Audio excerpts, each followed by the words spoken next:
God damn it, I left the seal sound on. Open sesame! What is going on, my Weeb and Weebettes? Welcome back to another Weeb After Hour live stream. It's your boy Peter. We're back again. Extra stream day today. Cause I will be on vacation next week. So we're gonna kill up another day, or fill up another day with another work stream. Might be working on Pokemon Fusion comp, might be working on podcasts, might just get distracted and not do any of that. But we're here. Nice chill day.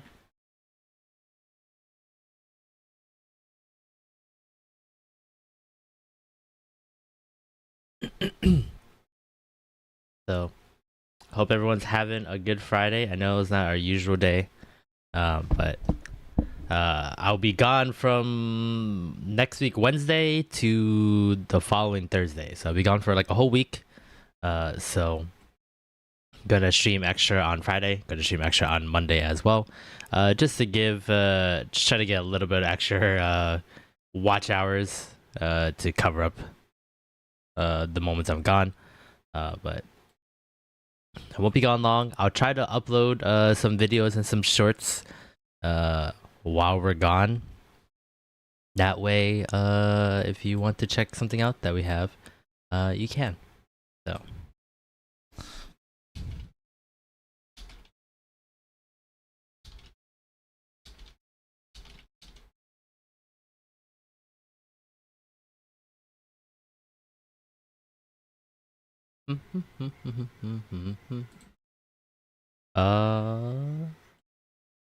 Sorry, I just got home, so I'm still getting like everything set up. I like shoved food in my mouth very quickly, so I might barf. I gotta make sure everything is a-okay right now. Get some tunes up in here.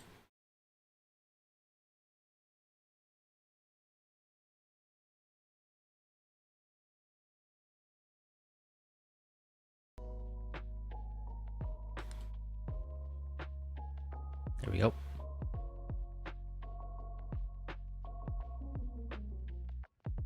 I just noticed BB just giving me a whole bunch of comments right like 30 minutes before I even got here. I was like right when I think I posted this.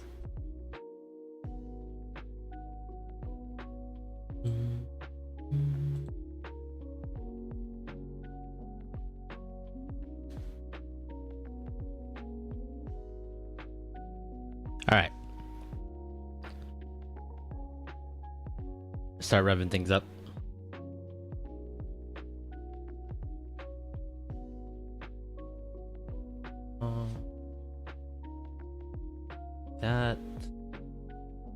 Put that up.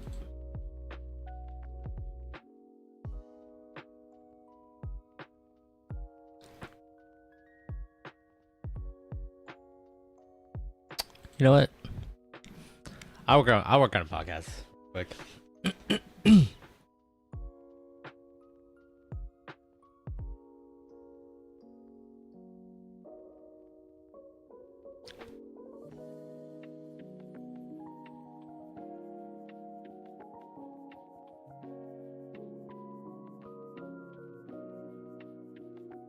Wow, you got a mouse going crazy. God, I hate how it never responds.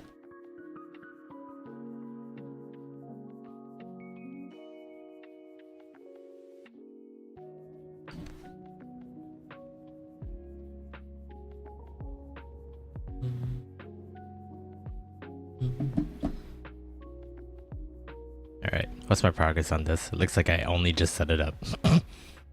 Great.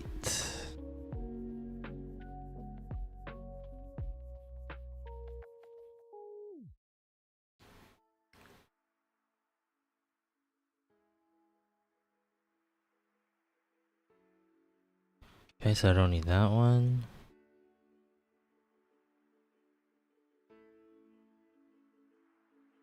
Actually, wait, what is this? Is this the collection of everybody? No, this is my audio. This is probably everybody else's. Okay. Good there.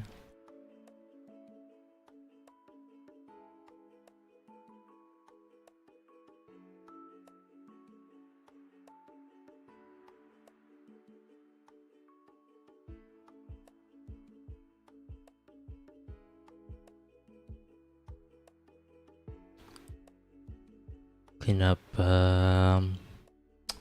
timeline here a little bit.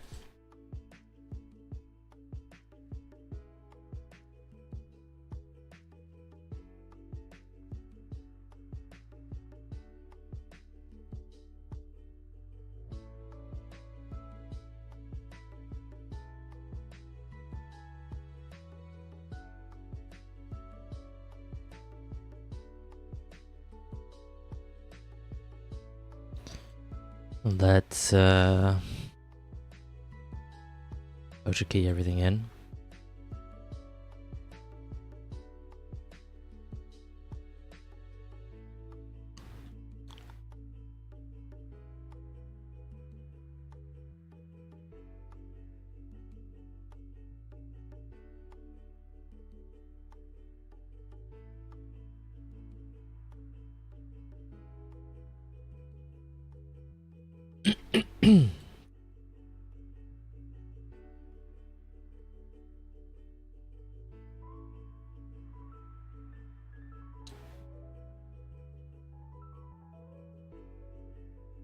Okay, there's our background.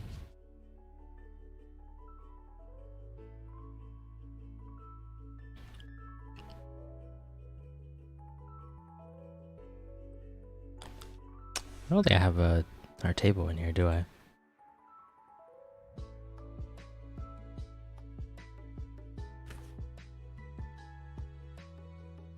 I don't need the table now. I'm just editing the audio version. It'll be fine.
I can't spell latest.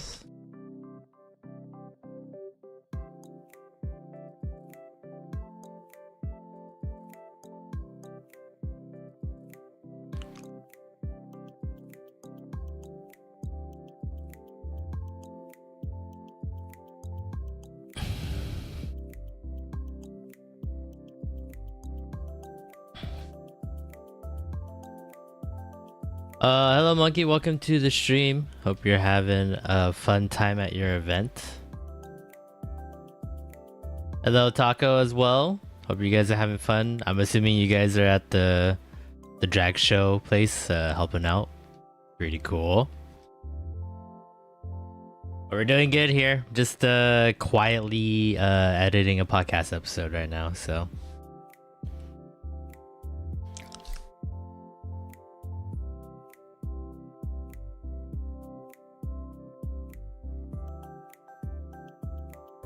nice.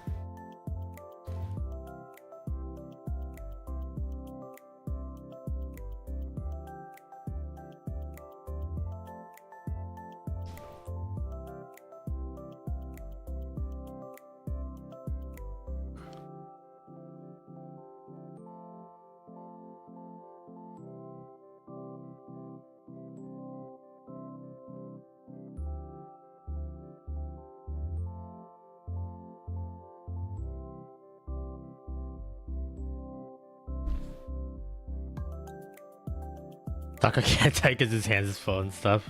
It's all good, no worries. Appreciate you guys even just dropping on by. I know you guys are busy, so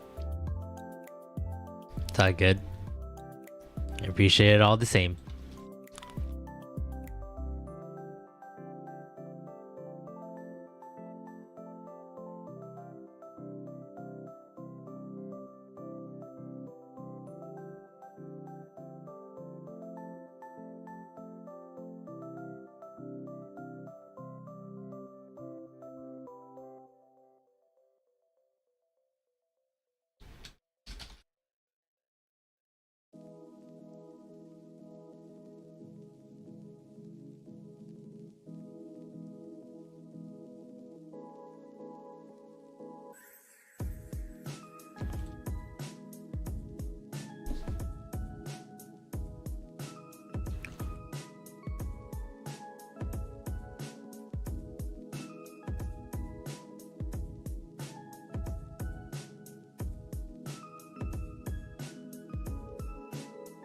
Anyway, I'll pop by later. See you later, and good luck with the work. Thank you. Appreciate it. Have fun working at the drag show.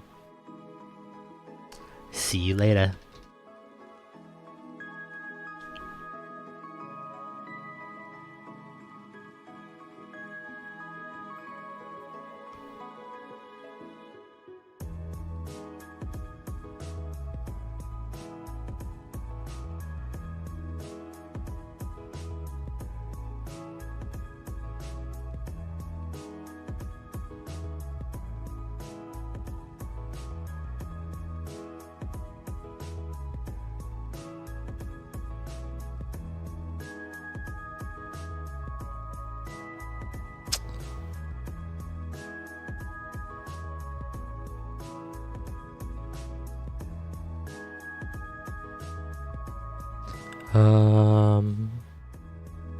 In and out points.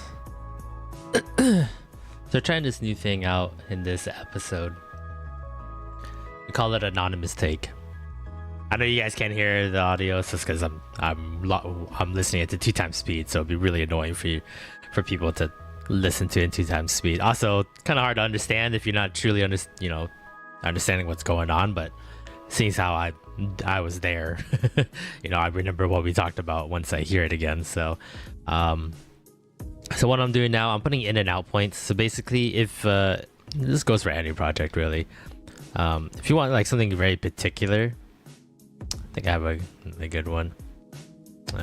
Nope. I don't have it on here. But say like I only want my clip to be here at a stop. Basically, you don't have to cut your whole project. Maybe you just want it for a particular reason or an event, but you still want the whole video for later on. Could make a copy if you wanted to, or make a new timeline. But easy way is just make your in and out points here. So for Windows, I believe it's just I for in. So that's your starting point, and O is out for your endpoint. Basically like that. So I only wanted that. So now when you go and render your video, it will only render your in and out points. So, but you gotta specify obviously. Right here, seekx in and out. If you do the entire sequence, then I'll do the whole thing. And so on and so forth. You can customize it too and be like, I want it like that. But easier just doing in and out points, and then you export it that way. So the reason I'm doing in and out point in this part, I want this part in particular because what anonymous take is for the segment. We tried this segment out. I don't know if it's gonna stay on for future episodes and stuff like that, but we always found some reviews, especially on my anime list, pretty funny or pretty interesting, or written in a very eccentric way, I guess is the best way to put it. So we're kind of quizzing each other. It's like, so we'll read the review, and then we'll choose like a multiple choice. We'll have 4 animes, one of them is the correct answer, and so the other 2 co-hosts will have to figure out what the review is talking about and stuff like that. It was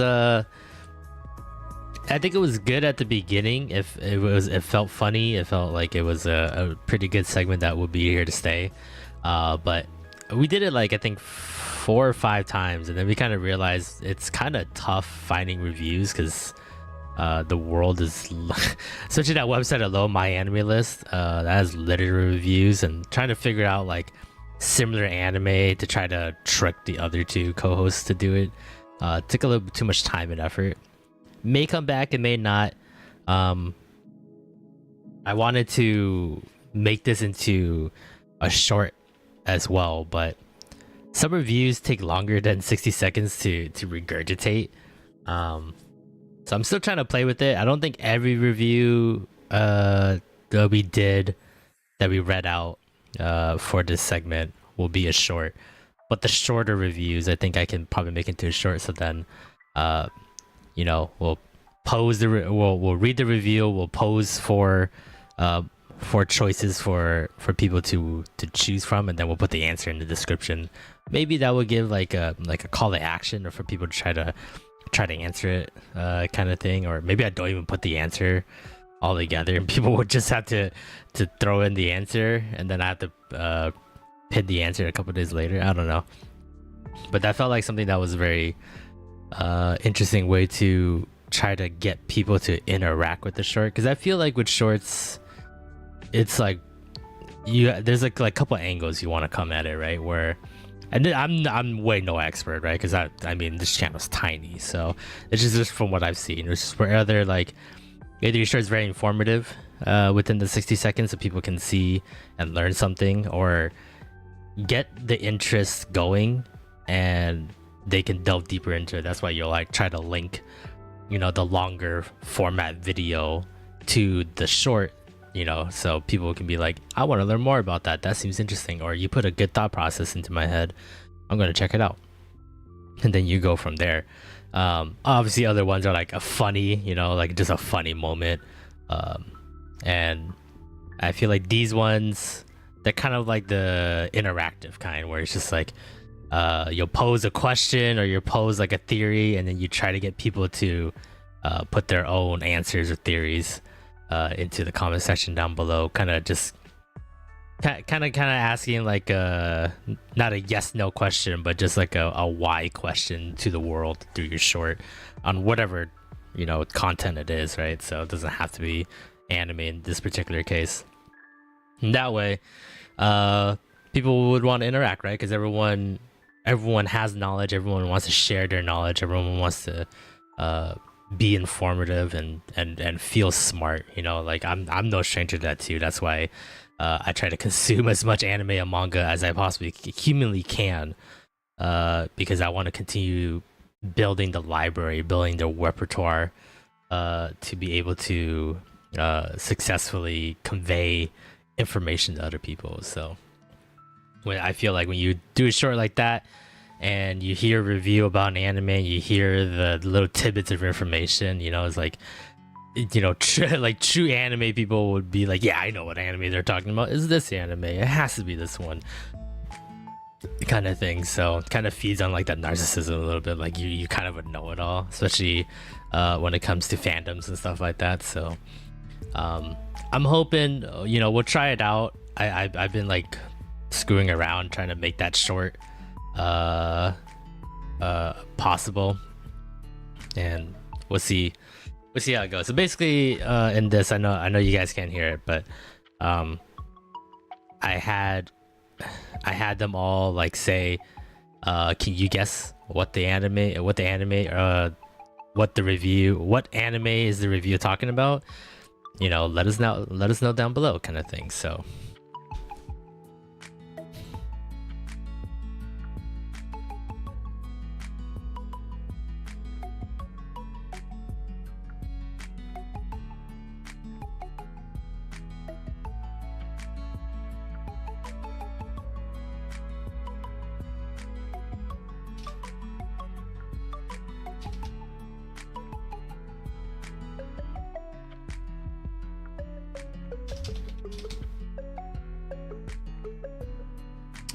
we will do an MP3. I don't need the...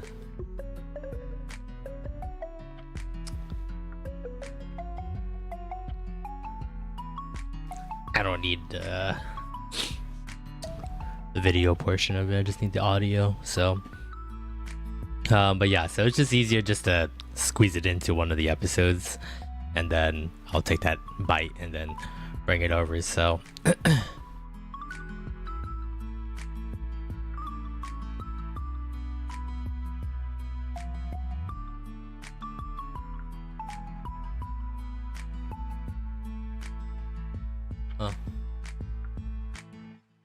let me see if I can export that again.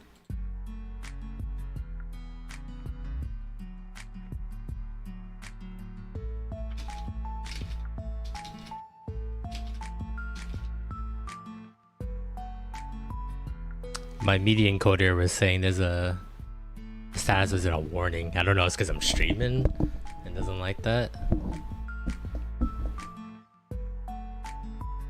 Alright, that sounds... Whoops. Sounds like a future problem. Probably won't export stuff. Probably won't be a good idea to do. My computer's good, but not that great. It's probably chugging along trying to share everything, but... I'll just put a note here just in case something screws up.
Yo, what up, BB? Welcome to the stream. Looks like you're having a good day because you just got out of the hospital. Congratulations. Now relax. Don't strain yourself. Take care of yourself. We want to see you nice and healthy here, BB.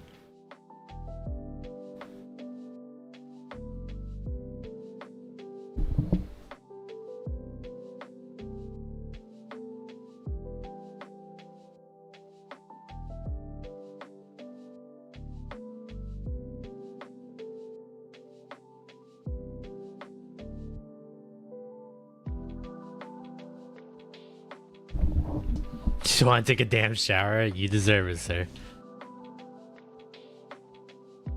Get a good nice meal inside of you. Take a hot shower and go to bed. Get some sleep. Nothing beats sleeping in your own bed. You can have a great hotel room. You can have a hospital bed and stuff like that, but nothing beats a good night's sleep on your own bed. So make sure you take care of yourself, man.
Whoops.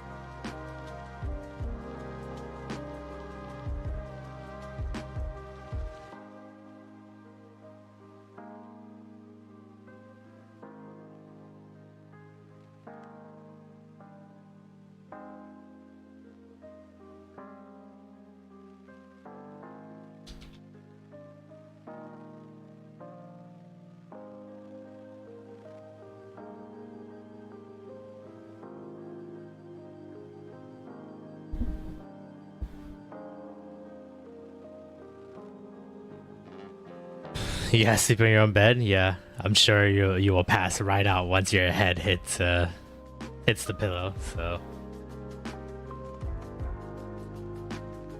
also, like, nothing beats your own pillow. I don't know if it's just like because you've been sleeping on it for so long and it's like shaped around your head.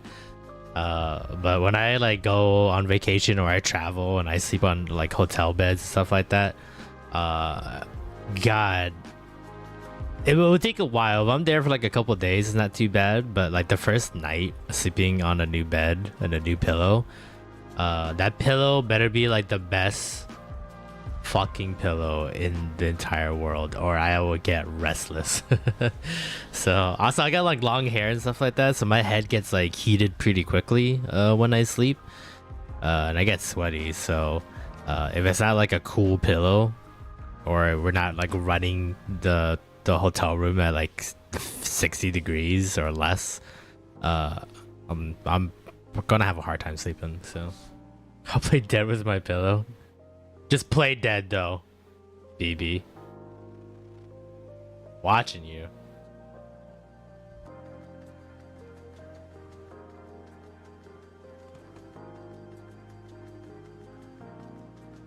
Ooh, a goose feather pillow. How does that feel? Is it? Oh, it's a shitty pillow. Never mind. I was like, a goose feather. How does a goose feather feels like? I never touched a goose feather before.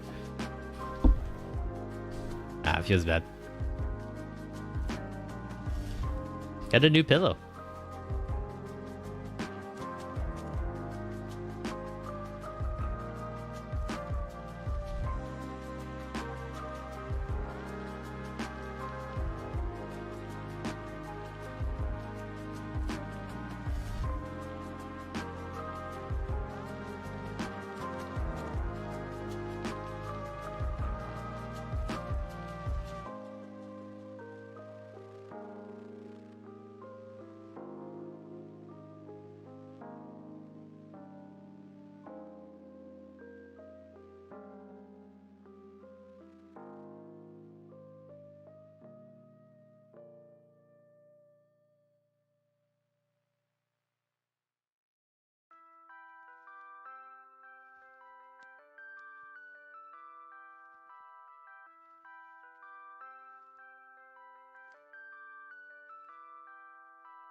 Okay, so this is a Lance soundbite.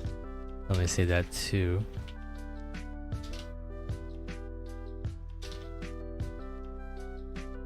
Cue that up for later. It's comfortable, but I slept well on the floor, man, so I can't say that you can kill gooses to make pillows. That feels like nothing. Oh, interesting.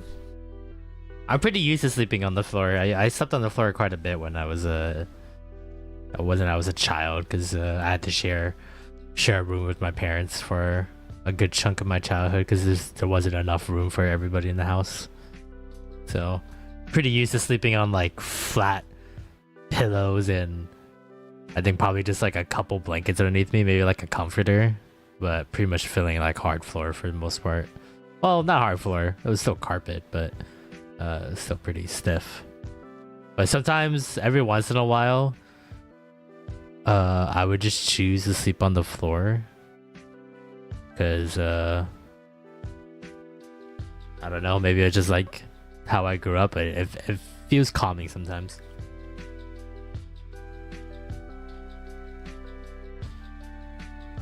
Alright, so what I did here too, because I wanted the soundbite of Lance right here. This is him saying, can you guess the anime down below? Or can you guess the anime from the review? Let us know down below. But I was laughing at this part, but I don't want to cut out this laughing because the laughing's fine. It's just me laughing at something he said. But I didn't want to cut that out and then export the audio and then undo my work. So what I did, other than just to move it or copy this solo and stuff like that, I just enabled and unenabled it. You can do this with any of these tracks. And then it will kind of gray out here. So when you do that, when you export stuff, it doesn't take that into account. So all these tracks have to be enabled for you to export something. If it's locked, it's fine. It's not a big deal. You're just locking it just so it doesn't move, right? But for your exporting and stuff like that, that's a quick way to like quickly get something in and out right here. But oh man, I don't want this audio, right? So I just enabled it so then you can get this. You can get the rest of the audio that you need, or whatever section you're getting, quick and easy without having to make a new timeline or copying and pasting into a different timeline and stuff like that. So something a little quick. I used to take a piece of my sponge bed and made it into my pillow. Oh, that's interesting. Like the yeah, like the layer, right? That you put like over your bed. You just rip it up. Do you know there's people who actually eat those pieces of that bedding? What are those called?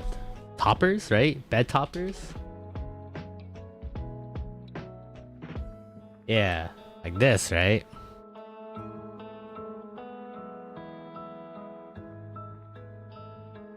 But there was like these like really cheap yellow ones. Mattress toppers. That's probably a better word to put it. I remember I was watching like a show where they talk about people who are addicted to stuff, and there's this one lady that was addicted to eating these mattress toppers. Like she would just rip it open and then just eat the foam inside. It's crazy.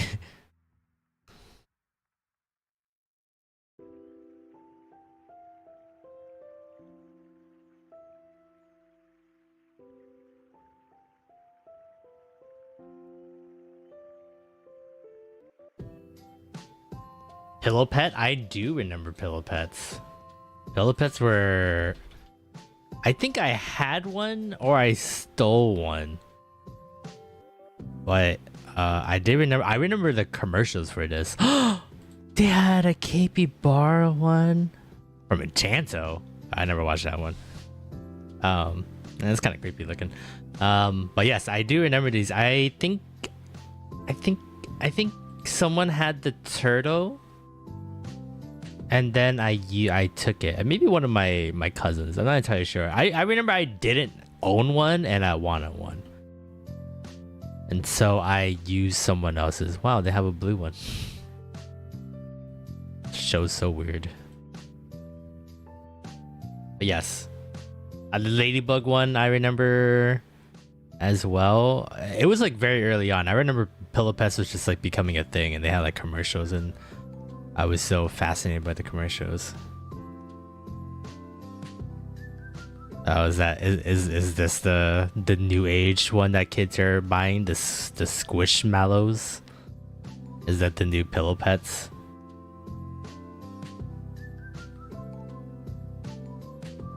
Listen to Back in 2010 by MC Virgins. Okay, I am gonna have to mute the music real quick because I am not getting copyrighted.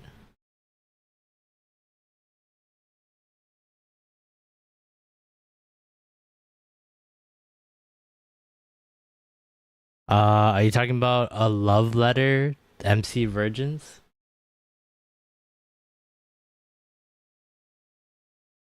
This is all I'm getting. A love letter to 2010 by the MC Virgins. Is that the one? Is that the one you were talking about, BB?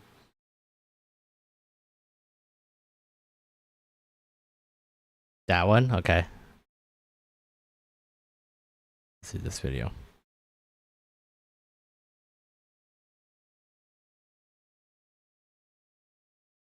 What the fuck am I listening to? Oh.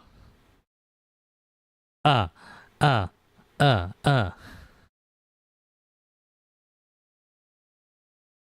pillow pet portion of the front scared me. Wait, I saw a lyric version. I want to see the lyrics for this. the pillow pets commercial at the beginning freaked me out. I thought I was watching the commercial.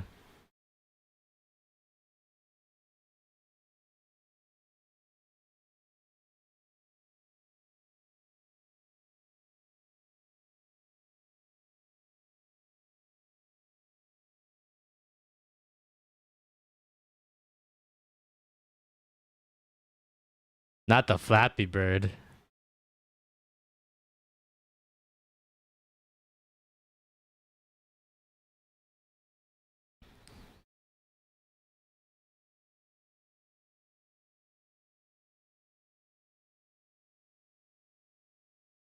Man, Mario Kart and the DS.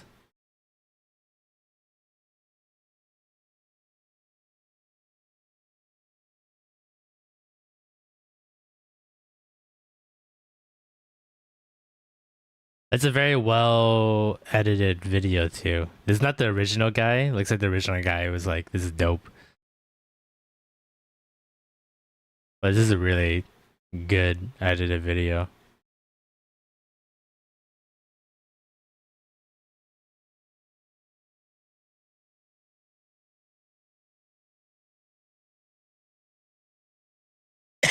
Skylanders. I never got into Skylanders.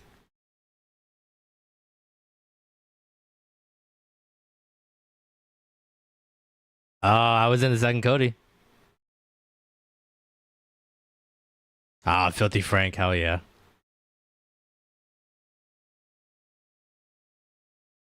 I didn't really like Ring Pops.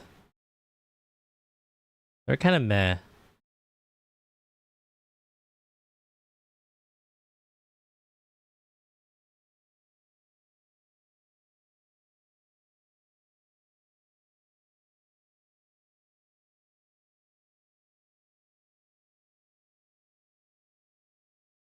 When did this come out? 2 years ago.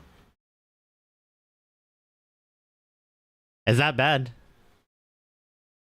It's definitely an internet song. But I do like the Undertale and like Legend of Zelda.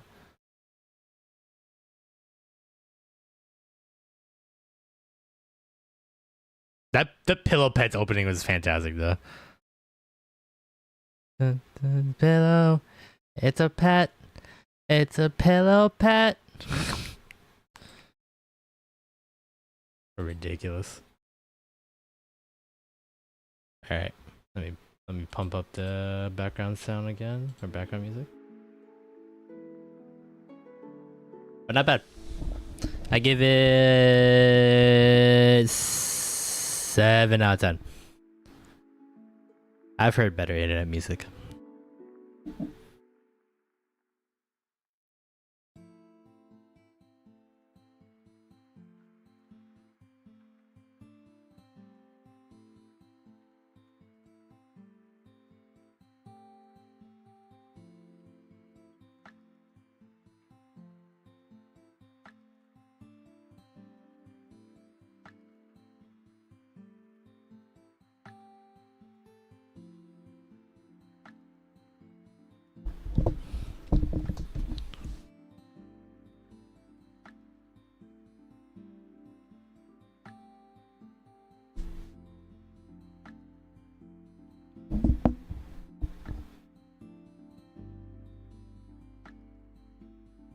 To me, it's a broccoli out of 10. How big is the broccoli, though?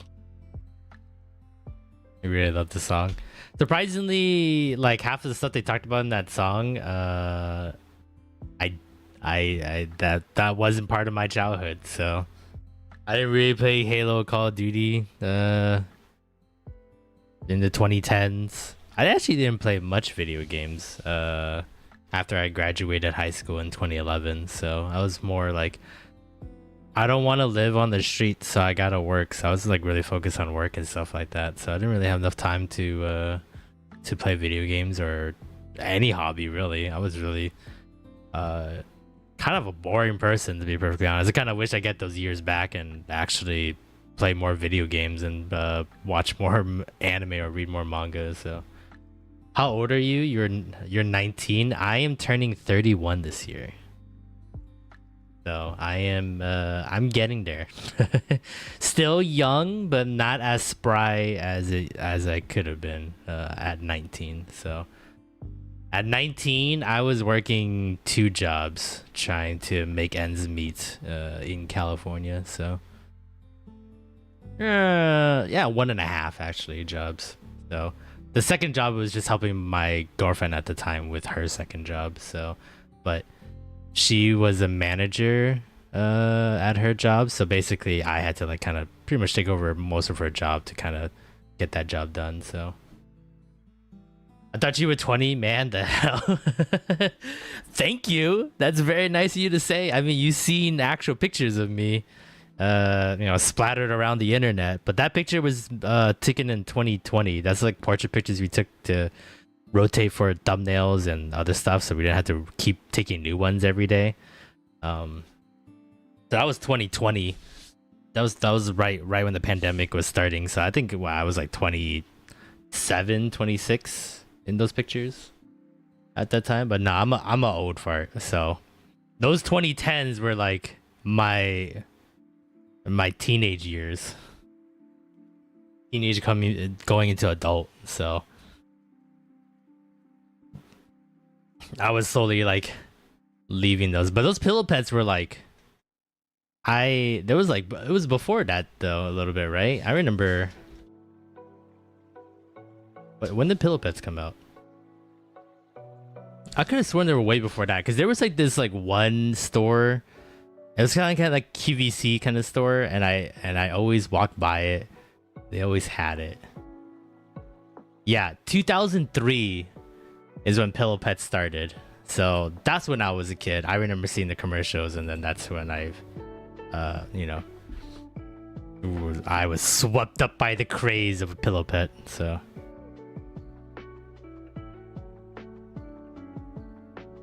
you gotta meet a Brazilian YouTuber and streamer called Young Ixo.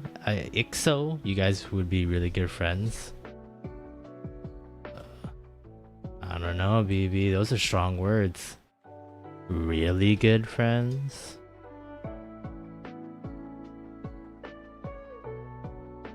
Is he a musician? I typed in the name and I just see a lot of like music stuff.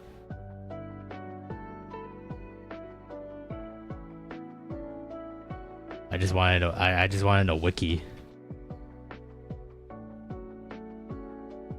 Funkopedia wiki? That's cool. I said this looks like him. Oh wait, this is not the right wiki.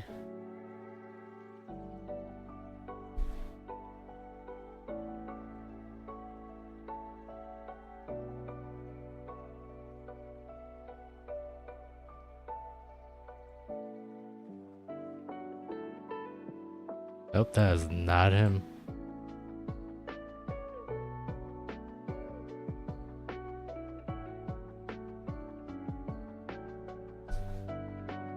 Listen to We Go From You Then. We Go From You Then. Alright, gonna have to shut it off the music again.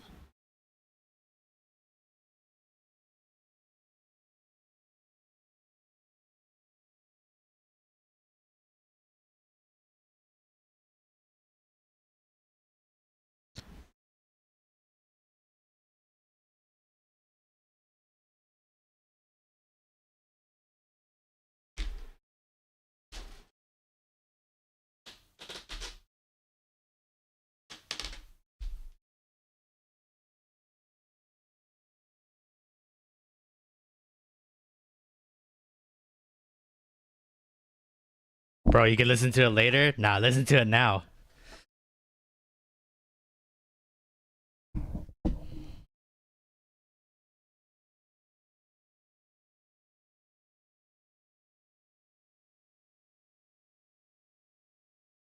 If I don't do it now, I'm gonna forget later. I can guarantee you that. I just make sure I don't leave the audio one. I don't get copyrighted.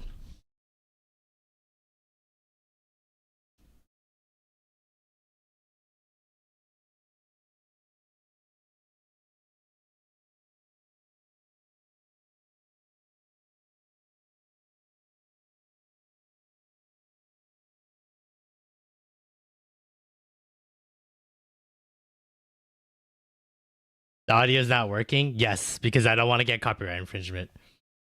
So I can hear it, but you guys can't. I think it's a pretty good song. I like it. I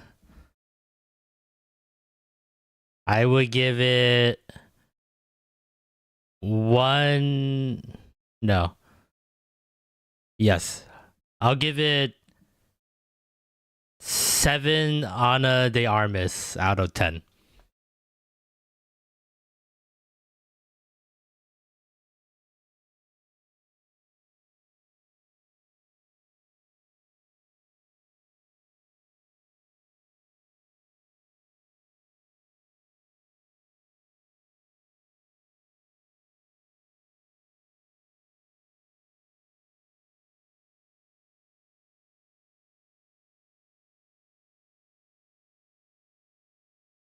That's a really high rate. It's hey, Ana de Armas, dude.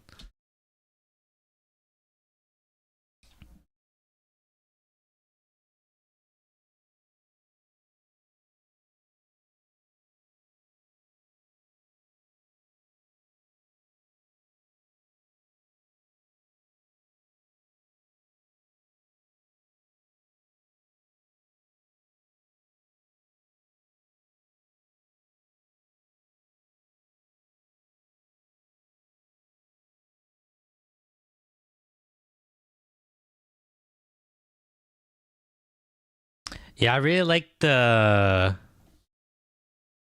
chorus portions of the song. The chorus portion is pretty good.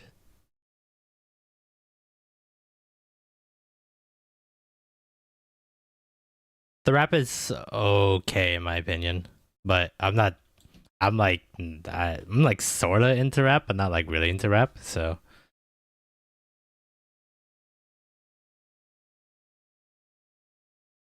a pretty good song.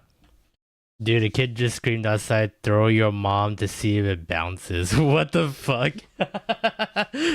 That's amazing. I like how like it sounded like mom is an object. They didn't even say if she bounces, fucking it bounces. It's crazy. Alright. Turn this back on. Doesn't even sound like he's mad at the mom. It just sounds like he's just totally normal, harmless science experiment. Gotta throw the mom 3 times to get a good scientific theory going. Can moms bounce?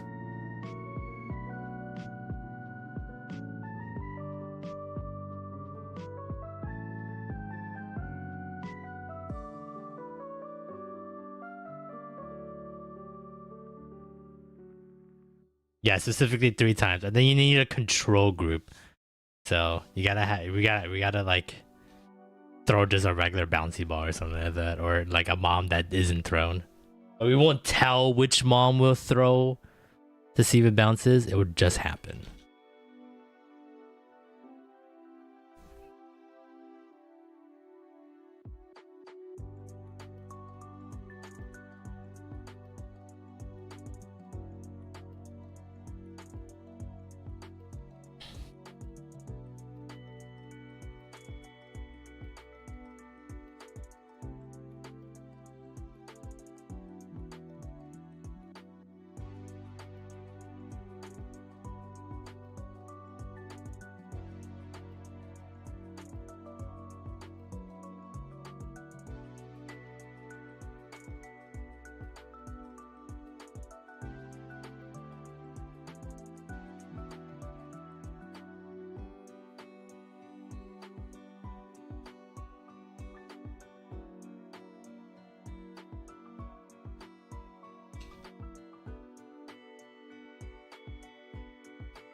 POV, you throw your mom, she fell, metal falling loudly. Oh god, the fucking the metal bars, right? I think I know what you're talking about.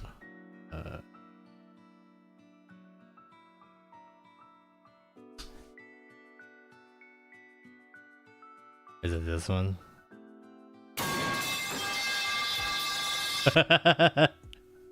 I fucking hate that sound effect so badly because Discord has those they got the sound bars. So we my friend group we have a Discord together, so we put that on there, dude. We abuse that soundboard so badly. Every like situation we were like watching a movie together or like playing video games together, we would just fucking spam the fuck out of the metal bar thing. Oh, fucking I hate it so much. So some people made it like they're like when you enter into a voice chat, you can like put a soundboard to play as you enter in. And some people made that as their sound choice as they enter into the voice chat. It's especially when everyone's like quiet and everyone's like kind of doing their own thing, and all of a sudden you just hear fucking metal bars falling. It's like, hey guys, it's crazy.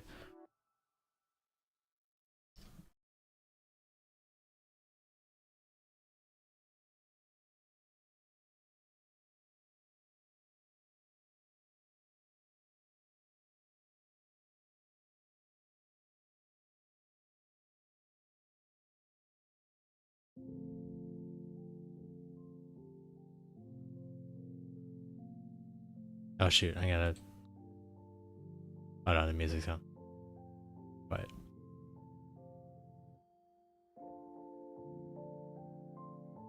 There we go.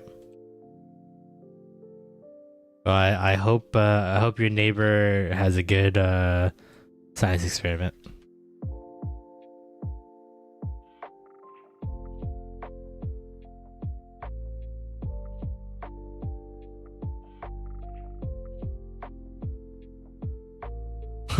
Vsauce Michael here. Hell yeah.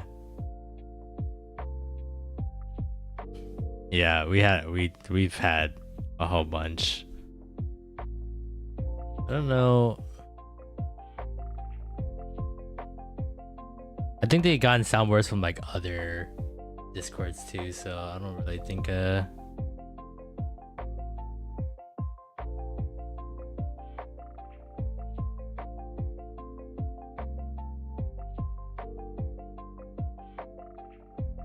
This is like, let me see if I can turn on the Discord audio here. Huh? We had like that for people to come in. That was like our friend John. No. Wait. That's how people came in. Hey. That's how we came in. That's my friend Kai. In the beginning. Yeah, stuff like that.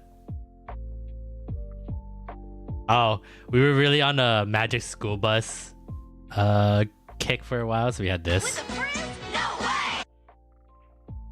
In the beginning, yeah. Cruising on down Main Street, you're relaxed and feeling good. Yeah, we had fun doing Magic School Bus stuff. It's because our friends were playing PUBG for a lot, and they were like getting on buses, driving around. So we would just keep playing the Magic School Bus theme song because they had like proximity chat. So they would just go crazy. Like the moment they land, they look for a bus to get into, all of them together, and then one of them will blast the song through their mic. The Magic School Bus theme song. It was amazing, to say the least.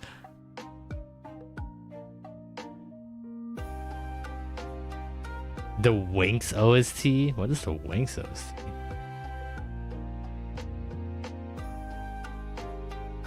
The Winx Club? Is that what you're talking about? I don't want. I shouldn't play that. That'll probably get me copyrighted.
I noticed my toenail had like my big toenail had like a little chip. Bothered me. Had to cut it. I give you a mission: become a gym freak just like me. Nah, I'm okay. I want to buy some stuff for home and have like a little mini home gym, but I just want to exercise to stay healthy. I'm not looking to achieve any certain body shape or have a six-pack or anything like that. So my greatest qualities is I am very cringe, very nerdy, and like funny 1% of the time. So I'm gonna take those qualities and improve those ones more. But I do want to exercise again and get in a more healthier shape, so I can live longer. Also, I just got like a weak body in general, so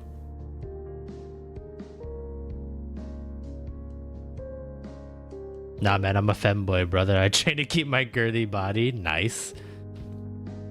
I'm like I'm like somewhere in between, where I kind of still look girly in like some angles, but in other angles I am like Jabba the Hutt.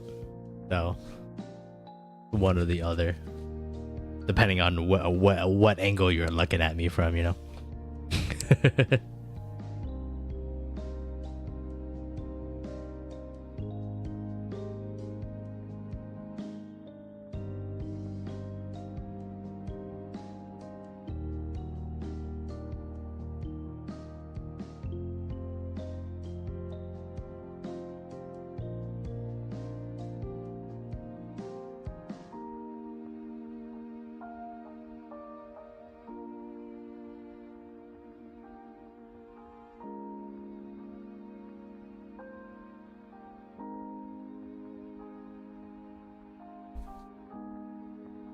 I want to look like a girl from all angles, man, but I think from down, I look like a straight up man. I've never like fully attempted, but there were times where, especially when I was younger, I think now I grew into my body a little bit more, probably because I just got fatter. But I was like really skinny kid back in my teenage years. And I had long hair, just because I was like really lazy to cut my hair. And I always had problems like liking my hairstyles. But I had really long hair, and I've been mistaken as a female for most of my teenage years, especially when I'm out in public and stuff like that. So some people even like I had a lot squeakier voice back then too, so a lot of people just mistook me as a girl most times than not. I remember there was this one time I was working, this was my very first job, I was working at PetSmart. Luckily the store I worked at was like down the street from where I lived, so I always walked home at night. This is before, you know, walking home at night was like, you know, a little bit safer. Now it's just like overall like no good. And you know how women are, right? You never walk home alone. You always like stay in groups. You always have you know, carry some kind of weapon or something like that to protect yourself. Like, you know, it's a shitty world, and the fact that they have to do extra just to walk home from anywhere, it sucks. But you know, I never thought about it because I was a guy, and I never thought I would need to worry about that. But I remember I was walking home, and this car came up. It was like a lowrider and everything too, so they were like bouncing and everything. And they pulled up next to me as I was like leaving the store, and they're like, "Hey, baby girl," it's like, you wanna get a ride on this? And I'm like wearing like PetSmart clothes. You know, I'm wearing khaki pants and a blue uniform. And hello, Eden. Welcome to the stream. Happy Friday. Hope you're having a good day today. Yeah, so they were like, hey baby girl, and I'm just like, what am I? And I'm just wearing this. I was like, what did you come into? Oh, we were just talking about like looking like having a femboy body kind of thing. And I was telling BB here that back in my younger days, I was really skinny, and my metabolism was really high, so like I didn't put on any weight, and now I'm just like fat. So now I look more like a guy, but back in my teenage years, I looked more like a girl most times. So I was at my very first job at PetSmart. I would walk home at my night shifts, because I usually get night shifts. So it's like 10 o'clock at night. I'm walking home. I got long hair, you know, like I'm 5'6", kind of, you know, short, really skinny. You know, my hair is down. I didn't tie my hair up back then. And from the back, I guess I look like a very cute, submissive female. I don't know what they saw. Like, obviously, like I would look in a mirror and I would be like, I don't see it, you know, but like you don't really know what other people view you as through their eyes. So yeah, I was walking home one night and this lowrider came up, and they were like, you know, trying to show off. They were like bouncing the lowrider and everything like that. They had the hydraulics, and they were like, hey, what's up, baby? You want to get a ride on this tonight? And I had my headphones in, so I didn't like even hear them to begin with. I just kind of ignored them because I hear the music, but I didn't hear them. But I thought the music would like drive past me, but it didn't. I just kept hearing the music behind me, so I kind of like finally realized that the car is behind me. So I like turned around, and then I took out my headphones, and I was like, do you guys need something?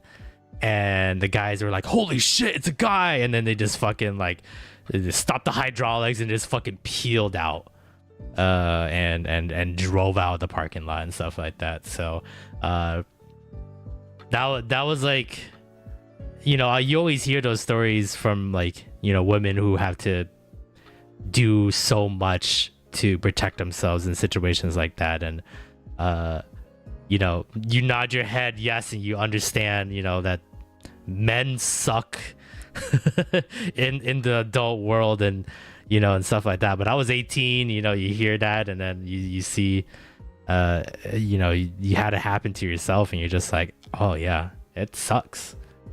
You can't even walk home from work and without being catcalled. And you know, I was never that guy anyway to begin with, but it put it into a bigger perspective that that women have ridiculous it's ridiculous that they have to have countermeasures for basic stuff like that, like walking home.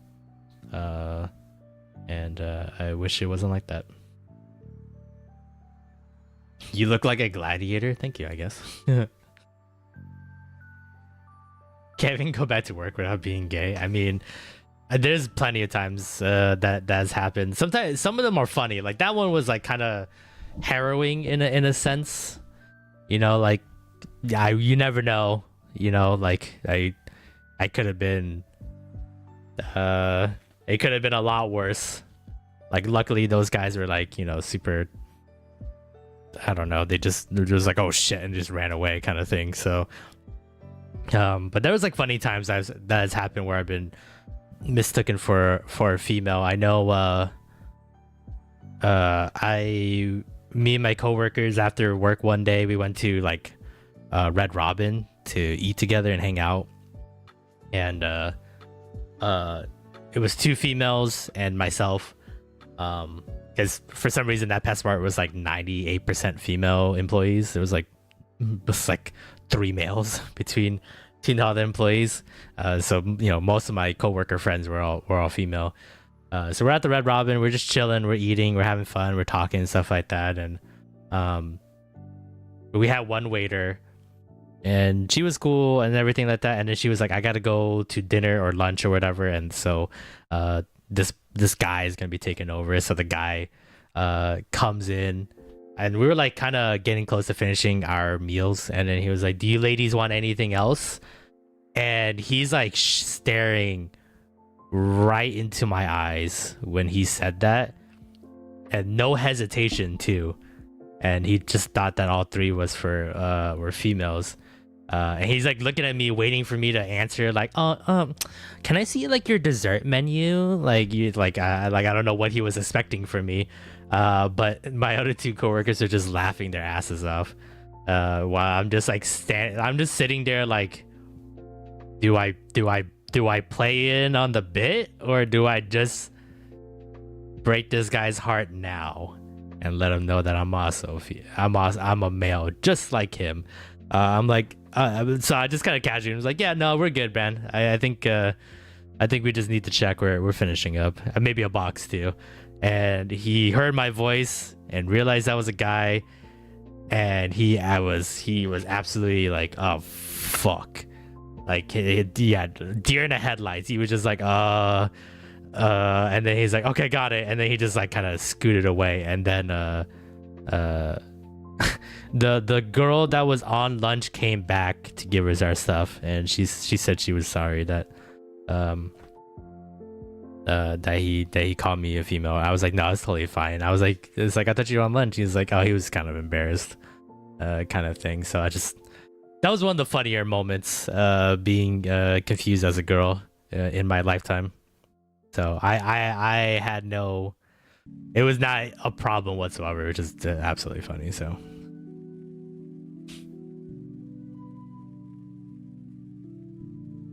what up, Liger? Welcome to the stream. Hope you're having a good day today. It looks like everyone's tired today, so hopefully this nice chill work stream can get you guys winding down. Maybe go to bed early tonight. Relax. Hello, Gage. Welcome to the stream. Hope you're having a good day today. So yeah,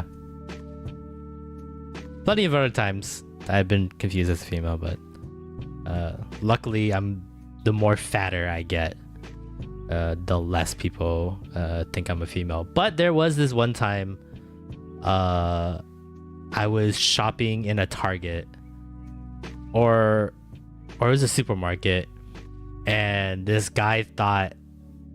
old man thought I was working there. So he just like, I had my headphones in. I usually have like headphones in when I'm shopping because I don't want anyone bothering me. And I'm shopping, and this old man comes up to me. He's like, miss. Like he's just like consistently getting louder and louder between every breath, not even giving me a chance to say anything. He's getting like more and more mad because I'm not like paying attention to him. I have my headphones in. And I turned to him. I was like, oh, I don't work here, sir, so I can't help you or anything. And he's like, you're not a girl. And then he just like walked away. So I don't even know if he actually needed something, or he just wanted to know if I was a girl or a guy. I don't know. You gonna edit so you won't say too much? Oh, you're all good. Just a chill stream today, so we'll talk about whatever and whenever. You mounted a TV to your wall today? I saw. It looks nice. I didn't see any cashews or almonds on that TV setup though. So is it really good? Men can be creepy, no offense. No, absolutely. Men are disgusting, to say the least. That's why I'm like, do I really want to have a daughter? Because I get it. I get what every father has to go through, having to give away their daughter. Like, I don't know. I feel like I would have anxiety. Like, you know, in childhood, like easy, you know, like I think I would love my daughter like no tomorrow. But the moment she like, you know, starts thinking more on her own, and she goes to school and she's making friends, and then she becomes more friends with you know, and gets older and goes to puberty and stuff like that, I think the anxiety level is slowly gonna rise. You know what? Scratch that. Not slowly. I think it's gonna shoot up like GameStop stock prices for that hot second, because I'm gonna panic like crazy. My husband already knows that he'll be that dad. Yeah, I feel like it's like almost a rite of passage at that point. So you kind of realize whether you are or not that kind of guy in, you know, before you had your daughter, the moment you have your daughter and then she grows up, like that mindset is like locked in for us. Like it's almost instinctively like, fuck, my daughter will be happy someday with another person, and I'm afraid of that person. So, but you know, not everyone needs a significant other, but it's a nice thing to have in your life. I think if I ever do have a daughter, you know, I'll be happy for her when she gets married, but behind closed doors, and my wife would be the only one who knows this, but I will be tearing up my office out of sheer anxiety and worry that everything turns out okay. So, but hopefully it'll be the situation or the experience will be nicer than I'm building in my head, kind of thing. So guess we'll see.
Does anyone do anything cool for their Friday day? I've been so busy today that I haven't even seen the finale of 3D World. Yeah, but at the same time, you are the finale of the 3D World. I guess you haven't seen the cool edits and stuff like that, so it makes sense. I'm a bit under the weather. I have a headache and a sore throat because of my sinuses. Oof. Feel better, Liger. I hope it doesn't get worse and you can get cleared up by tomorrow. Sinuses suck. You did nothing today, but now your stream has inspired me to try and edit. Nice. That's all I can ever ask for.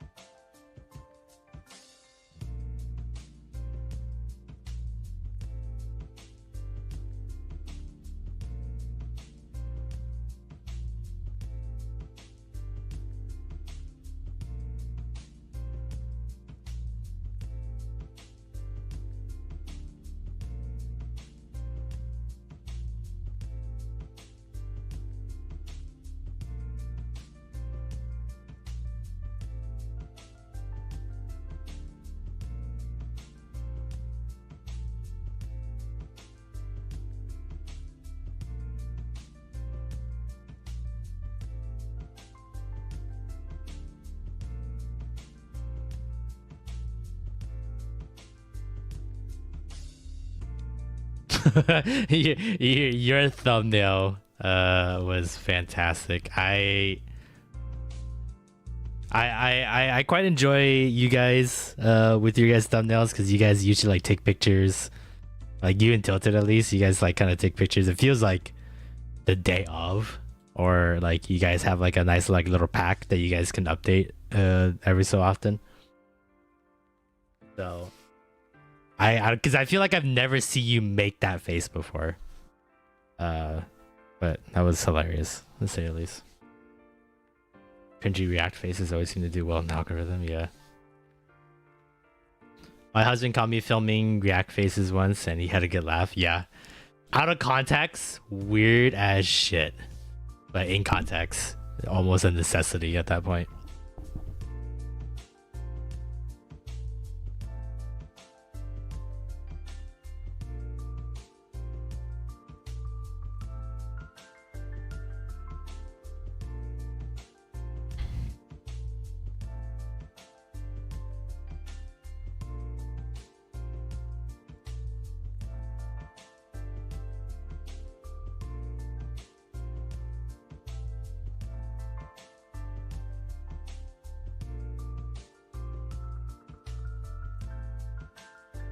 Funny with the rush context, honestly, yeah.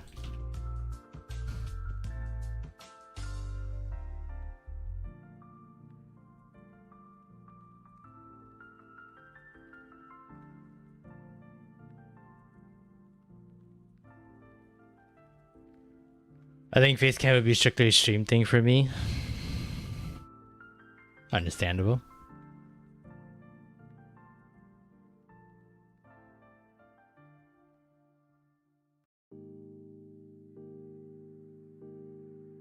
You can't type? That's okay. No one's expecting you to type like a god.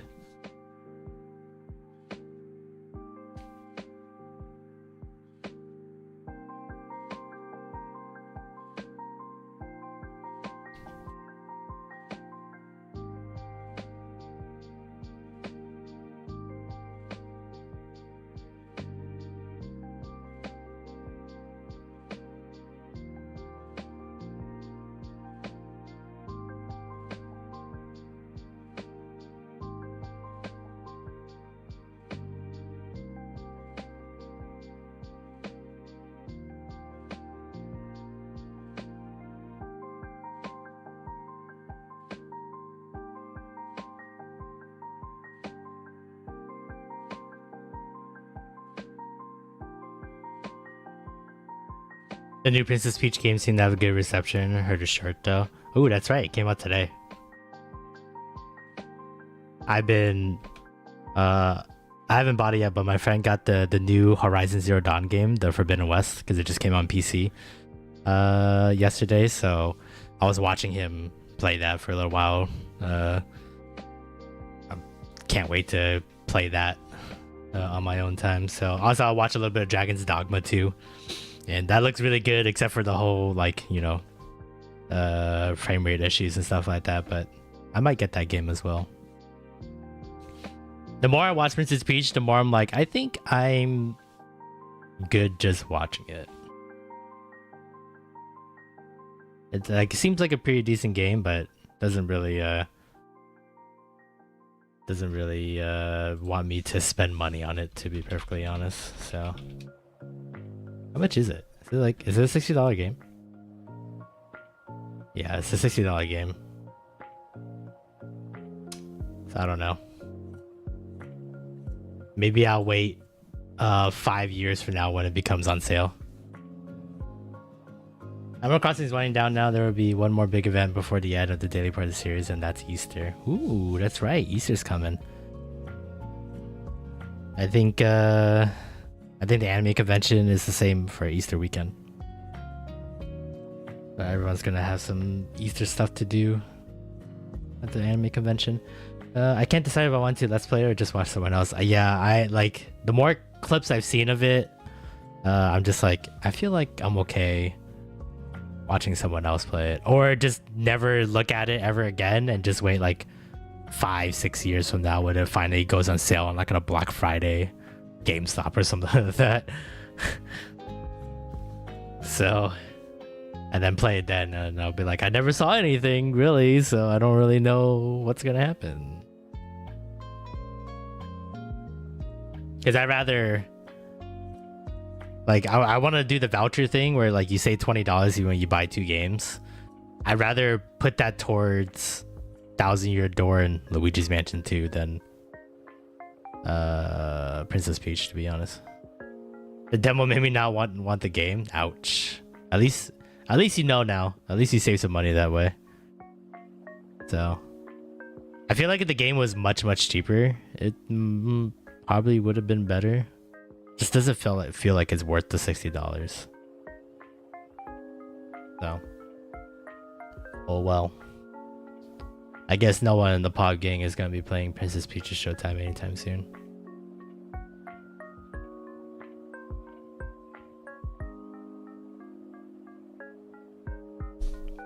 So yeah, I'm just gonna save my money.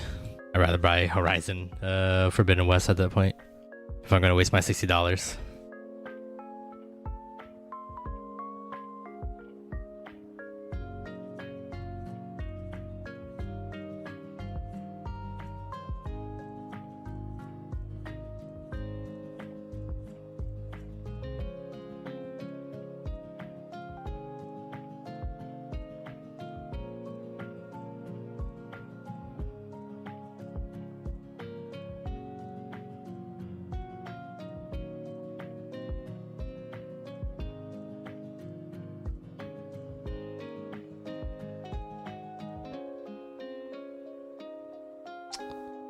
I think Wonder would be in the next Mario game for the channel. Nice.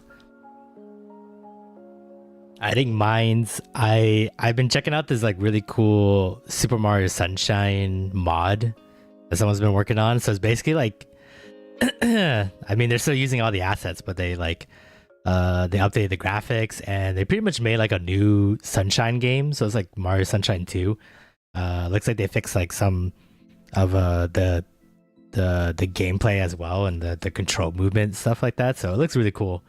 I kind of want to play that, so I think it's coming out like in June or July, that that mod or the ROM hack, I guess. I feel like if I want to play it on stream, I gotta play the day or you know the week it comes out before Nintendo comes and strikes down and kills everybody for having it. So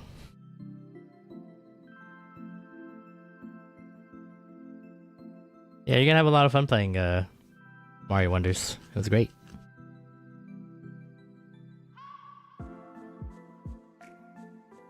I had a lot of fun.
My trip is next week. It is. I will be gone starting on Wednesday, the 27th, and then my first stream back would be the 4th.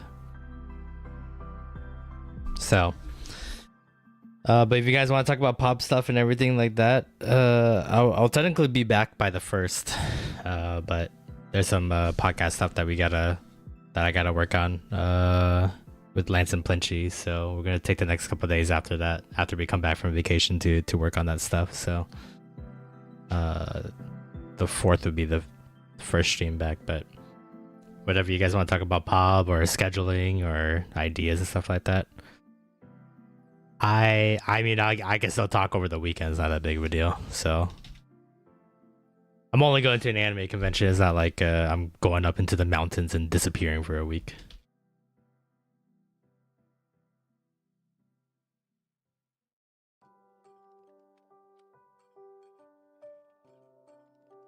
But hopefully I'll have some videos done before I leave, and then I can upload them and you guys can check them out. Check out the shorts while I'm gone.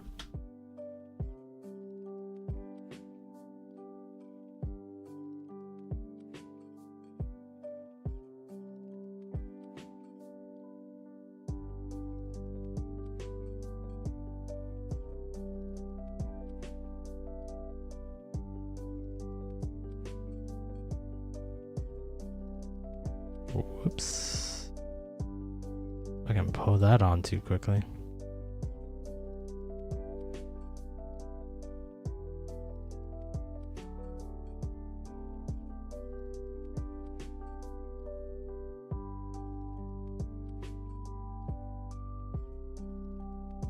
I think we should outline the first podcast episode while you're gone, then you can just check it out when you feel like it. That's fine.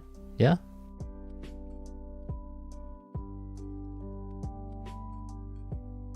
I am down for whatever you guys want to do for the podcast. So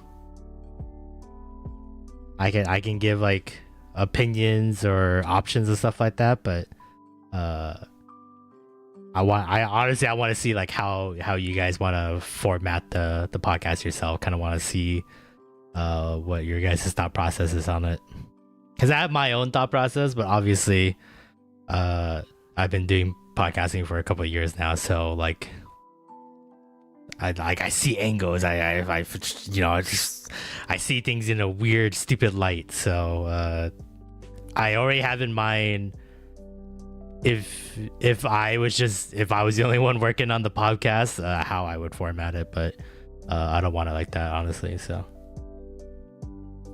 we refuse to allow you to work on your vacation. Oh, but that's what I want to do. Just make the script public. Make it editable, so then when you guys are editing it, and then I can just punch in my own little comments here and there. Don't worry about where you're gone. Now I don't want to go on vacation.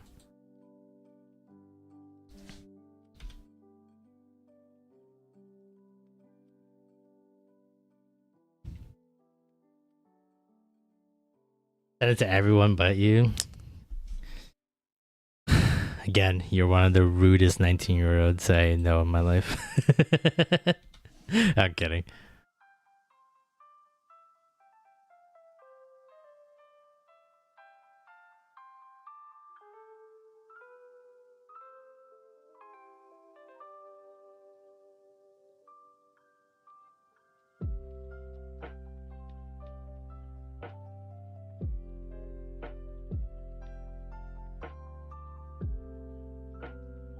What, trying to give you a break is rude? Yeah, when I'm asking for the no break.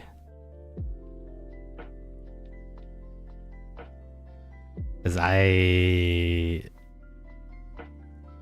when I'm walking around the convention and stuff like that, I mean, other than like looking at stuff, there's not really like much for me to do. I can like read the script between car rides. I mean, we're road tripping it from Oregon to Washington, so it's gonna be like a 3-hour road trip to our Airbnb, and it's gonna be a 3-hour trip back to the Airbnb. So I got nothing really to do. So I'm the backup driver as well. So like I'm not the one driving most of the time. Usually I am the designated driver, but our one friend, he likes to drive, like just as a hobby, so he's having some of it. Get crunk? Getting drunk does sound pretty good though, not gonna lie. Catch up on shows? Well, luckily, half of my job consists of me watching anime that I need to watch, so luckily I'm mostly caught up on everything I wanted to watch for the year. Just chill and relax. I'm relaxed right now, working.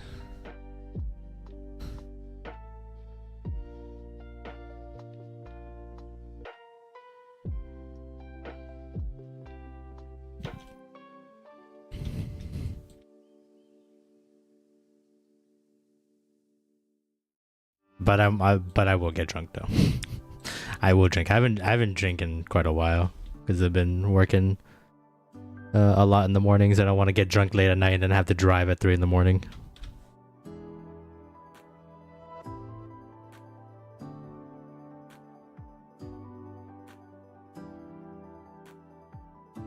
Me either. Well, I could just choose not to go to work. You can't choose to not be pregnant for a night so you can have some alcohol. Can you? Look, I already know I said this multiple times about you putting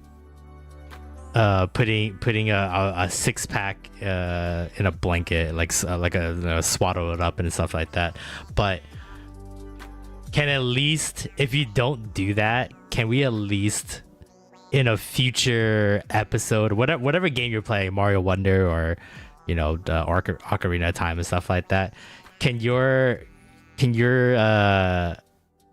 portrait picture just be you holding the 6-pack like a baby? They don't have to wrap it in a blanket, but I think the blanket might get the idea across better. Like your very first episode back after you were at a good spot in terms of taking care of the baby and stuff like that and bringing it home. Just right there. Make sure you hold the head up so it doesn't lean backwards. Make sure that 6-pack is nice and in there in your arms. So then people would know that you took 9 months to birth a 6-pack. I don't know if that thumbnail is advertised friendly. I need my $1 per video. Ooh, change it to an undisclosed soda then.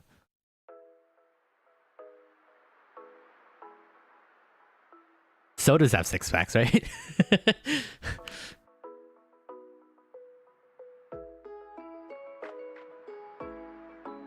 Yeah, you're fine. Just get something. Just get this. Oh, here we go. This one don't have a logo. Don't even edit it too. Just like leave this white space on it and just put it over your arms. Don't even put effort into it. Make it look as ugly as possible. I do miss Coke Zero. Are you not allowed to drink zero sugar? Oh, just yeah, okay, Coke, yeah, aspartame. Okay, makes sense. Soon.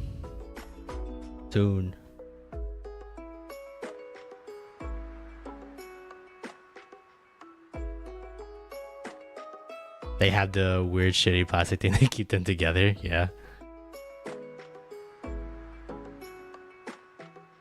I think it was like more like these ones.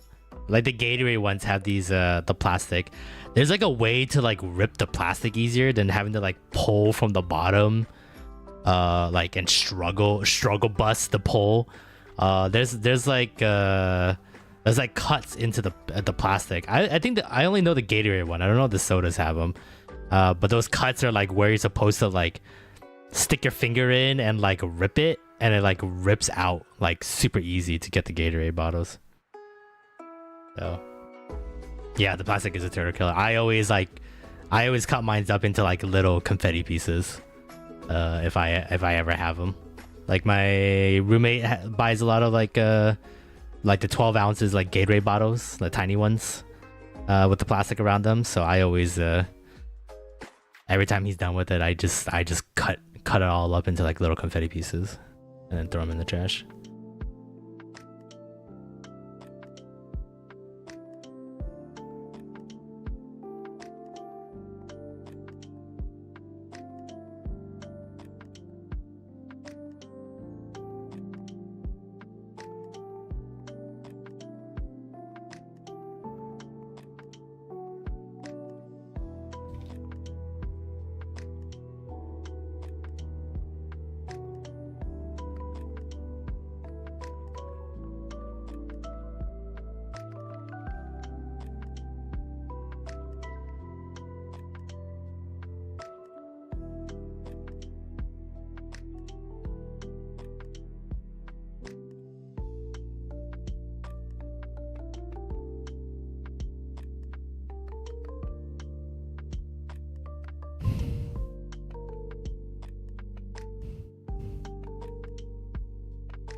Uchagiri.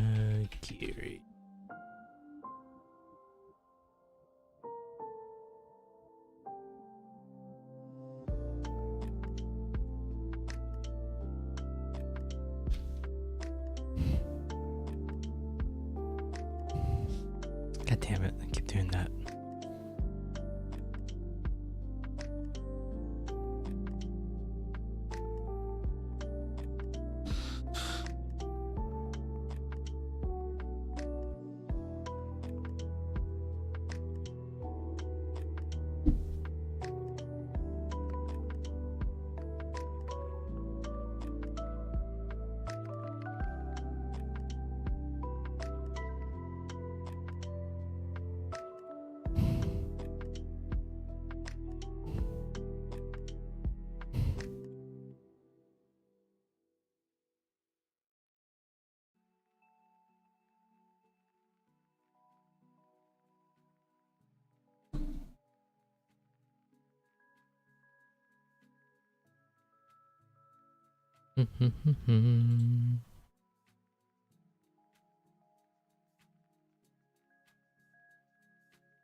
Okay, shoring this one up.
Showing this one up.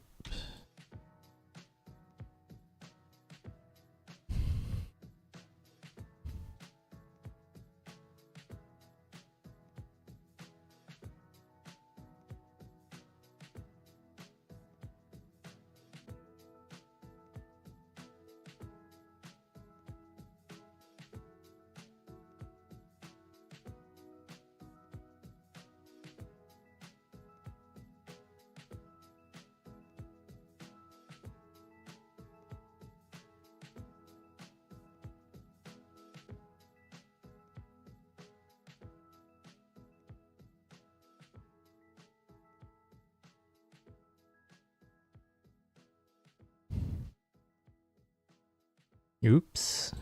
Okay. Oops. There we go.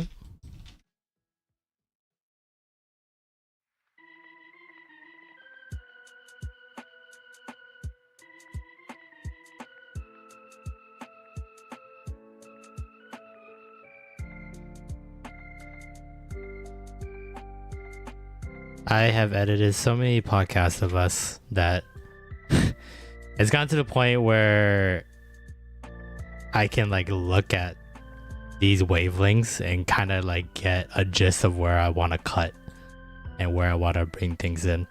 There's like some parts here where, you know, we're kind of like a little bit talking over each other. And that part that I cut here, there was like a little bit of gap because I can already tell by the wavelength that Plinchy was in a train of thought. And she paused here for a second to try to figure out what she wanted to say and then continue onwards. So then I would just end up cutting that out, make it shorter. So it sounds like she has her full thought process kind of on a consistent basis. Sometimes I'll leave a gap in between when we have a thought and we're trying to think of a word or something like that, because it kind of builds the suspense a little bit better. But for the most part, I try to cut through that to make it a little bit more streamlined, to make it look like we had the full thought process as we go. So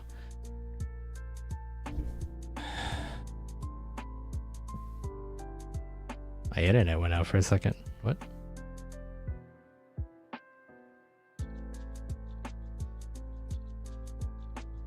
Connected to chat.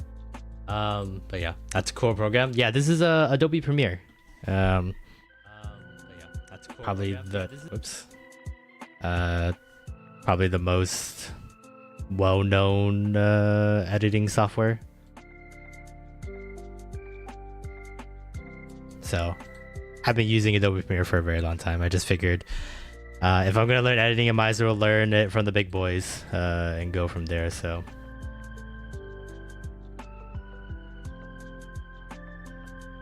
I get that. I can tell some words just by the wavelength. Yeah, I can. I can even like guess, like looking at certain wavelengths, like I can see here, I think I laughed here, this like little section right here. I think I laughed on that one. Like I can kind of get a beat. All these like little ones I have here, that's probably like a yeah, or I totally agree, or yeah, for sure. That's something that we'll say as we go on and stuff like that. So yeah, I can look through it all. Obviously, like I'll listen to it just because I want to see if there's something funny bit that I can cut up and put it for like a different project. But for the most part, I get the gist. So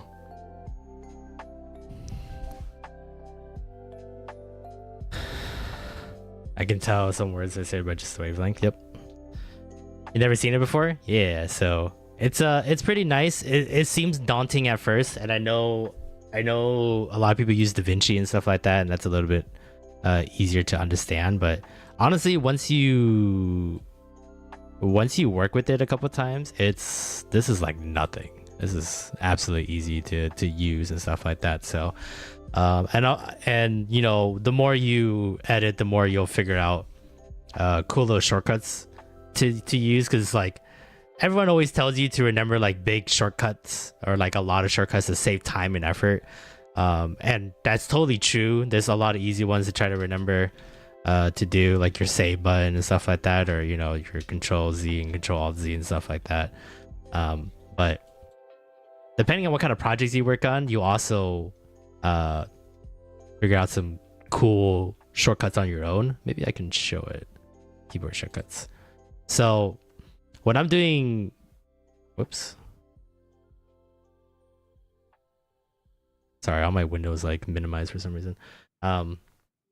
When I'm working on the podcast episodes, right, where mostly it's just audio, very easy, right? All you really need is a cut button, which is C on Windows.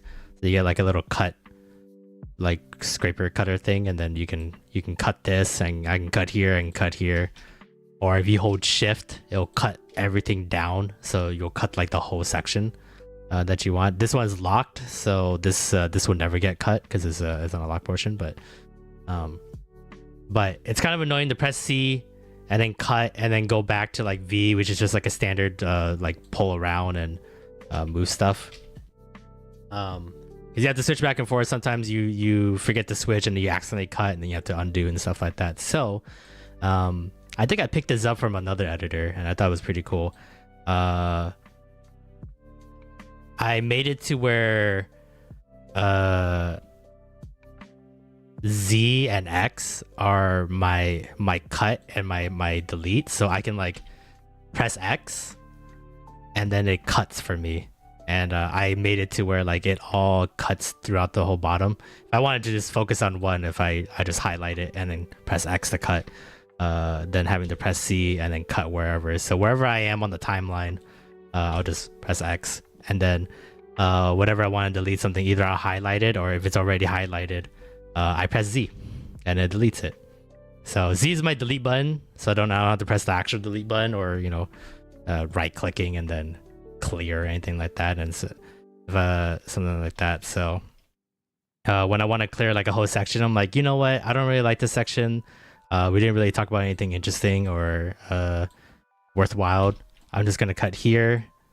So now I have this whole portion. I'll just highlight it real quick, press Z to delete, press Z again to move everything over in the timeline. So now everything is nice and tidy, and it can continue onwards. So the more you edit, the more you'll find those kind of shortcuts for yourself to really streamline work and stuff like that. The moment I did that, I think I was editing podcast episodes like 40-50% faster. So DaVinci is free. I never said DaVinci's bad for any way, shape, or form. So I just like the extra features that Adobe has, and I figured like I might as well learn from the very best program, and then everything could trickle down from there. Because it always feels like with DaVinci. I used to use like Sony Vegas. That was also sort of free or like really cheap to get the program and stuff like that.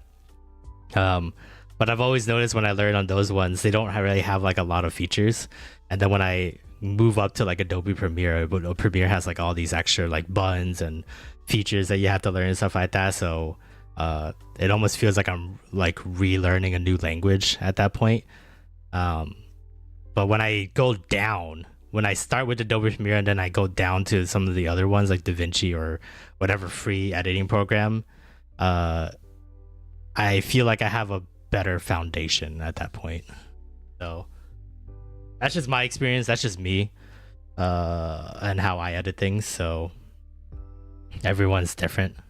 You know, the job gets done at the end of the day. So it doesn't really matter what program you use. Whatever you feel comfortable with, you should do it, kind of thing. So, but I've used Adobe Premiere for a better part of like 7-8 years now. So just easy for me to understand and pick up.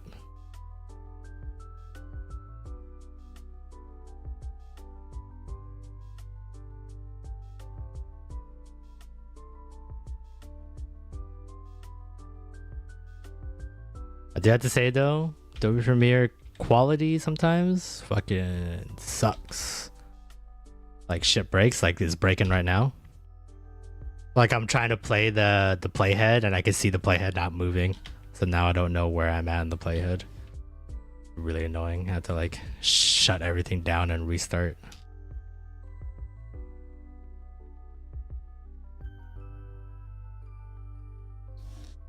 So Adobe Premiere is not perfect in any way, shape, or form. It's sometimes absolute bullshit, but yeah. Some of the features it has, it would be nice. But you can, everything that I do on editing, like it's absolutely possible to do in any program. I just like the quality of life a little bit better.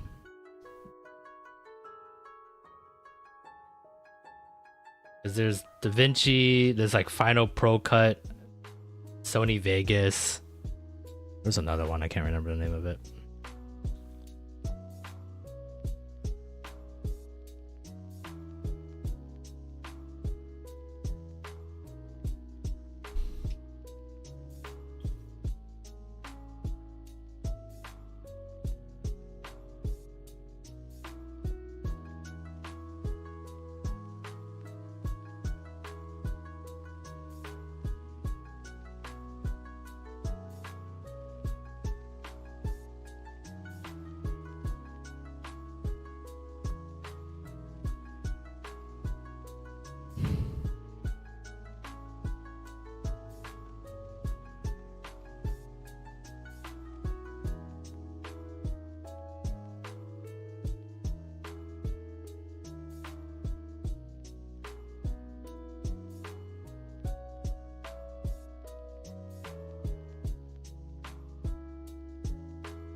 Okay, mute that.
DaVinci is slow at times, but I can't argue with an excellent free software. No, you can't argue it whatsoever. Like Adobe's supposed to be the big boy in town, and it's slow at times and stuff like that. So, but yeah, quality of life is really nice because I like even I don't know, DaVinci has it and stuff like that, but I have like this media encoder. So I have this. So basically, if I'm working on like a lot of different projects, or I'm like taking a lot of clips from one big project and stuff like that, I can load it up, all the exporting, and then I can just export on the side, and then I can still work on the project at the same time as exporting. Obviously, it's gonna take a little bit more computer power, but my computer's strong enough to do it on easy projects. But if I'm working on like something super heavily animated, and you know, there's no point to doing that. But usually at that point, then I can just like go research, work on a script, research on a certain anime and stuff like that, use the internet, and not have my computer like super slowed down or like and stuff like that. So you fucking wish you had that. Yeah. Ever since I bumped up and got the media encoder, it's been fantastic, to say the least. It really helps out when I want to work on multiple projects, and I don't want to be waiting for something to be exporting, because sometimes some exporting projects are really easy, and some of them are ridiculously long, depending on what you're trying to do and stuff like that. So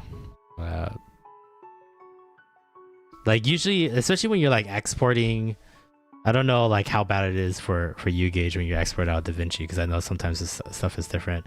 But when I export out QuickTime stuff, because sometimes there's certain things that I want a transparent background on, and you have to do it in QuickTime, and exporting in QuickTime format is it chugs my computer. So maybe, I don't know. Let me see.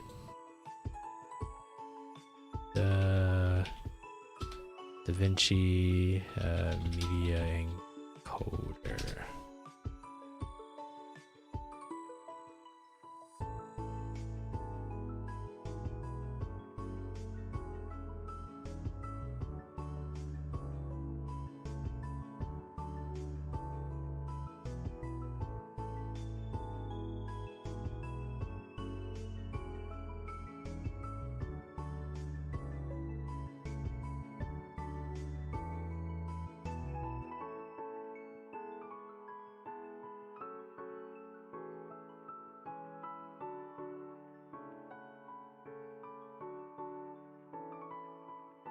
Sounds like a no. Doesn't sound like DaVinci has that.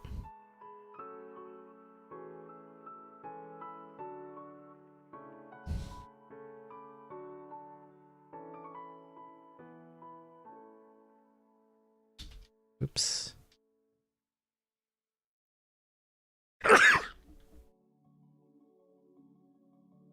What does the paid version get you?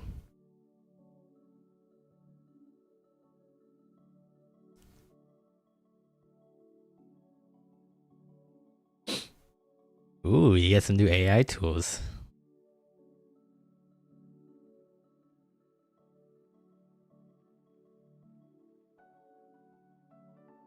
Oh, interesting. You can upload directly from DaVinci, huh?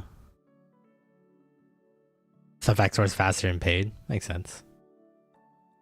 I guess if you're working on a lot of big projects and you got like a really tight time frame, then it'll be better for you to update. So. Oh, this is cool. Multi-use collaboration. Adobe has something similar to it, but it's not the greatest. But then again, I don't really have anyone to work the same project on with multiple people, so that's cool. Multi-use timeline. You unlock the clips, built-in chat.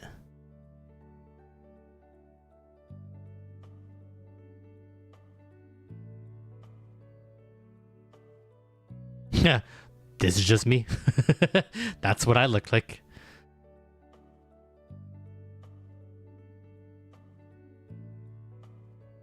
Okay. Yep. Timeline cut. Yep. I always want to get one of these like fancy little keyboards that are like purely for editing. You got like the wheel and like cut buttons, and you can hotkey everything on there. But those are so expensive and just seems like a waste of time. I'd rather just get like a cheap keyboard, or like get like a little numpad, USB, like I'd rather get like just something like this and then just hotkey, because I don't need a lot of buttons for what I do, but just hotkey in this and then just go from there. So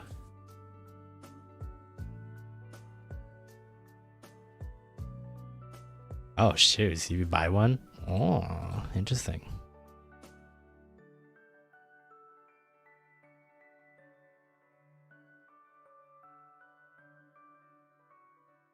How much is it? It's probably like is it monthly or a one-time buy? It's a one-time buy, that's pretty good.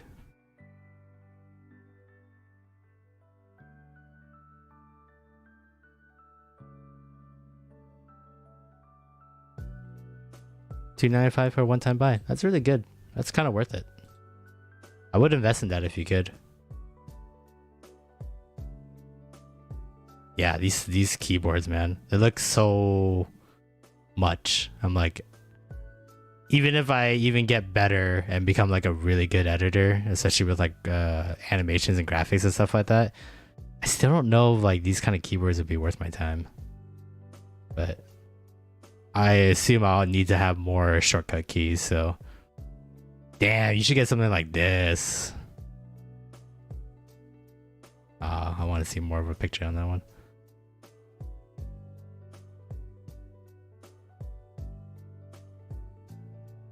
Can I see it? Oh, damn.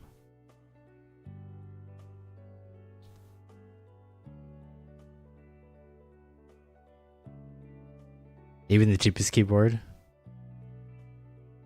$395. So basically the keyboard is $100. That's not too bad. Yeah, honestly, I kind of only need like something like this, but even this is like, I have to find like something like a $30. I get like a numpad like that. I can just like, this is cut, this is delete, you know, this is ripple or roll or something like that, and go from there. But I guess a lot of people do a lot of color grading and stuff like that. You're gonna need more buttons than that. That's cool. Yeah, I would definitely. Yeah, this is the color grading panels. They're really good for movie trailer cutting. Yeah, I would definitely invest in this. One-time buy is great. You don't have to pay monthly like you do for Adobe Premiere.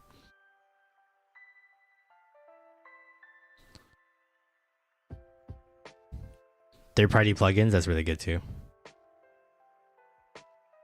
That's really smart.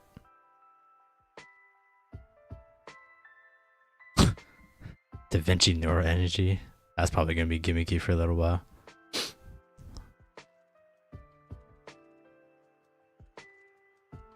Wow, mixed 2,000 tracks in real time.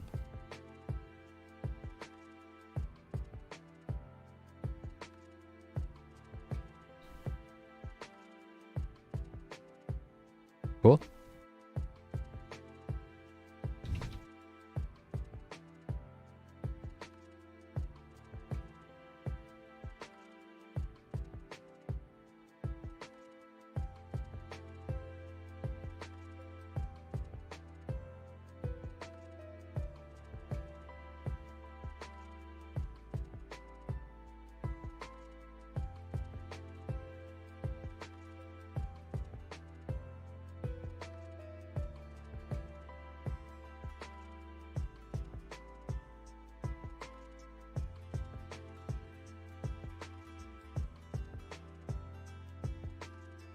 There more to 100 subs? Hell yeah, let's go.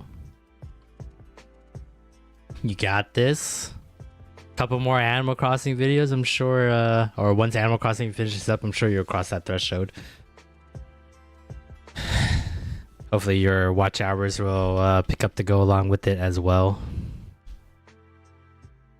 I'm at Last time I checked, I think it was like 23:30 for my watch hours.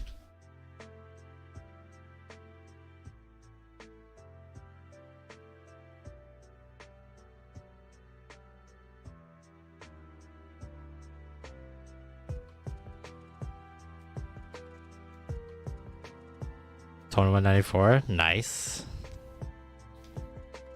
You're getting there.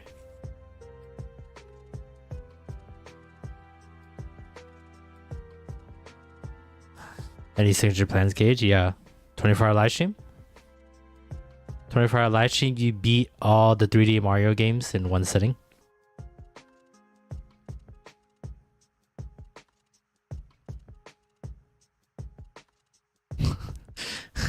Mario Day Part 2, really, actually, to be completely honest. 24-hour stream of sunshine. Oof. Gage might die that day.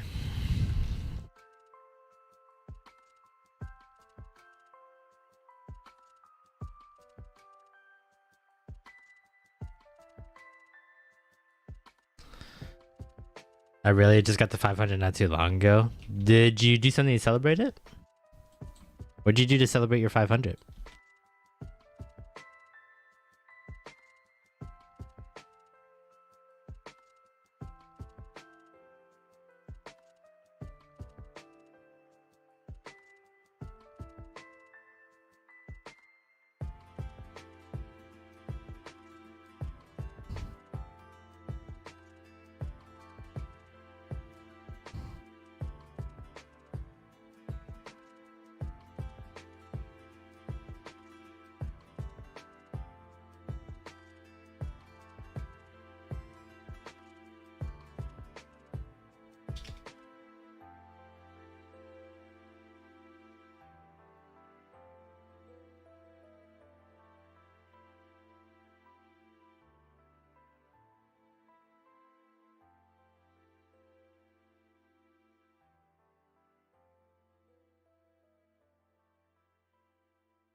Never mind, it's been 4 months. I finished Mario Sunshine on stream. Oh.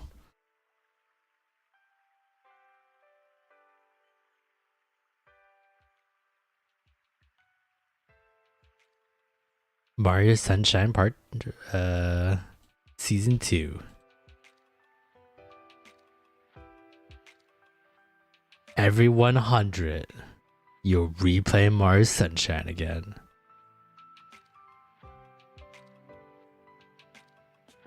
I guess I would just hold out until you get enough hours and then celebrate that, because then you'll be partnered by then. Is Fire Red up next? Yeah. It's I believe you said Fire Red and then Kirby.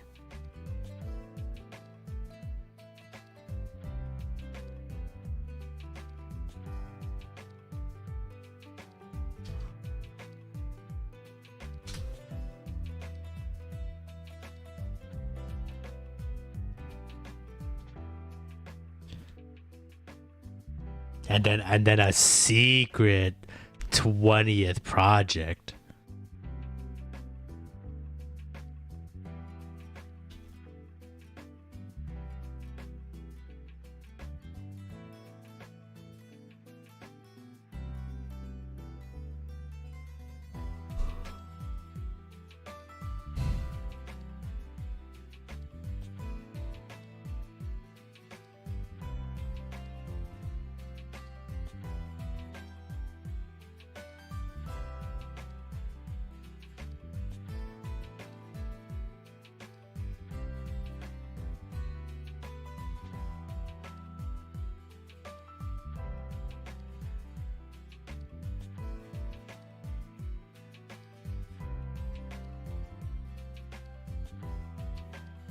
You guys are so good at keeping secret projects. It's just Gage. It's just Gage. He's the only one that's keeping secrets. I got no secret projects.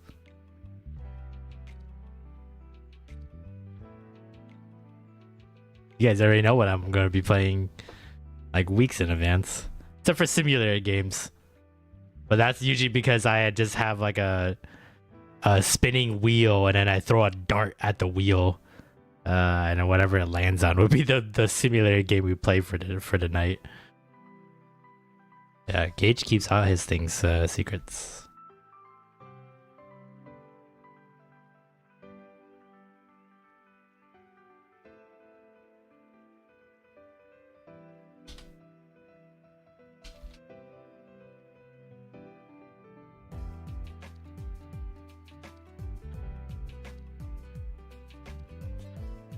Surprises are fun. The one giving it, obviously, but receiving it, meh.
Should make good progress on the Pokemon Fusion video last night. We watched up to the 4th hour out of 5.5 hours on that first stream. That project's gonna take me a lot longer than I thought. I have ran into a lot of fusions in that first like 4 hours of the game. So, but I think it might go a little bit faster because I think I'll start seeing, if I remember correctly, I start seeing like the same fusions for like the next couple of towns. So that one can kind of like get skipped through quite a bit. But that project would be quite a while. But I will try to get that Pokemon short out a lot sooner than the compilation video. But I'll definitely have to work on that when I get back from vacation. I don't think I'll even come close to finishing that video before I leave. So I'm just gonna work on videos I know I can finish so I can start uploading when I'm gone. So decent progress, not too bad. Kind of fell off the deep end a little bit at the end there because we were talking about high school and getting bullied and stuff like that. So the compilation, I wish I can put that as a title, but I think it was only like a handful of times I made a cum joke, so won't be a full compilation. It'll be like a pre-compilation.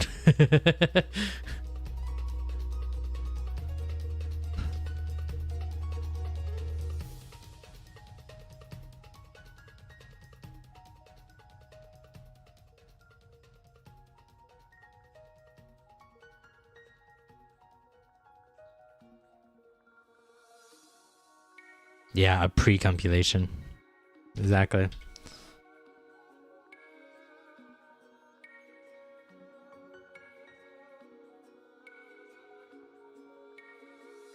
You like it?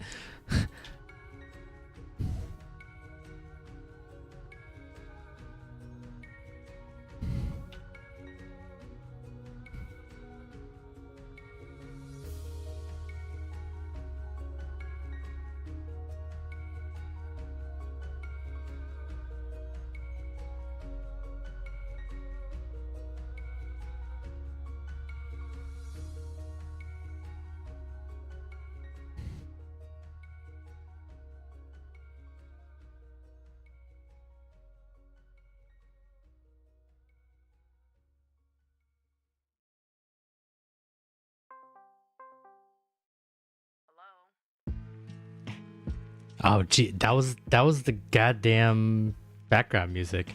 I heard a Discord call for a second. I thought Gage was trying to call me again. Scared me.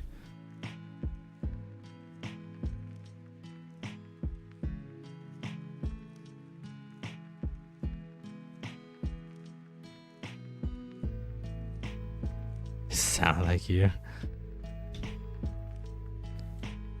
Yeah, it scared me. I was like, oh, why are you calling?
Whoops.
Demon Slayer music is great.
Okay, so I get that muted.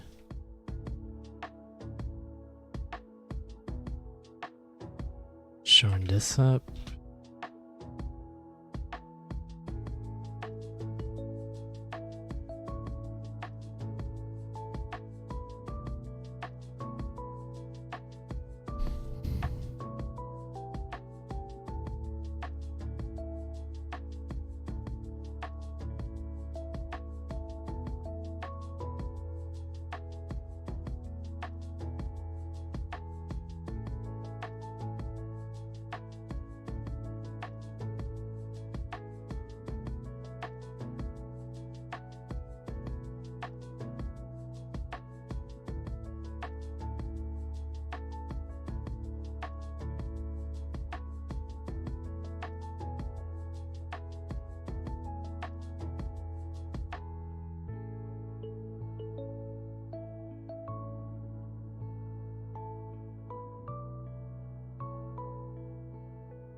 God damn it, you broke again?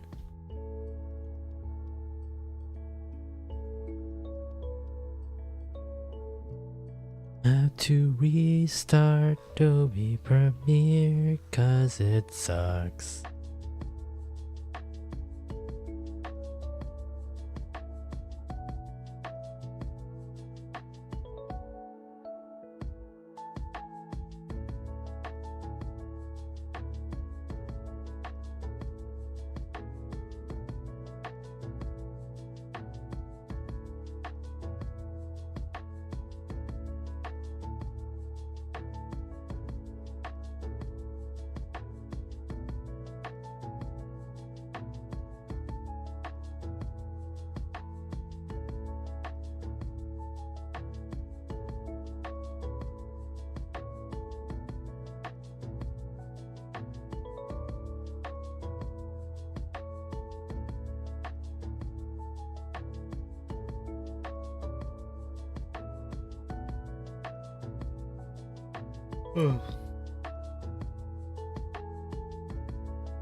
Actually, we're okay with that pause.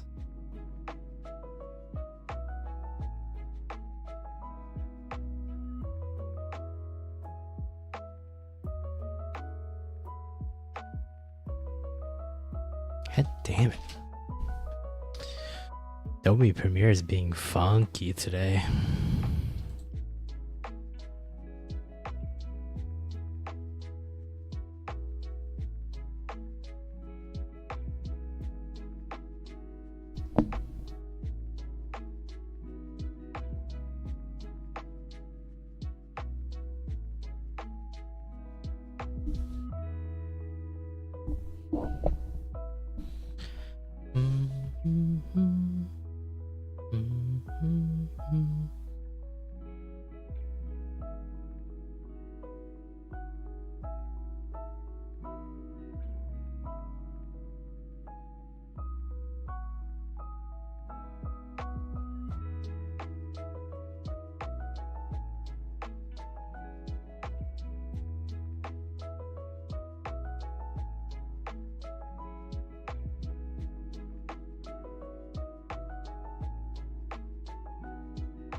Do I keep this in?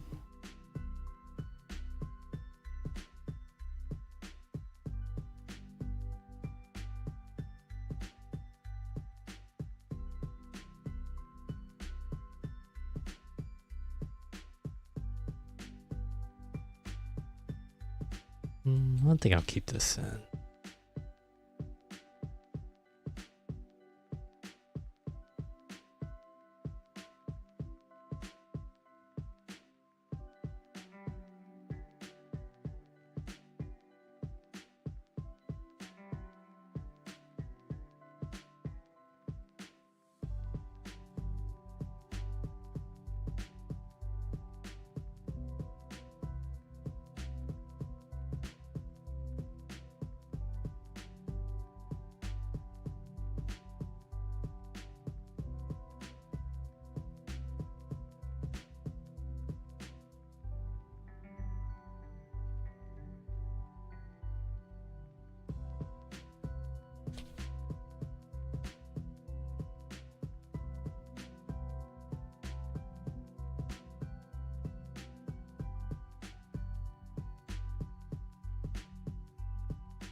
tying up this sentence.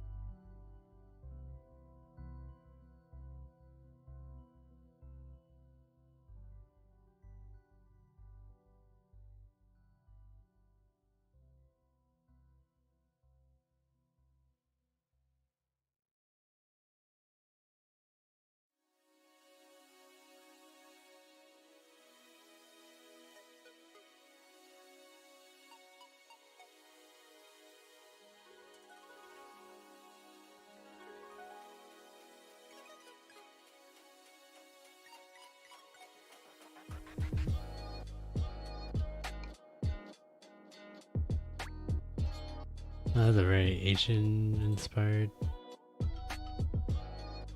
song. What is this? Frequencies?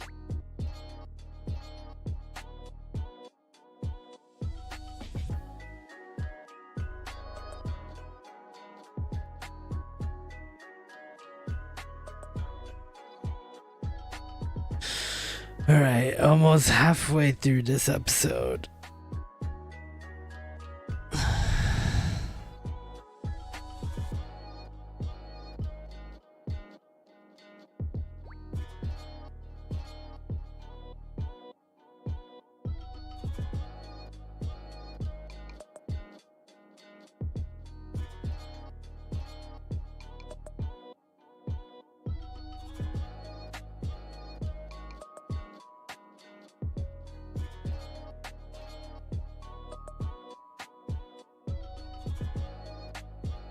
Oops.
Finally finished editing. Nice. What was it? Animal Crossing episode for tomorrow?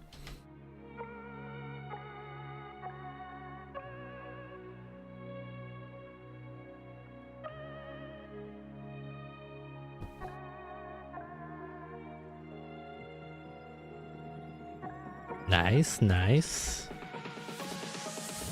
This is day 21, 22 already? Man. This month has flown by so quickly. So working on the second video for my stream. This is your Breath of the Wild stream, right? That you had on Wednesday. How many episodes are you getting out of it? Oh, okay, you just answered my question right when I asked it. 3 videos. That's actually pretty good. That covers you for the whole week then, right? Usually you upload like every other day. Not weekends. Day 23 tomorrow. Man. This month has flown by so quickly. We're already a quarter of the way through the year. It's crazy. So much work to still needs to do. Does now you can use next week to get ahead. It's pretty nice.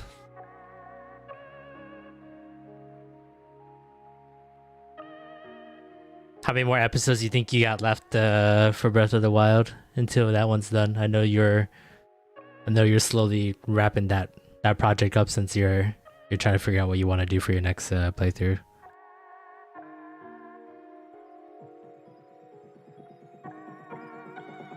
Did Ocarina of Time win the poll? Is that what going to be the next Zelda game we're playing after Breath of the Wild?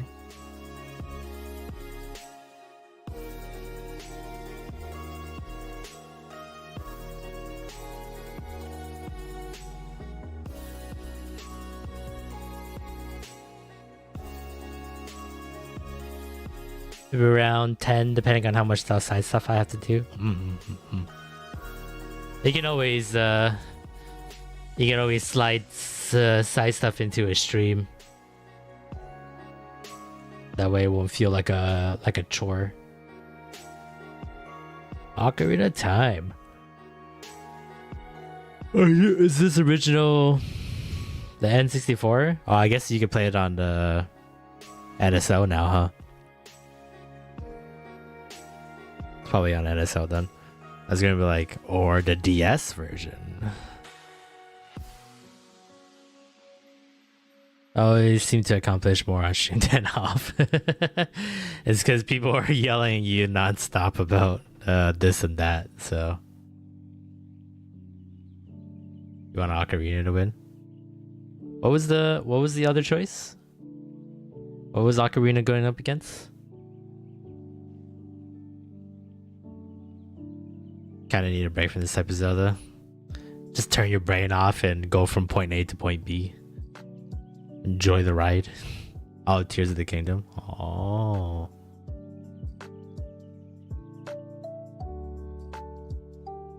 Bum, bum, bum, bum. Nice. Oh, excited to see Ocarina of Time.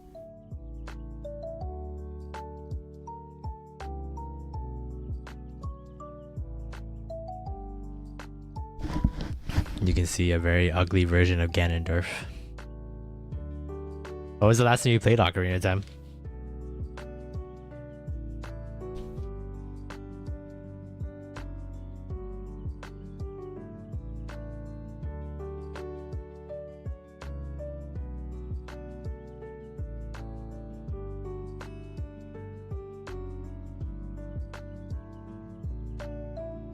Back in the N64 days? Nice. Same.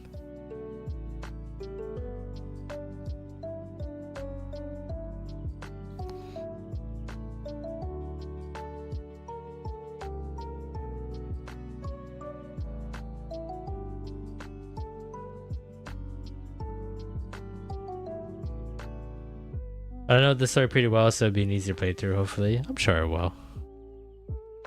Pretty sure it's like riding a bike. You're just gonna go. Even if you don't remember every fine little detail. Shouldn't be too bad. That water temple though. I mean, 9 times out of 10, I feel like every water temple has been horrific, so I don't remember. Trying to remember. I think Tears of the Kingdom wasn't too bad, the water temple. I remember correctly. I think I still had some problems though. But I didn't feel lost in the water temple like most water temples.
How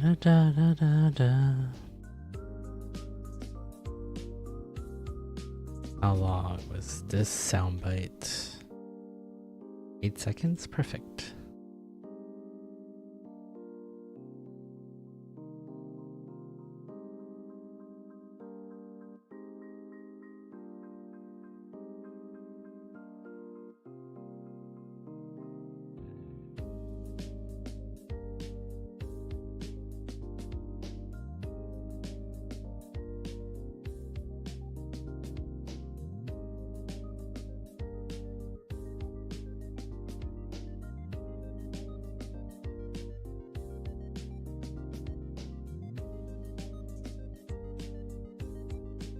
Tomorrow's episode will be tilted yoga in the rain. Nice.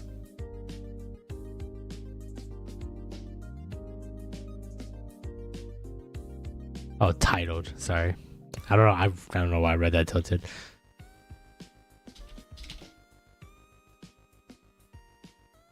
Oops. My eyesight's getting worse.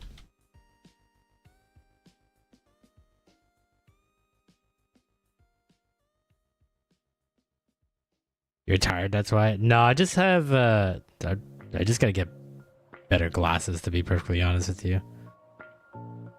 So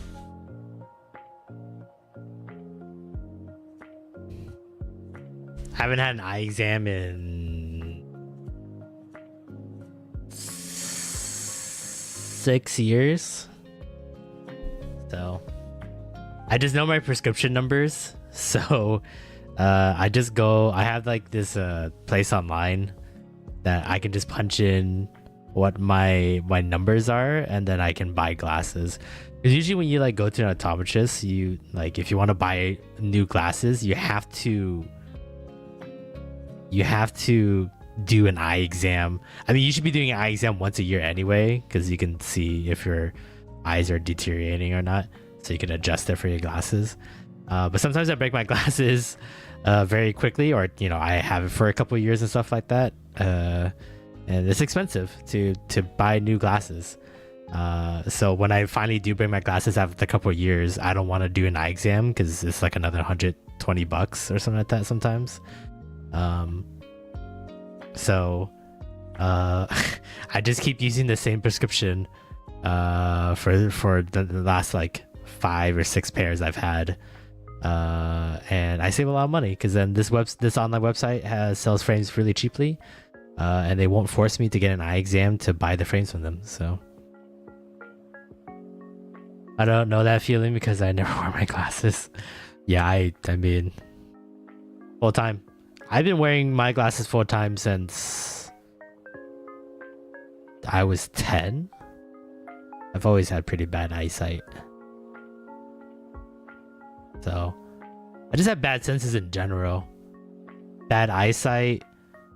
I don't have a good sense of smell most times than not. My taste buds aren't like the best, to be perfectly honest, and I don't listen. So Mario Maker's now 100% beaten. Ooh, nice. I know people were trying to get that last level in before the servers shut down, so nice.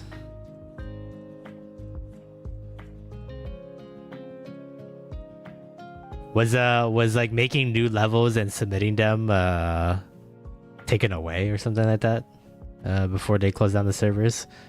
I feel like there's gotta be some douchebag out there that would see Mario Maker being 100% and then slide in like one last level if they could. Oh yeah, okay, that makes sense. That's smart.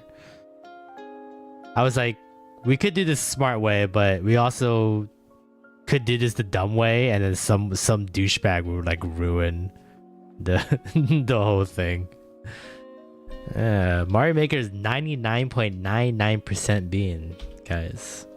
Because you didn't beat this one level I submitted 5 minutes before the server ended.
All right, halfway there. Time for a milk chocolate raisin break.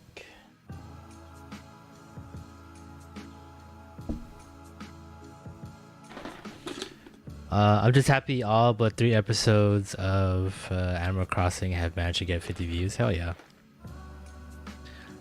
Maybe you gotta find another short to pull out those 3 episodes that didn't get 50 views and post another short from those episodes. Alright, I guess Ian's taking a shit. Cool. Thanks for letting me know.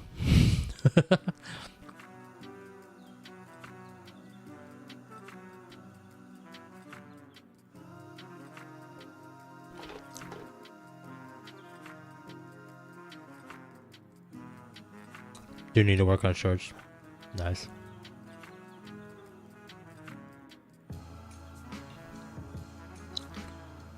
Do a short view of me a minute to try to take down the plane. Holy snap. In this economy?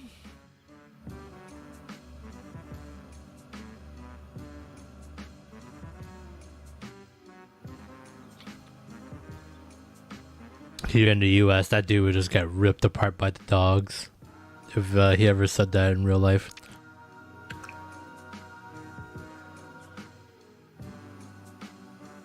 Okay, you done editing Animal Crossing for today, right? Do it right now. Animal Crossing is crazier than you think. Oh, absolutely. Some of the stuff that the neighbors have said has been like really unhinged. I played a lot of I played a lot of New Horizons. I also played a lot of the Pocket Camp Animal Crossing mobile game. And a lot of the neighbors also had said some pretty like asinine crap. I was like, this is a children's game, right? Can you really be saying this kind of stuff? It's like, it's fun and it's cute because it's like animals that are saying this, not humans. It's like when you're watching like a Saturday morning cartoon and it's definitely like, it's catered towards kids because it's a cartoon, but it's got adult jokes. So like if an adult is watching with a kid, then they can have fun watching it too. That's what it feels like with Animal Crossing. They can say anything because they're animals.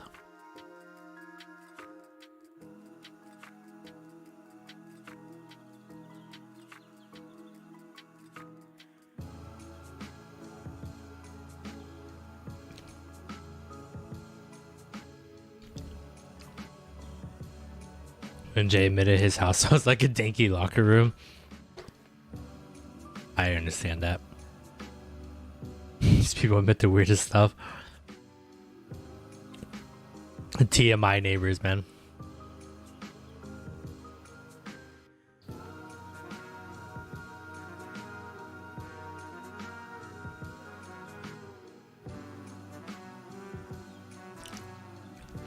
I haven't had that big of a problem with neighbors in a while. But a while ago, I remember I had a neighbor that lived across the street from us. And it was like this white guy, and I wouldn't say he's racist, but just like kind of uncultured a little bit. And he would he just thinks, because I'm like the only Asian guy like on the block, I guess. So he just assumed because I'm Asian, I know how to fix computers. And I don't. Not that great. I can like fix basic stuff, but I'm not not like a computer engineer in any way, shape, or form, but he had this laptop and he was like, yeah, I really need this laptop to work and it's not working. Can you fix it? I'm like, do you know what the problem is? He's like, no, it just won't work for me. I was like, okay, I can try, but no promises. He's like, cool, thanks, man. And then like he was like, be careful what you find in there, wink. And then he just like walked away. And I'm like, okay, like what? I don't know what to do with that information. Right? Yeah, I was like, what? I don't know what you expect from me. So I go and try to fix his computer, and like it was like a battery issue. He just had like his batteries like weirdly like coming off in the back of the laptop. So I kind of like jimmied it in. It wasn't like the best fix, but I kind of like got it to work. Turned it over to the police. It wasn't incriminating. It was just well, you know, I'll get to the point of that story, but so I got the battery to work. That's why it wasn't turning on and stuff like that. So I turned it on, right, just to see if there was like any other problems before I gave it back to him. I was gonna tell him the problem is like temporary. You might need to get like a new laptop battery or a new laptop altogether, kind of thing, because I didn't have the tools to really like solder in the battery. And so I turn it on, and there was one video that was, or one folder with a video in it, and it was I forgot what the folder was called. The video was titled like Nightly Watch or something like that. And then I just remembered what he said to me, and he winked at me, and sadly curiosity got the best of me. This is totally my fault. I don't blame him in any way, shape, or form. I clicked on the video because I'm like, why would you title a video that says Nightly Watch? And the video turned out to be a sex tape of him and his current girlfriend. They recorded it on the laptop and then saved it, and it's the only thing on his desktop, or on his like desktop thing. I don't really even see what he uses it for, to be honest. He told me it was for work, that laptop. I don't see anything work related on that laptop. Yeah, I saw like it took a while to get in there. Like the video, like there was like so much movement. I don't know what the hell I was watching, and then like 30 seconds in, there were a pickle in her mouth. I was like, okay, close the thing. I was like, wait, I gotta like exit it out. So I exited out, and then I shut it off and everything like that. Handed it back to him the next day, and I was like, yeah, it's just a battery thing. You might want to get it done. And then he's like, yeah, I did get it done. And he just walked away. I'm like, what the? Did this guy like sabotage his battery on purpose to make me curious about the sex tape he filmed with his girlfriend, and for me to watch it? I felt set up for a hot second. So now every time someone asks me if I know how to fix electronic stuff, I just tell them I'm not that kind of Asian, because I don't want to run into that. Yeah, I feel like he wanted me to see that. I feel like he wanted to brag about it to someone. He had no one else to brag it to. So I mean, I wasn't living in a really nice neighborhood to begin with. There were a lot of like druggies and you know, people who are in and out of jail and stuff like that. So honestly, I felt like he stole that laptop too, to be perfectly honest. I don't really know if he bought that on his own accord. I don't want to fully assume that, but given with his track record, that is a possibility. But yeah, that was awkward. And I'm pretty sure he told his girlfriend that, or like he told his girlfriend that he set me up, or like I'm gonna watch it. kind of thing. So, and they just both look at me. I think they like got off on the fact that like there was a potential that I watched them have a sex tape. Like, cool, I guess. I don't ever want to talk to my neighbors ever again. Yikes, yeah. Luckily, I don't live in those kind of neighborhoods anymore, but I have too many weird stories about that cul-de-sac neighborhood that I was lived in. Why don't they just upload it to the hub then? Nothing.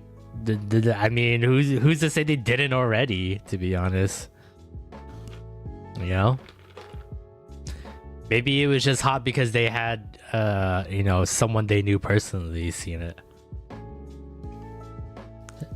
The hub is banned in Texas. Damn, I didn't know that. That sucks.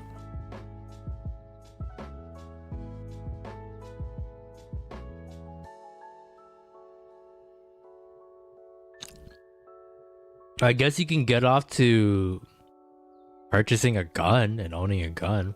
I feel like that's what a lot of Texans like, right?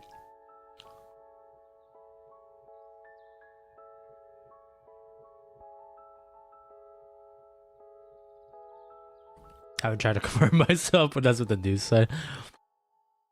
I wonder how devastating that was for 95% of Texas.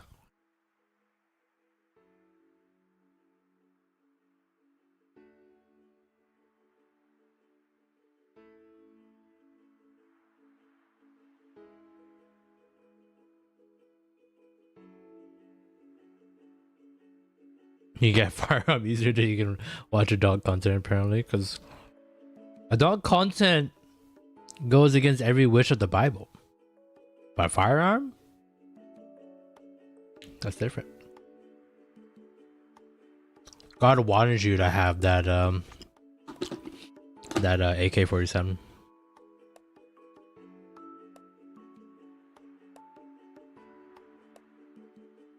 Screw the Bible, Gage. I thought you were the PG guy here.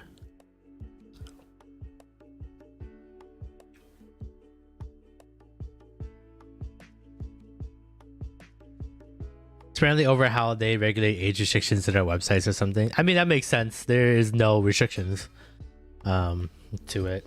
You can literally lie as easily as you can breathe to get into any corn site. So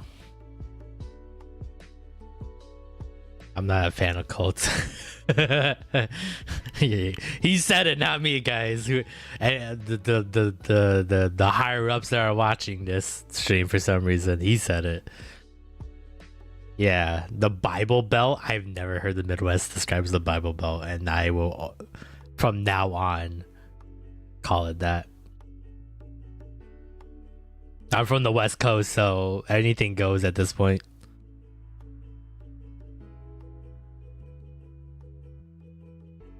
We don't know any better. We just do whatever we do. Feel whatever we feel.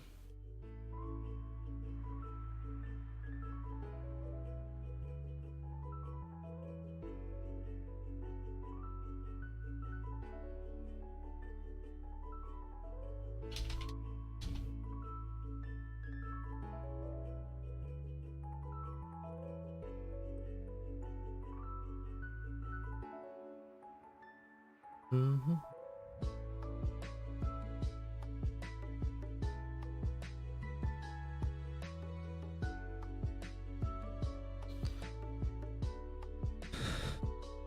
Maybe. No hate as strong as Christian love, as they say.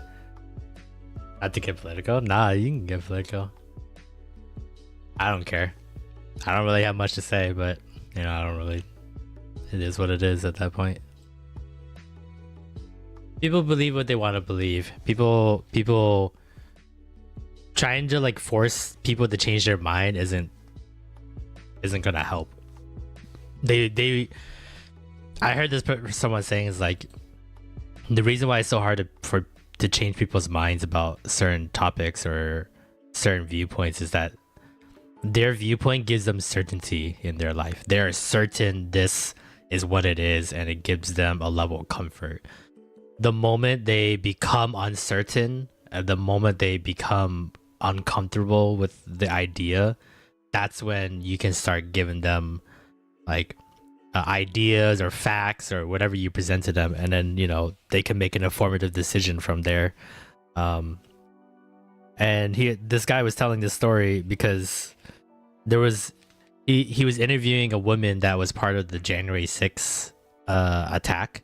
She got arrested for being in the building, and she went to jail for 60 days, and being in jail opened her eyes to the whole situation. And now she's anti-Trump isn't the right word, but she's kind of more like not full Trump. Like she's like questioning, she's doing her research, she's trying to figure out like, why are we doing this, why are we like this and stuff like that. And now she's trying to like get other Trump supporters to like kind of at least do the research, not fully like, hey, become an anti-Trumper, but like, maybe let's try to understand this better and not blindly follow the biggest Oompa Loompa we have in office. So it's crazy.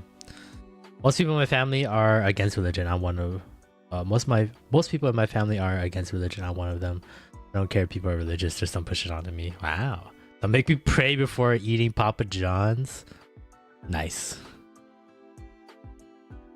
I love how the January 6 people are facing consequences and crying about like you're literally a terrorist. Yeah, it's crazy to say the least. And for some people, it seems like that lady I saw in the interview, it helped them like see things in a different light and do the research and come to a better conclusion than just blindly leading or blindly following someone.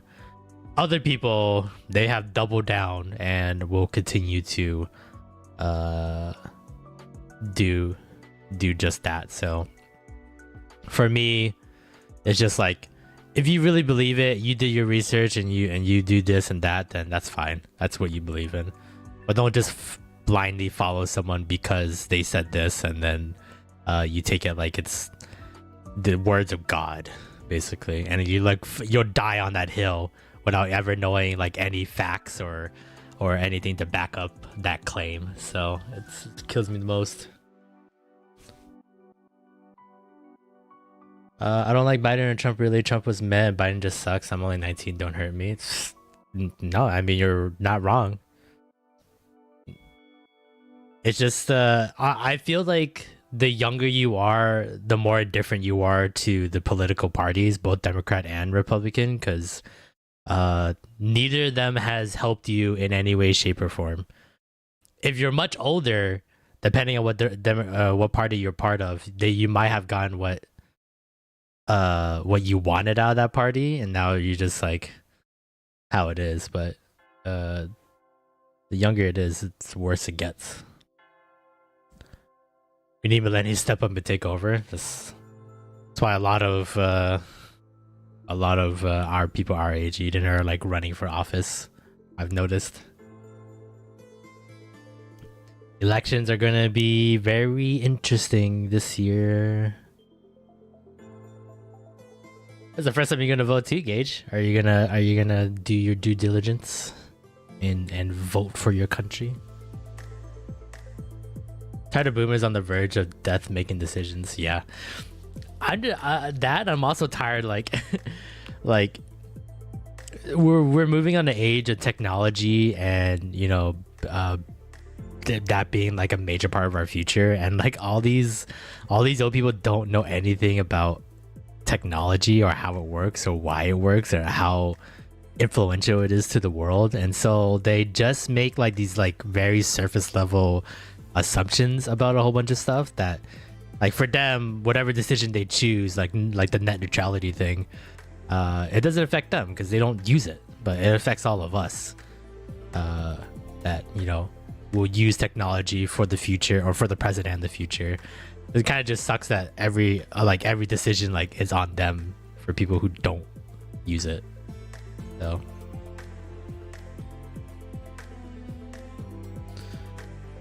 My mom had a meltdown trying to set up her Amazon Blink alarm system.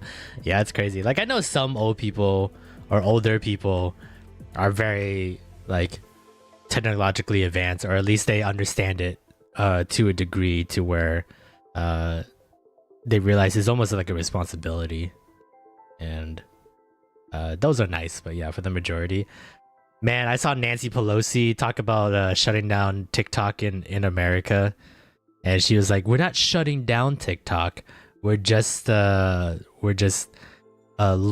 the permission of allowing so much content to come through into America. It's like tic-tac-toe. We're winners." And she made that. I was like, oh my god. I was like Hillary Clinton when she was running in 2016, and she was like, Pokemon go to the polls. I'm like, please, please, can we get someone in office that knows anything about like new technology, please? My dad was an engineer, so he's better. Nice. My mom is pretty open to technology, so she in her free time she tries to learn what benefits her, at least at the end of the day. My boomer take is that TikTok should be banned because it's rotting children's brains. For me, it's like there's just a lot of, it's still just marketing at the end of the day, so it's just another marketing tool. But there's quite a few people that have made a living through TikTok in terms of their money, so it feels a little weird to just take that all away. Like the good people that have made cool stuff on TikTok. Some are rotting people's brains, but I mean, there's children's show out there that rot children's brains, and YouTube videos and stuff like that. So it feels like it's more like you gotta learn how to better the algorithm than to take away the entire product itself. Yeah, the prank videos, I absolutely agree with you on that. That needs to go away. That crap is ridiculous. I still can't get over it. There was that one where people knew how to unlock, I think it was like a Toyota Prius or something like that, like one of the like electric lock kind of locks, so you can unlock the car as one of those like push button start cars, so that you can like they figure out a way to start the car without the actual key. And so these bunch of kids were just like, for TikTok, they were stealing these cars and they were just driving and, you know, going joyriding and stuff like that. And there was one incident where these kids joyrided, I think, onto the freeway, and then they crashed. And I think there was like 5 kids and 3 of them died in that car crash. I'm just like, that should have never happened. We should have never had a video trending on how to hack an electric car to steal. Or the one guy where the guy straight up shot because he was harassing a delivery driver. Man, I always think about those videos of like delivery drivers getting harassed and stuff like that, because I'm a delivery driver, and it makes me nervous sometimes when I'm like, especially when I'm like delivering at like 4 in the morning. Some people get really like paranoid at 4 in the morning, especially, and it's crazy to me because I'm just like, you ordered this. You wanted this to be delivered at this time. You chose this time. Like, Amazon is not just like, I just randomly pick a day that you receive it. Like, you could choose the block of time that you receive things at. But a lot of these older people don't know that that's an option. Because I think it defaults to like the earliest time if you don't choose. But they don't know, so then they get spooked. And they like have weapons in their hand at 4 in the morning. So maybe you should be packing. Sadly, my delivery job for Amazon is like it's a contract job, so I have to like fight for shifts, delivery shifts and stuff like that. So I don't work every day for Amazon. But this is Amazon's way of saving money because I don't get health benefits. You know, I don't I don't get a regular schedule or anything like that, or they don't have to pay for my car because I have to use my own car to deliver and stuff like that. So, oh, packing a firearm? I don't know. I thought about it, but I don't like. I've been to the shooting range like 3 or 4 times, and I don't know. I don't like the feeling of the gun in my hand. I don't like the responsibility of a gun. Even if it's just to protect myself, I don't like the idea that I have to potentially hurt someone else to protect myself. Sorry, that was a text in me thinking, no. I you don't have to say sorry for that. I totally understand. I think I should maybe something like smaller, like a taser, because I know they have like those like small tasers that you can carry around and stuff like that, or pepper spray or something like that, kind of thing. But it's not like I haven't thought about it, to be perfectly honest, because I've heard horror stories of people that do like the contract deliveries like I do. One guy is like, yeah, I just got back from the hospital, 3-hour shift, and I got stabbed in the abdomen, and it was 4 in the morning I was delivering, and the guy panicked, thought I was trying to get into his home, but he put in his notes that he wanted the package to be delivered into the rear door in the back of the house. So yeah, I got stabbed, so I just got home after cutting stitches, and I'm like, fuck. And I hate it when people put in the notes, can you deliver to the back doors? Because every time it's delivered to the front door, my packages get stolen. And I'm like, yeah, but it's also 4 in the morning, so get your damn packages before everyone else wakes up, please. So there are people literally committing crimes and posting it online as a field day for law season, please. Oh yeah, TikTok is horrible on that. But that's like, they gotta police that on TikTok. I feel like getting rid of all of TikTok doesn't really fix the problem. You gotta fix your policies, because then someone's just gonna make another TikTok, or like a Big Bok, you know, and then Big Bok would get really popular because it's just like TikTok, and then people are just gonna do the same thing there. They're not gonna police it there. Big Bok is just gonna get all the money possible, and then when it gets really problematic, they dip, just like how TikTok can dip. So, hey Monkey, welcome to the stream. Hope you had a fun night at the drag house. Hope you had some fun work to be done.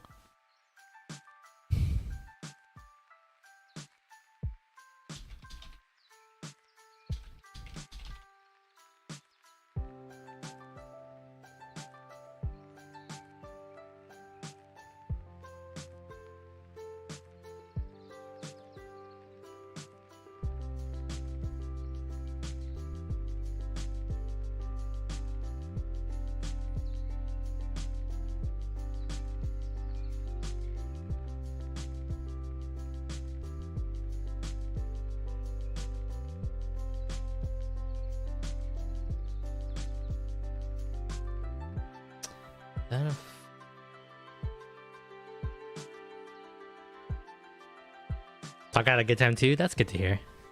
I'm glad you guys had a fun time.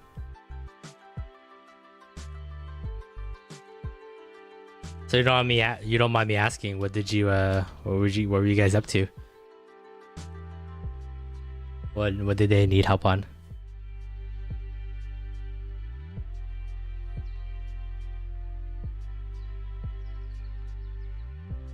Oh, what did I close?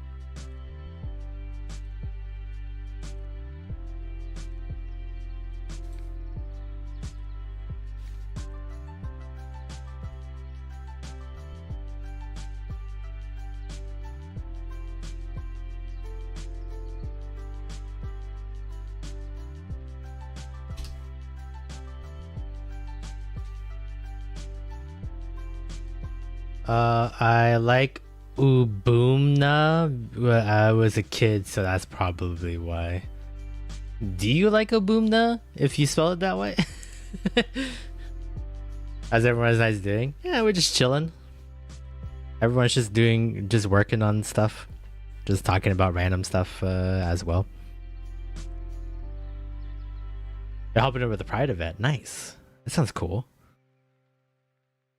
Trying to finish up some editing as well. Nice.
Oops.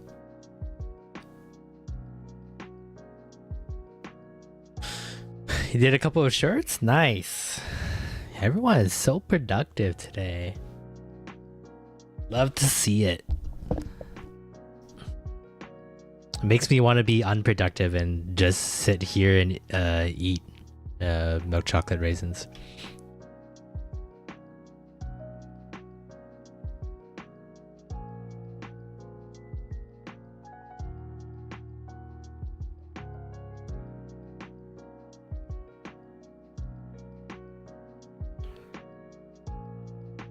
Shows are editing are fun. It is relaxing sometimes. Other times it's stressful. I remember I had this one idea that was really stressful to do for some reason. We used to do like a top 10 ranking board for an anime season, and every week we would do votes and grade each episode, and then it would change the board and stuff like that. I wonder if I could find the video for it. But I wanted to do this like really extra idea, and it was based off of like Mario Kart. I wonder if I can find it. I don't remember where I saved it.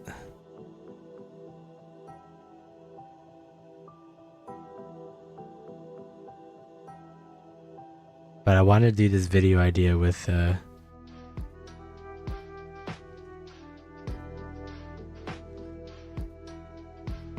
that kind of is very like Mario Kart-esque.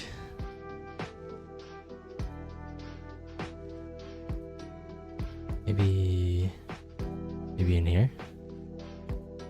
Nope.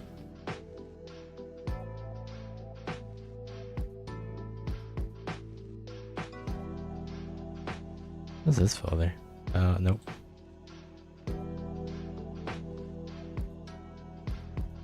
Nope. Nope.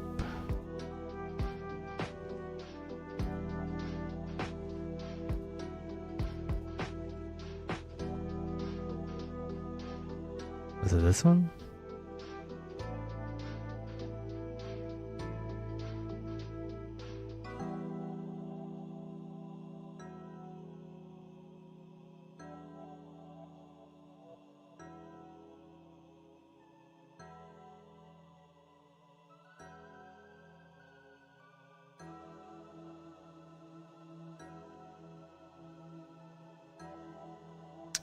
this is it.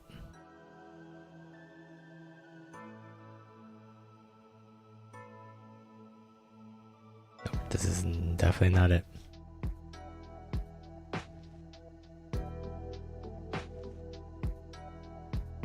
I don't know where I put that project.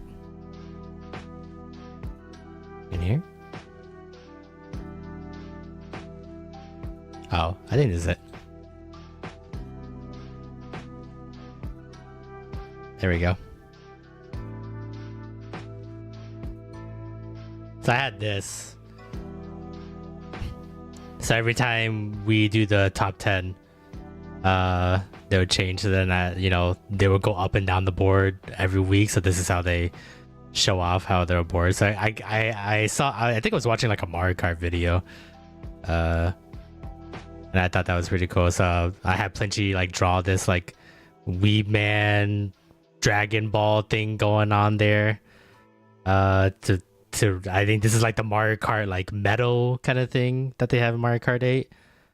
I think I just like replicated like the video clip, even the same sizing for the like the placements for the riders and stuff like that in Mario Kart 8. So I thought it was a pretty good idea, but then they kind of it took a lot of work, and then I realized it wasn't really viable for me to do this every week. To do that, so too much effort for you. I love doing it. I love trying to figure out how to do it right. So like for this week, this show was the best. This show had the best episode for the week and stuff like that. So I took a clip from the show to place in the background. I'm using like a clip, a portion of the opening song that I had and stuff like that. Making this logo wasn't too hard. That was like maybe 15 minutes and stuff like that. This like transition of like kind of like a lightning bolt coming through. Someone had that pre-made, so I just had to like plug in what I wanted to do. So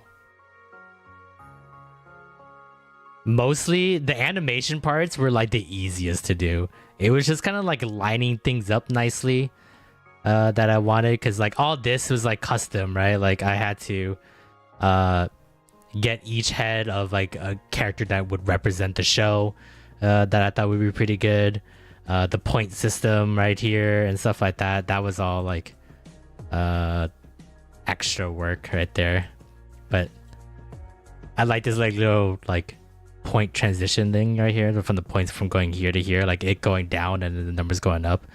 That was an easy way. There's like an easy way to set that up. So but I kept moving placements around. I didn't know where to put like the where you can listen the podcast on, stuff like that. And there was a lot of movement. It was a lot of like trying to figure out like how I would like it to look. But the animation parts are pretty easy. So, but I probably would extend it if I would.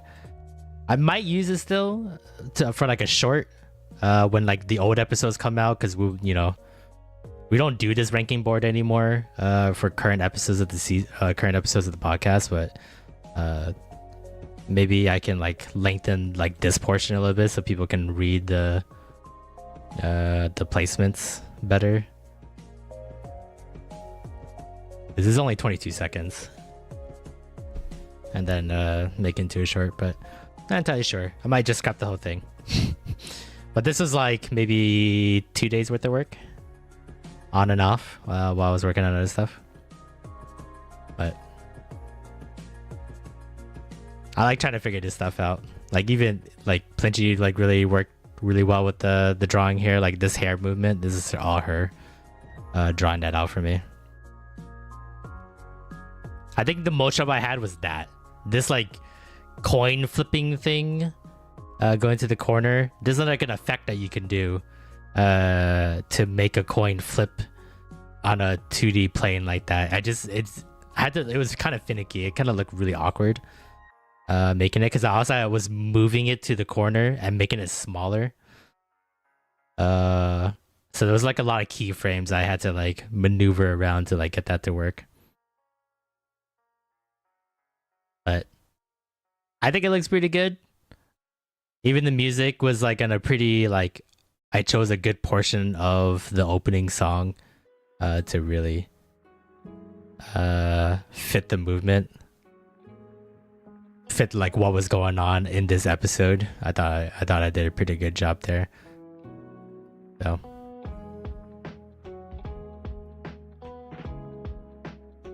honestly, I'd rather do stuff like this and figure out like cool stuff than like the, you know, I love editing the podcast. I'm not saying I don't, but it does get monotonous just, you know, 2 times speed listening to the audio, sitting here and doing it. Sometimes I play like mindless video games, or like if I'm 100%ing a video game, I can like play that on a different monitor while I'm editing this and stuff like that. But you know, making those kind of stuff is pretty cool.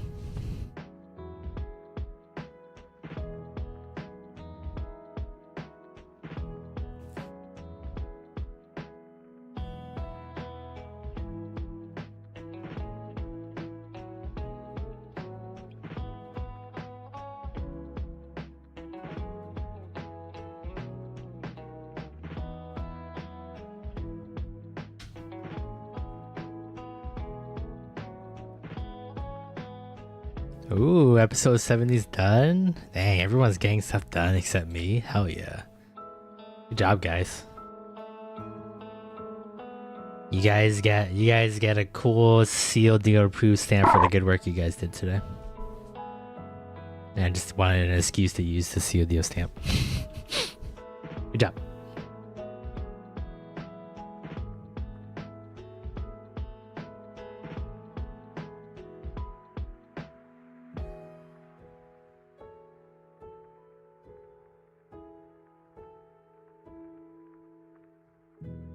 Have a great idea, sure is done. Nice. Yeah, you got a stamp.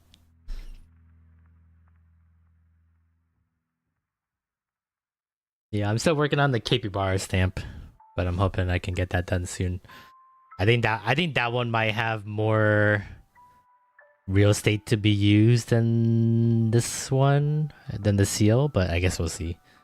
See which one you guys like to try to gravitate towards you more, but want to try to add more stamps into the future. So you guys have any good ideas? I'm thinking probably like an animal themed stamp is where we're getting at, but yeah, capybara one's like maybe like 20% done. You should make a good work stamp. That is actually the stamp I'm working on, Gage. You actually hit it right. The nail on the head right there. That is technically the next stamp I'm working on. It's a good work button.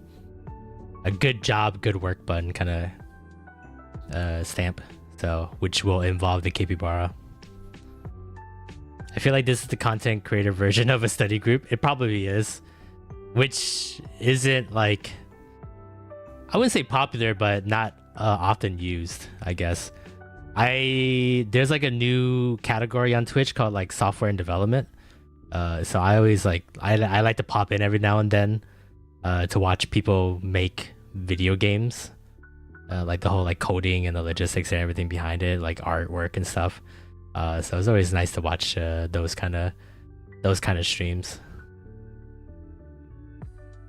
I don't ever see much on video editing, and I think it's just because I guess you don't want to show the video itself in video editing, because you're pretty much like, who's gonna watch the video if you see the entire video editing process in the background kind of thing. So I don't know if that's like the thought process that those have. I always look around to see if there's any one doing like video editing streams, and I don't really see any or much, I guess. But when you're like coding a video game, it's all code, right? So you can't really tell what's going on, but they still have to test the code, so you still see parts of the game and stuff like that. So I think it'd be pretty cool if there's a category like that for us video editors.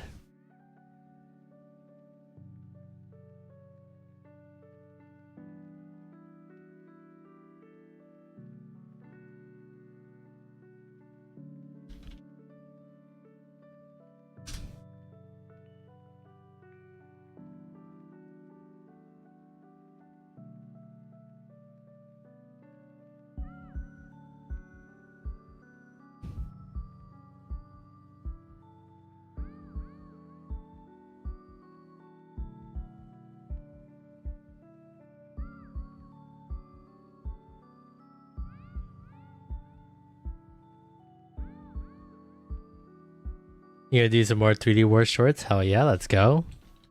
Keep the production train going here. Don't stop till you get enough. Or, you know, if you feel really tired, then stop and, you know, get some rest. So you have a lot of options for that series. Yeah, it sounds like you and Flops like went absolutely haywire every episode. So now that you guys are done, I can finally put it on the queue and finally start watching the series.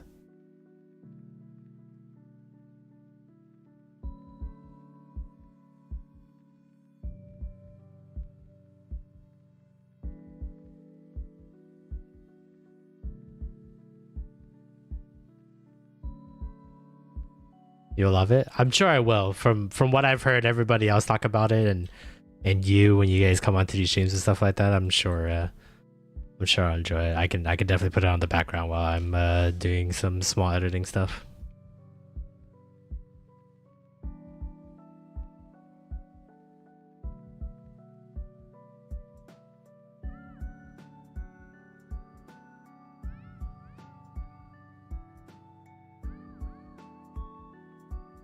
Fun episode has some spicy language. Speaking my language.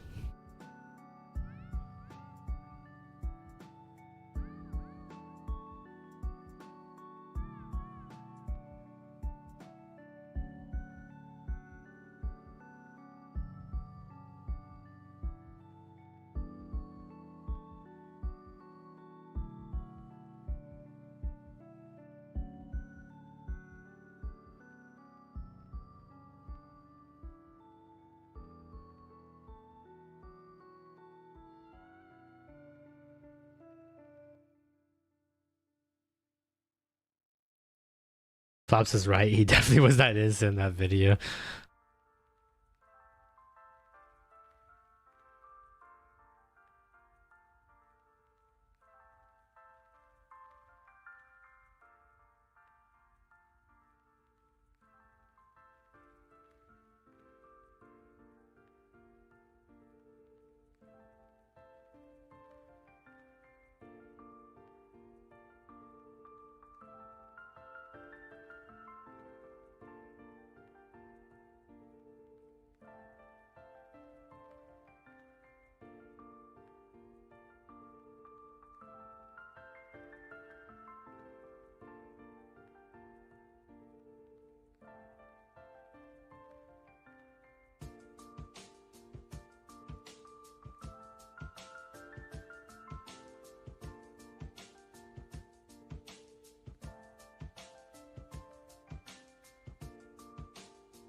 What did I edit today? I am editing a podcast episode right now. So the plan is currently I'm gonna try, whoops, that's not the right one. I am editing episode 150 of the podcast. I'm gonna try to edit everything of 2024 we currently have. So we got 6 episodes within 2024. So I'm gonna try to get this season done because this season is gonna end next week or the week after. This winter season, the first 3 months. So I'm gonna try to get all these episodes out as soon as possible. That way, when we record new episodes of the podcast, then there's like a little bit beforehand, so you can just jump straight into the new one. So. Because I don't expect anyone to like start watching all these old episodes of like, you know, the 140s, 130s, the 70s, 80s, all the ones that I have not finished editing and put out. So I kind of want to do double up. So basically, as the new episodes are coming out, I will slowly go back into, you know, all the way up to 2020. In 2021, I'll start uploading those episodes out like on the side. Whenever I get them done, I'll just put them out there. But I would like to try to get on a schedule with new podcast episodes where we usually record them on a Monday. I would like to get them done and out on Friday. So there'll be a new episode of the podcast out on Friday on all the podcasting apps, YouTube, you know, Podbean, Spotify, Apple. So I'm going to try to get like one or two podcast episodes, possibly 3 podcast episodes from the beginning of the year done and uploaded while I'm gone. So,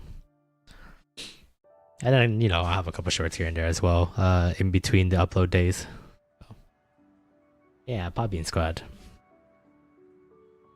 But hopefully that kind of is a little better than trying to wait till we're all fully caught up to post new episodes of the podcast. That way, it feels like the podcast is a little current.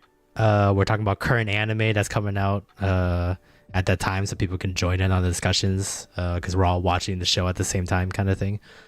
And then we go from there. And then I'll just try to infinitely edit away in my dungeon here, trying to get all the old episodes done, and then have a full, complete archive on all the, you know, podcasting apps across the platforms.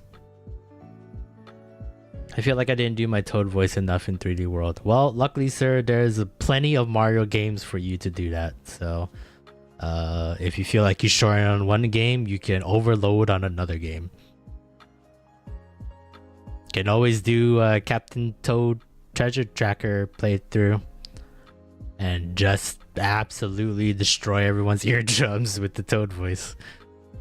Podbean Squad, current members, Lance and I. Yeah.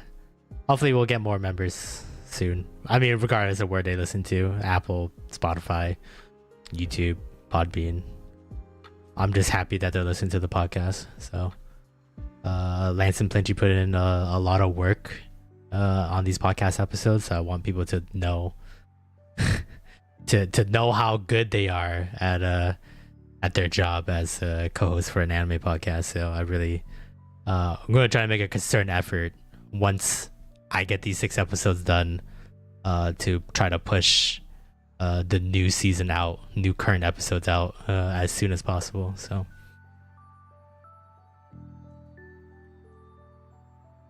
I really don't want to do another Mario game this year. I've done so many recently. Yeah, but you're the Nintendo guy.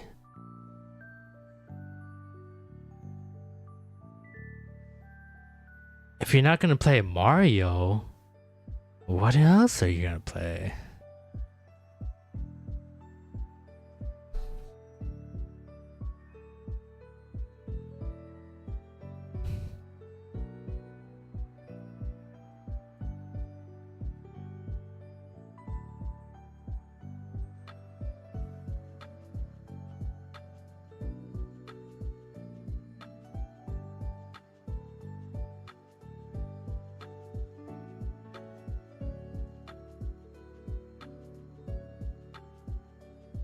First 6 of my Mario related series were all within this last year. And we love it all the same.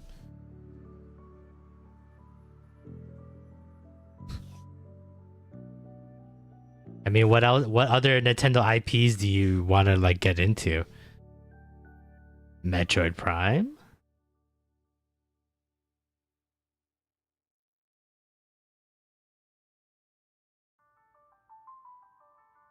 I guess you're getting into Pokemon.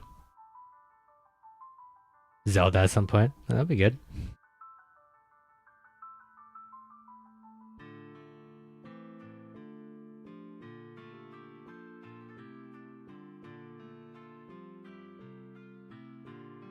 Do you know what Zelda game you feel like you would want to play first?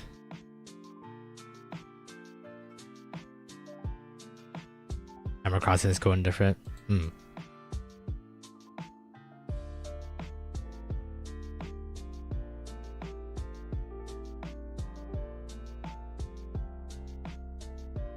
really love the twos that are playing right now? Yeah, GlitchxCity.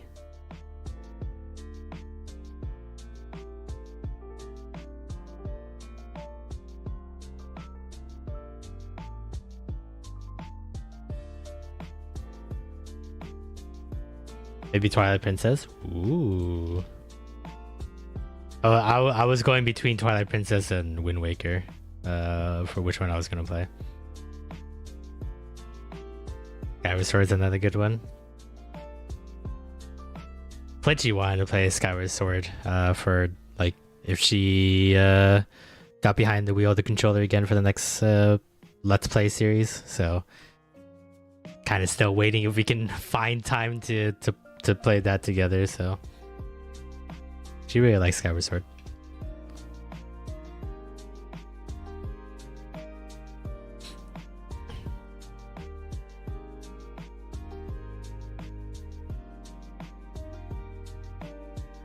I want to do another Sonic series at some point.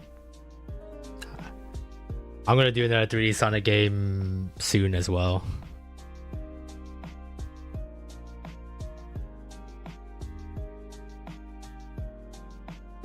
Pledge doing Skyward Sword would be awesome. Yeah, we've been trying really hard to try to find days to meet myself, Plingy, and Lance to record some Let's Plays together. So I think we still want to do Ace Attorney. Whenever Project Eden Garden, they're slowly like getting ramping up to release chapter 1 of that game. That one will probably be like day of or record. I don't care what I'm doing. I will skip a streaming day to get that done. So we can record that, because that one's our most popular series, even though it's only one video as a prologue episode, but or prologue gameplay. But chapter 1's really hyped. This game is like on a lot of people's radars for anyone that likes Danganronpa, so that one's gonna be like an instant done. So Ace Attorney is so good. I love those games. I play for my channel, except I know a bomb. Yeah, for us it's like a little different because it's the 3 of us that will play it, and we all would voice act as much as possible, whatever it needs from that game. So I feel like the charm of us doing absolutely dumb voices and saying like really stupid bits and lines with the character voices has really helped us a lot as like a Let's Play portion of our channel. So because most of the games we have, I think the best parts is when we all are doing silly voices together. So we want to do Ace Attorney because we feel like that would be a really good one, voice acting wise, for the 3 of us. So, but we'll see. Let's see what we can do. I know Plingy has talked about like she wanted to do an Okami playthrough. She really loves Okami, and stuff like that. So hopefully we can find some time in the future to get together and do those recording sessions. But yeah, I definitely want to do Ace Attorney with them. Done too big music. We need a guest star. Let me know. I mean, I'm waiting for us to do something for Pop. If I know Gage wants to do like a more like voice acty kind of games and stuff like that. I can always try to do something like that. Oh yeah, Pop. Because I'm always down.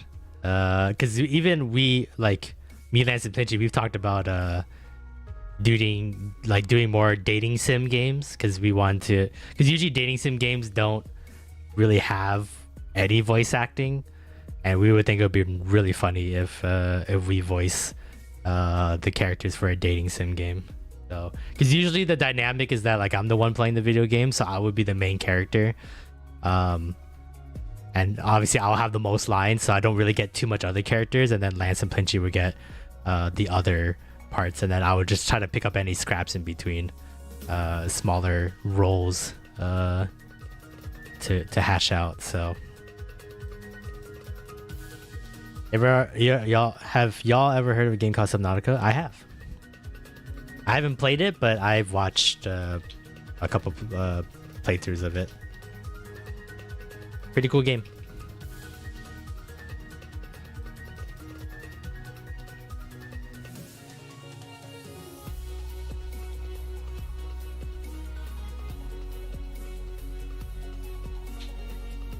Doing game dubs would be fun for Pop. Yeah, we have a lot of fun when we do it here for this channel.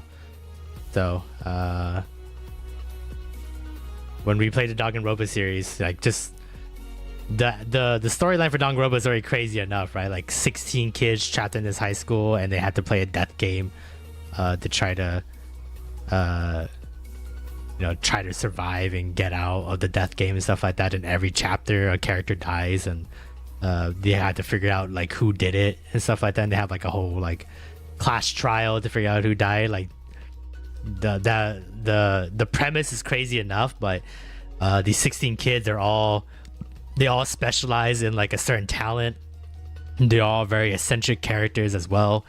So it's really fun when the three of us get to voice these characters and then like put our own twist into these characters and have like little funny traits and bits that these characters probably wouldn't have, but because we're voicing them, they have it now. I think that's been the best part about doing those kind of games with Blanching and Lance. So yeah, I agree, Gage. You get to work on your voice acting because that's what helped us. So that Project Gaines Garden game, when it was first in the works,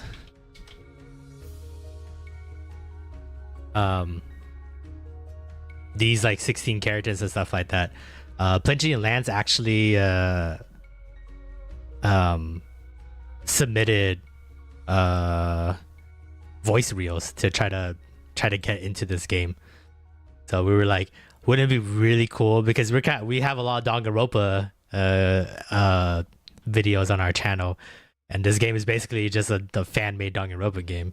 Would it be cool if you guys became one of the voices of these characters, and then we would play the game on the channel as well? That would be like a cool like double extra stuff and stuff like that. So unfortunately they didn't get a part, but we still have fun all the same, voicing these really cool characters. So do you know the Reaper Leviathan? No.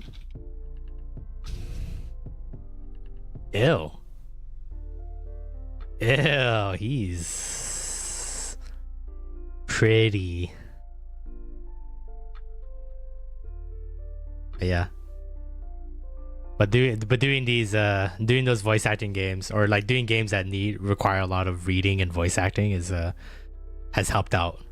I don't know if I'm better than I was a couple years ago, but I feel more confident in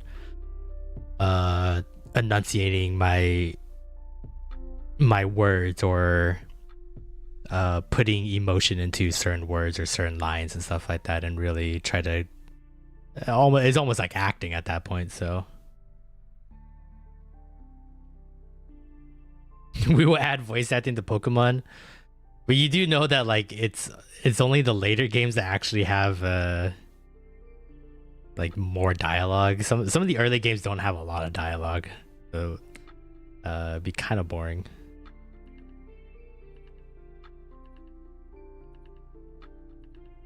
He's pretty horrifying. He is.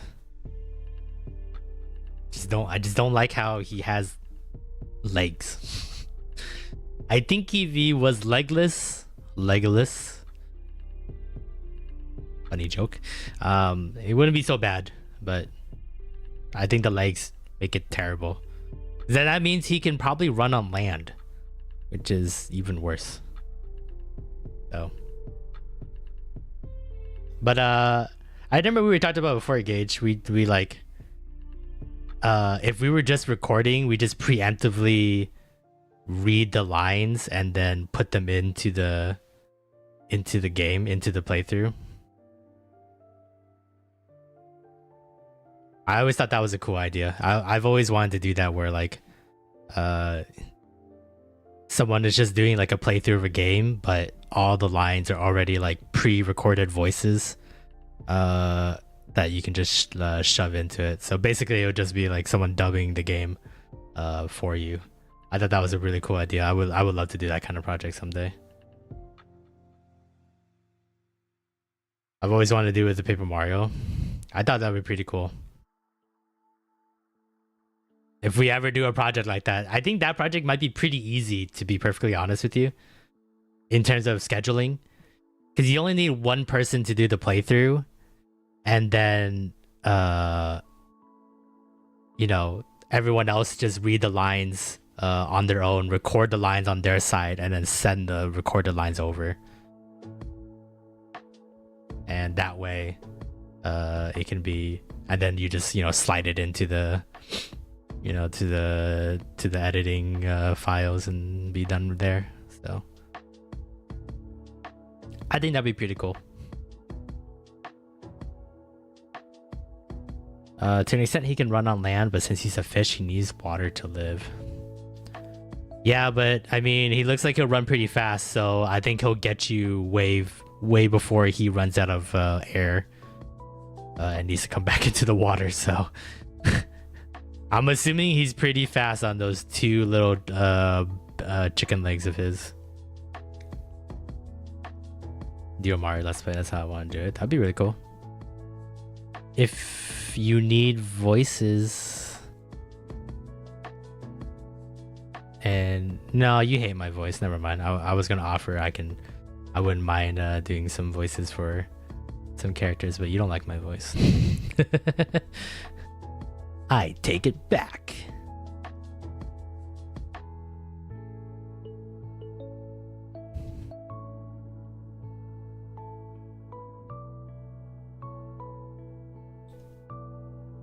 You can do some NPCs. I'm a star, Gage. NPCs.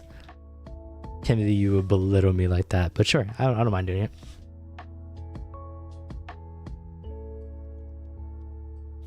What voice would you give the horror fish here?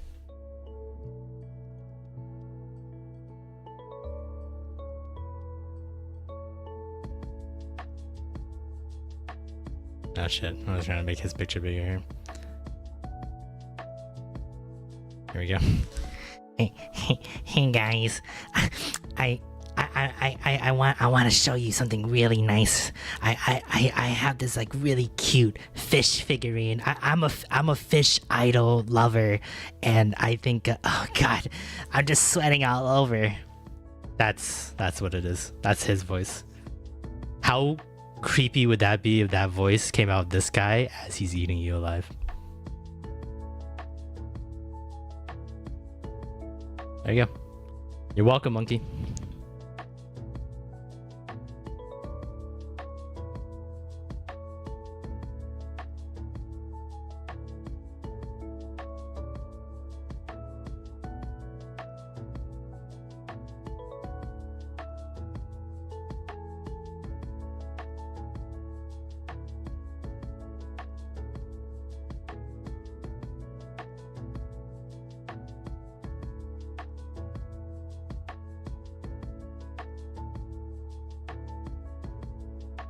You officially adopted you. The comments say so. Nice.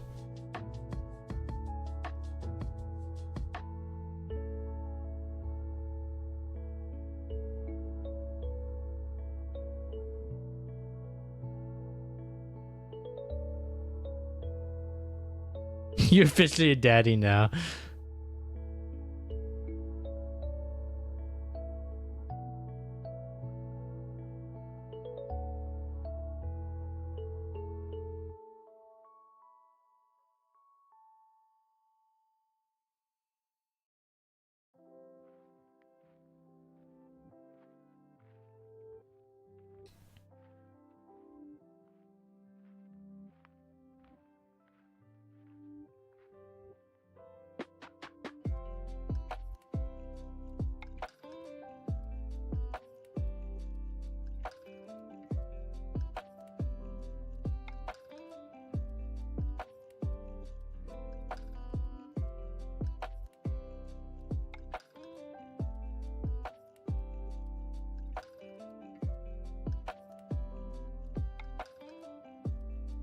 I thought about making a joke along those lines in the episode, but I know I have some younger viewers on that project. What are you talking about? You're just a daddy, Gage.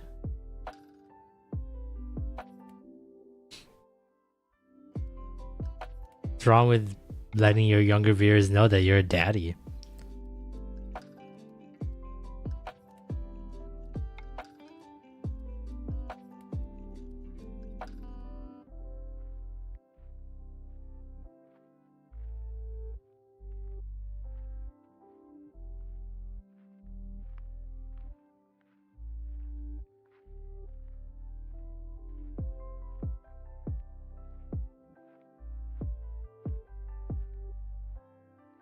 Uh-oh, okay, just got pissed. Don't say that in your videos.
Oh no, toilets.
By the way, Taka told me to tell you to make sure you get your work done, but not to overexert yourself.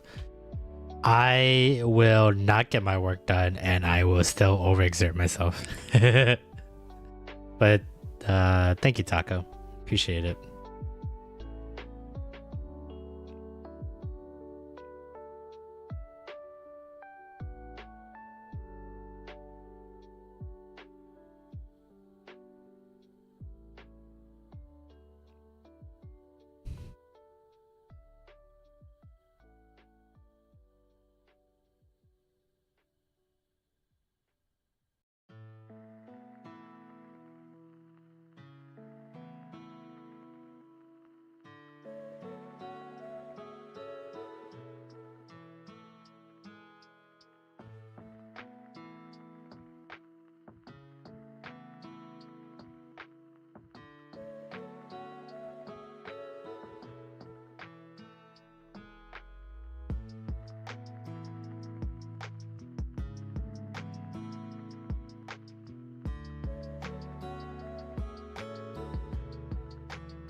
He says hi too. Hello, Taco. Hope you had fun at the Drag House show.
Actually, I don't need that marker. Never mind. I don't want to use that soundbite.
Oops.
Ooh, you might do it with a honey bun?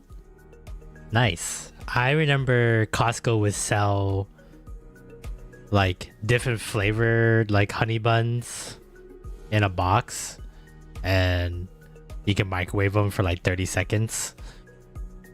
That was like my breakfast for a good chunk of years when I was really, really, really poor.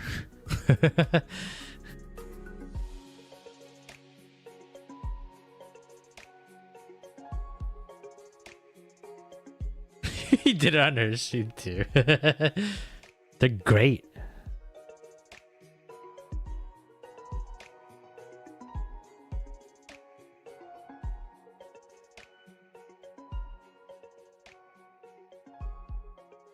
They have so many different flavors, like little like pastries.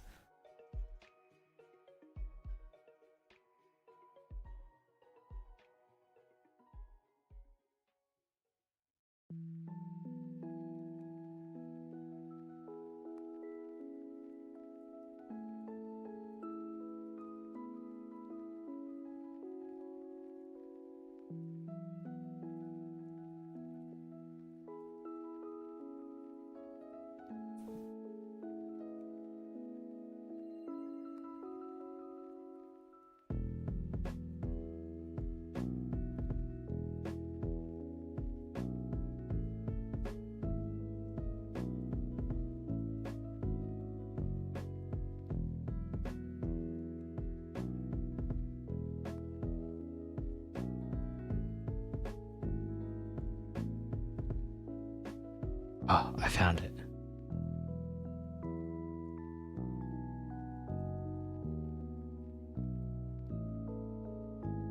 I found what I was talking about.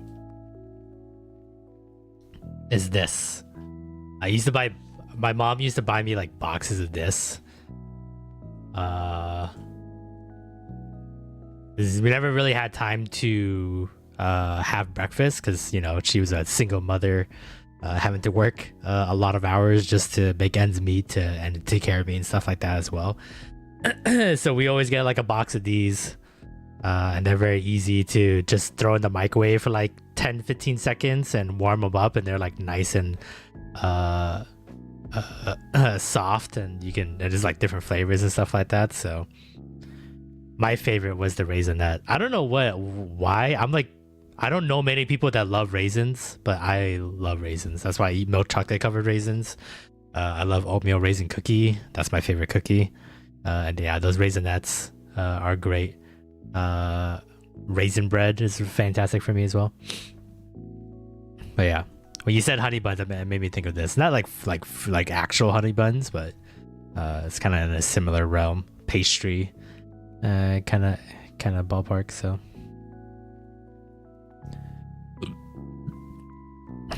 But I love it. Cinnamon horn is really good too. Cheese horn is really good too. Cream cheese.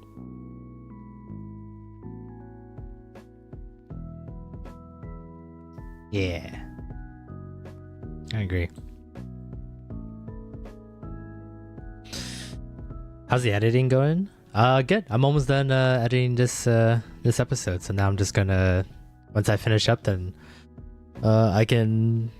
I won't do it on stream, but I'll probably just do a little extra cleanup and put the intro and outro on it, and then it should be ready to go.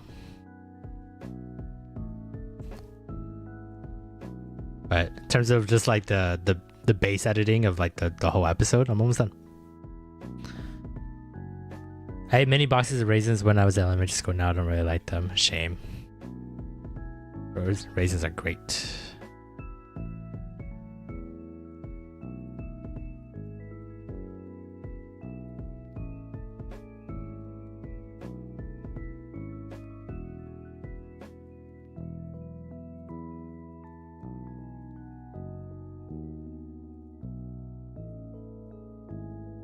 I had food with taco earlier, but I'm getting hungry too. What'd you get with taco?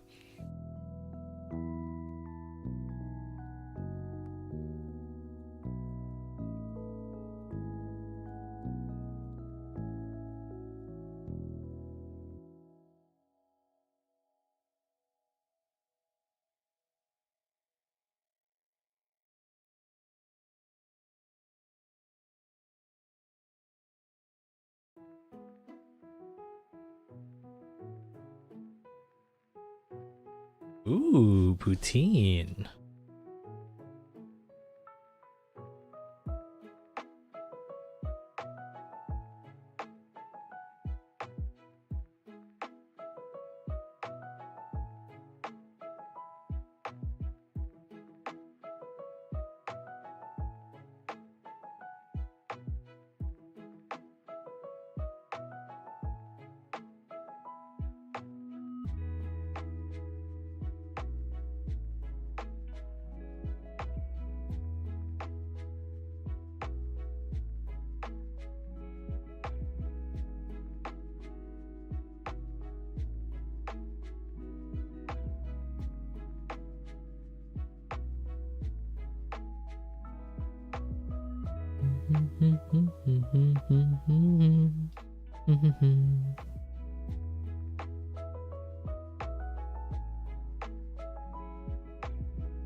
There we go.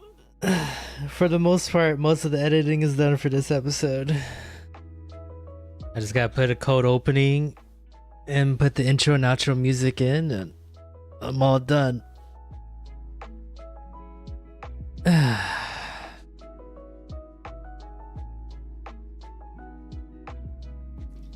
About an hour and 43-minute episode.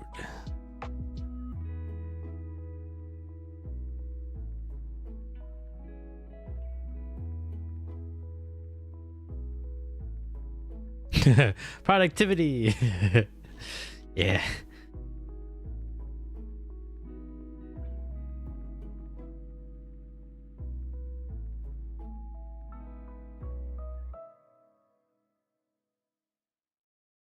Oh, oops, actually.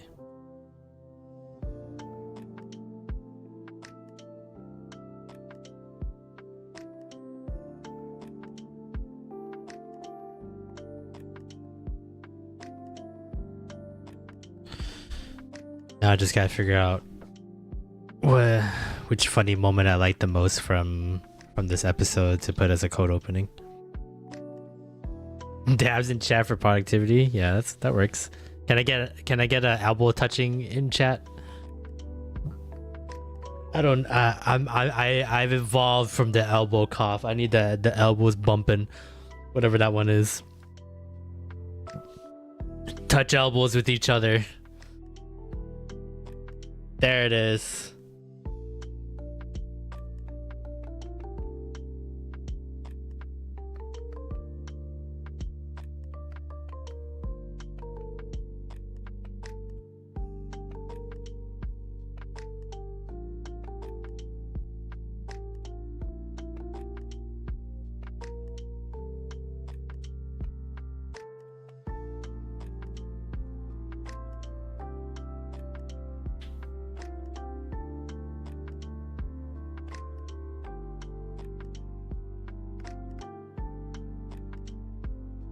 This one's a good candidate for a code opening.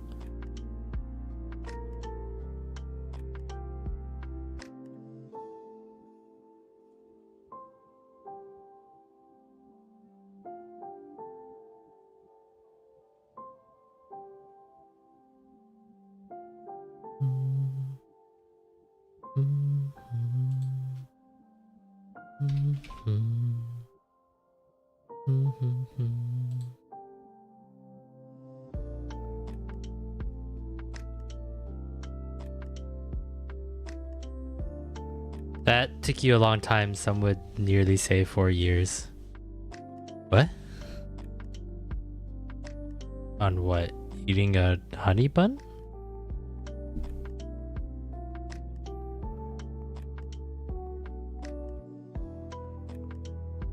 I think I've eaten a honey bun in less time than 4 years.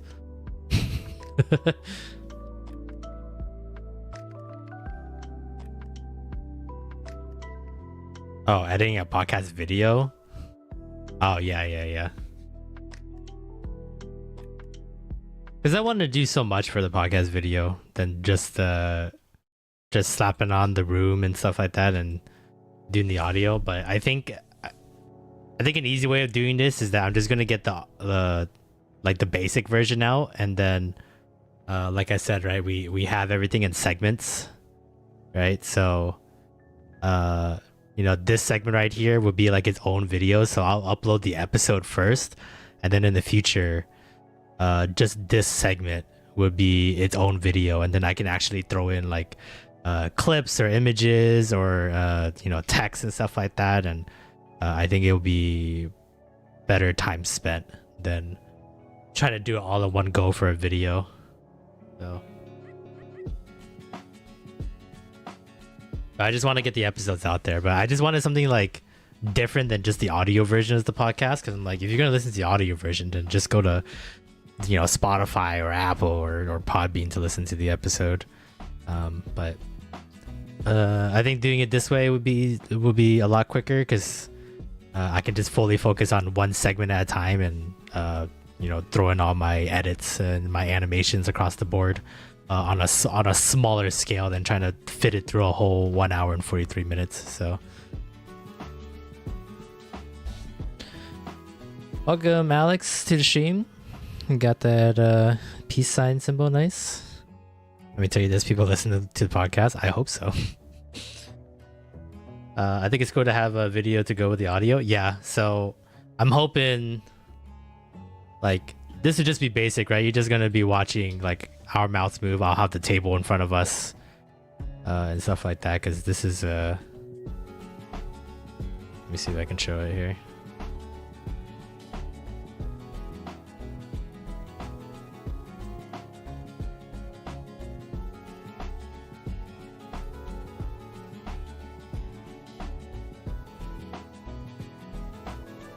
If I take away all this, I didn't even work on Pokemon today now I think about it.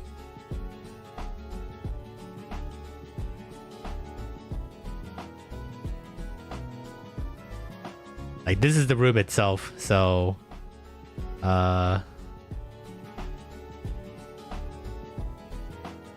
whoops.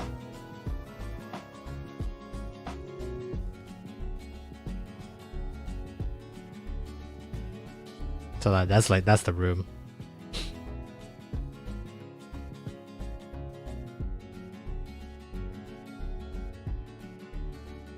So we have a recording room and stuff like that. So, but I just thought, I don't know, like watching it back and like it looks boring, just us with our mouths moving. That's why I wanted like cool animations to go, but it just takes time to like find the images and find the clips and stuff like that. So but I'm thinking if I do it per segment, if it's just the segment of us talking about the current season of anime, I think it'll be a lot easier mindset wise to have the to do all the animations for that. So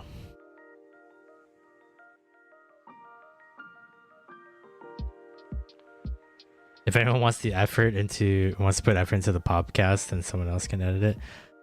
But it's only once a month, Gage. I feel like you have just the right amount of time to do it. Got the same very Detective Pikapu plush. Yeah, Lance is the one who designed this room. So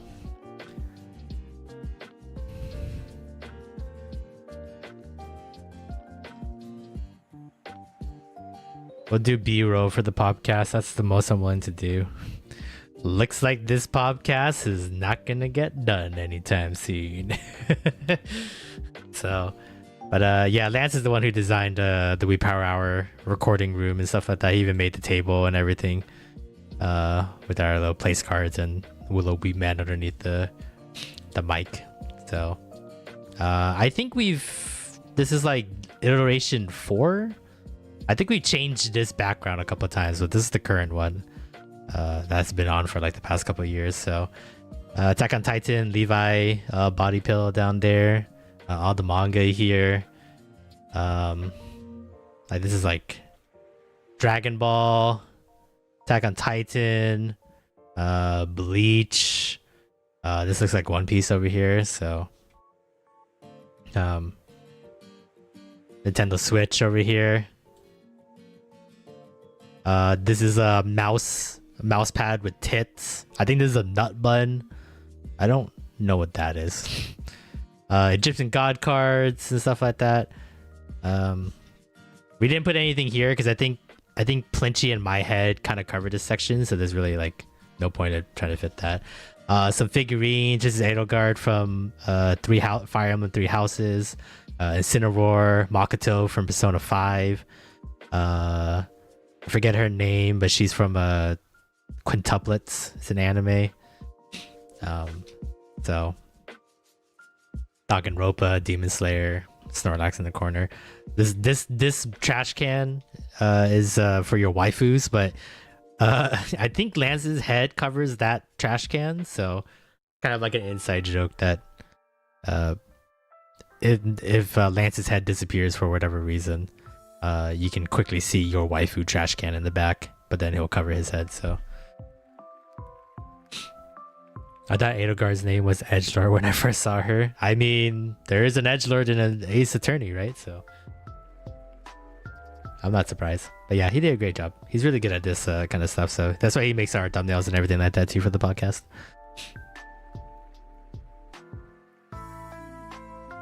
That room is cleaner than mine. Well, luckily all we have to do is press delete on the trash and that can go away. So we don't really have to worry about cleaning too often than not. So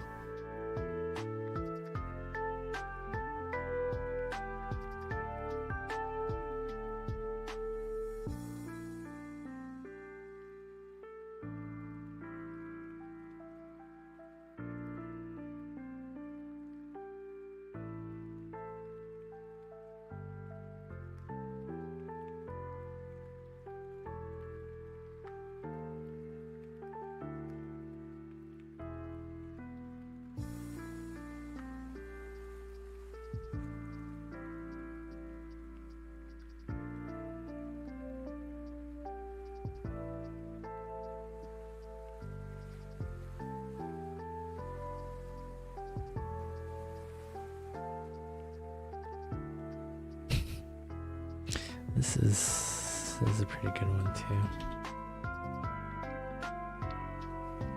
That might be a good code opening.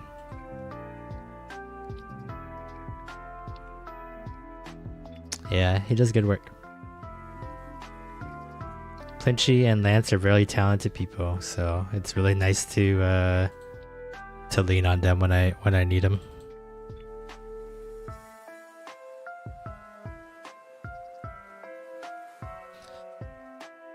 My next projects for my room are to get acoustic panels up, get a rug, and clean my closet. Nice.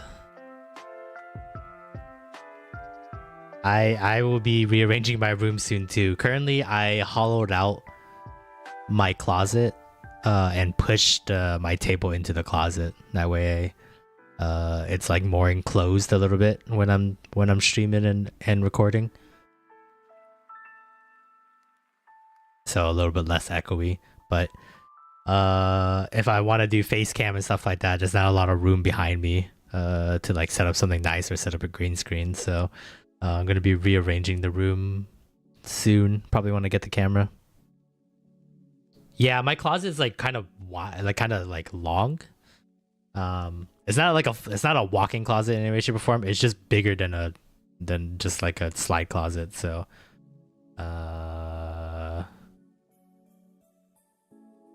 can I pull up pictures of my apartment?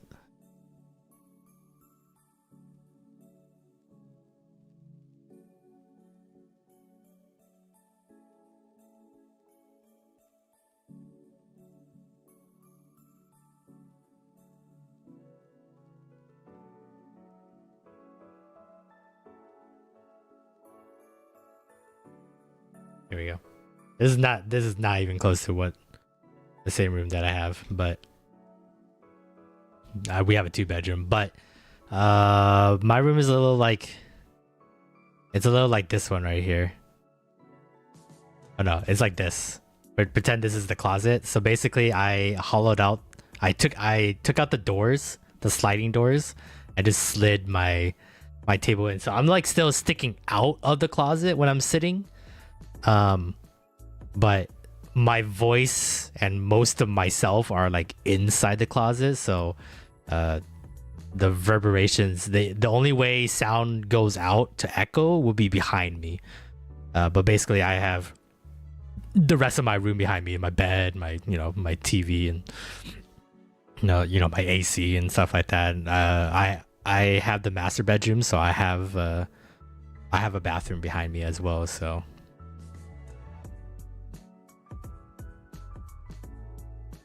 oh wait, here's a 2-bedroom, 2-bath image here.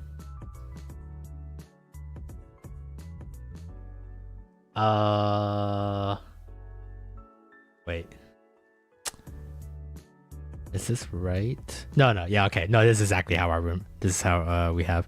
So toilet stream impossible? You just want to watch me take a shit for like 5 hours? Sure.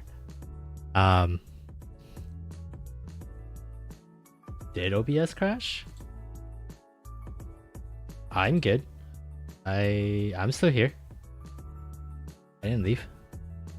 Are you guys okay? I don't see anything bad on my side. Oh, just your Wi-Fi? Okay. I way too many Pokemon plushies in my closet. I gotta organize. Peter closet. We watch you eat raisins on a toilet? Sure, if that's what's gonna get me the views, yeah. This is where the cable bars are gonna be kept? I wish. This is what my apartment looks like. So oops. My roommate lives here on this left side. I live on this right side here. I got the bigger bedroom because I was gonna stream and I wanted the bigger closet. Sadly, his closet, I hate the way this is set up. The heater, the water heater is in his closet. Luckily, he doesn't have a lot of stuff and he doesn't plan on getting a lot of stuff, like clothes wise, so he doesn't really use the closet too much. But I have this. So this closet right here, I took out the doors and then I slid the table in. So I'm like mostly inside the closet, but I can like roll back outside the closet. And then I have my bed on this corner over here. So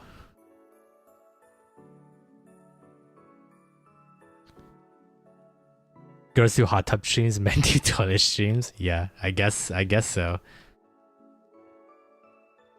Let's see if I can Peter totally did a hot tub stream. Yeah, but that's because I'm cute. Cute like a girl.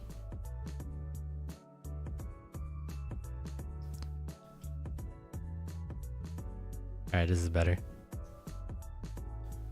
So like this red pen. Like this bed is like technically like here. Bed. So like it kind of touches it like kind of passes the closet a little bit. So I could like essentially back into the bed by accident if I don't pay attention to this. So that's why it works. But if I wanted to have a background or put a green screen, there's no room to put like a green screen or like a shelf behind me, because I pretty much have my TV like here. Basically my bed faces that way. Totally stream 1 million subscriber special. I'm totally down. Sorry, Peter. I guess people are correct in mistaking you as a girl. I know. All the time. How did you make this? I don't know what you mean by that. Peter like totally relaxing in the hot tub. I was chilling. So yeah, and then I have like a shelf here. And then the bathroom and stuff like that. So essentially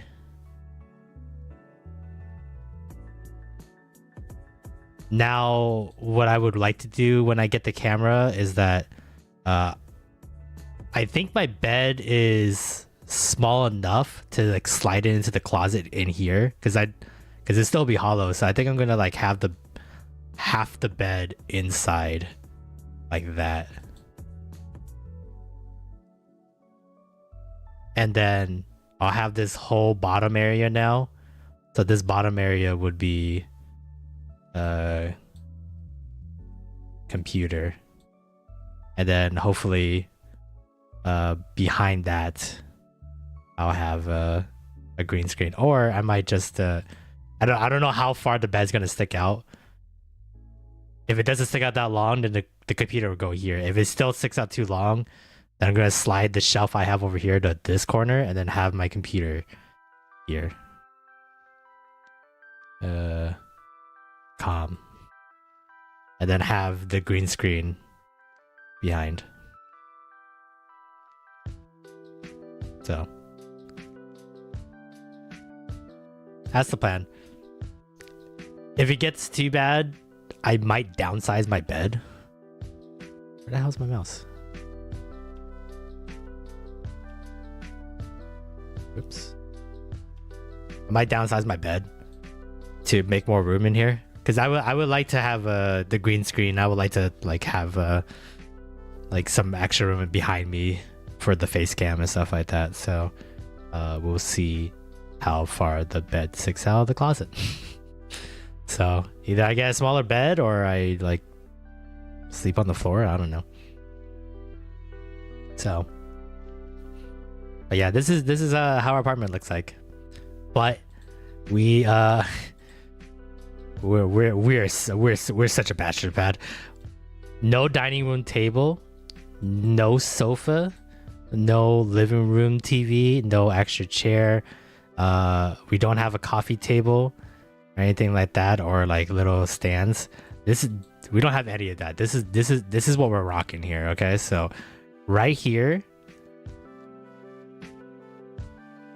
is a faux table. Faux table. Hey, you guys get it. Folding table, right? Right here, we have like a little shelf that has the printer and like some miscellaneous tools that I have for the car. This is what covers the rest of the... Where'd my mouse go? This is what covers the rest of the living room. This whole thing... Actually, I didn't draw that right. Hold on.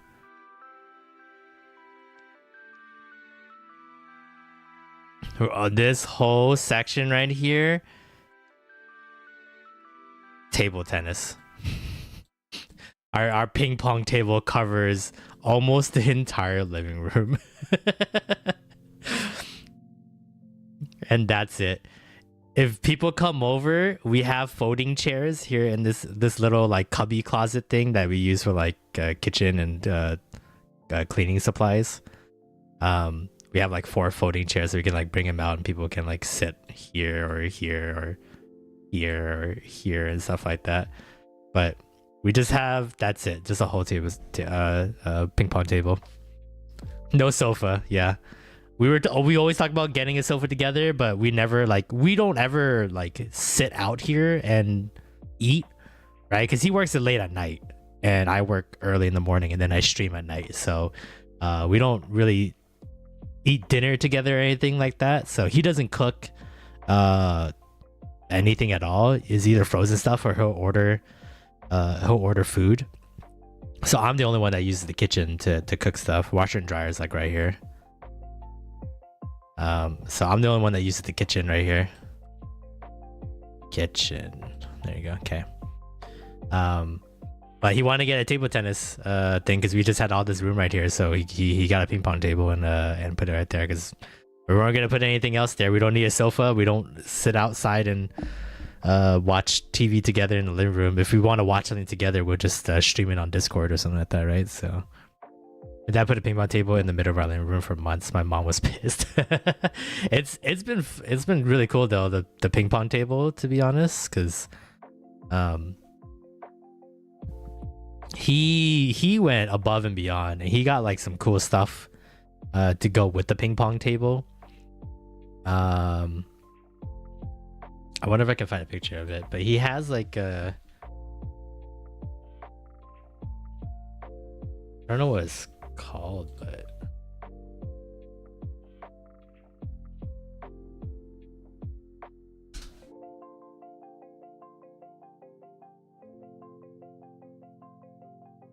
this is not exactly what he has. But he has this thing where like it holds a bunch of ping pongs and then it just shoots ping pongs for him. So he doesn't even have to have me play with him. He can just have this machine on the other side and then it will shoot the ping pong balls towards him. And he can hit it. He even got like this net to catch all the ping pong balls that he hits. So he doesn't have to like pick them up off the ground and stuff like that. So we're like pretty tricked out on the ping pong table. So we just got like 300 ping pong balls, I think, and like a little, like, not this fancy of a machine. We have like a cheap one, but it does the job, and then the net. And so we just hit it over and over. He can practice on his own if he wanted to and stuff like that. So we got a little fancy on the table.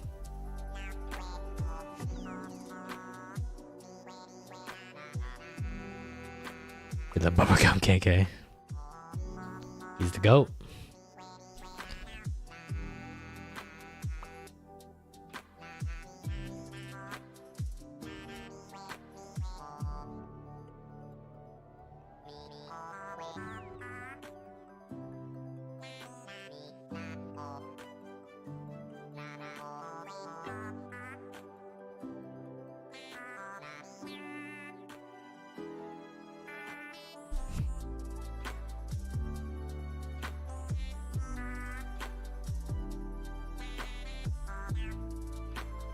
KK's in tomorrow's episode? Nice.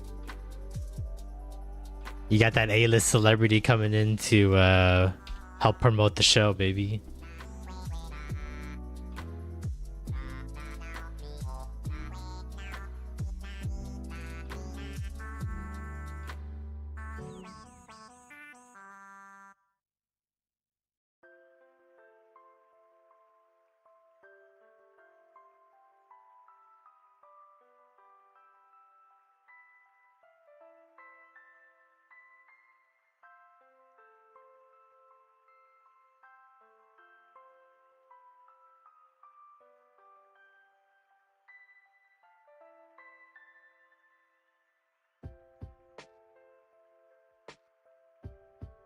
I think this one's still the best one.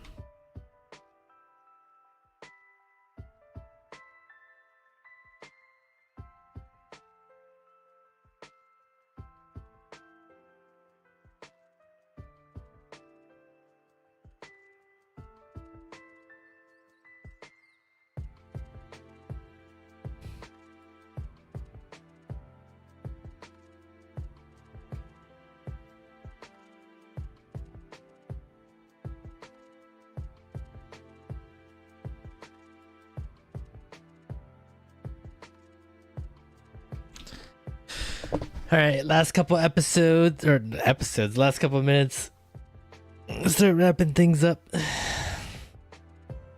Any last minute questions and concerns? Anything about editing or anime or something you want to know about me personally?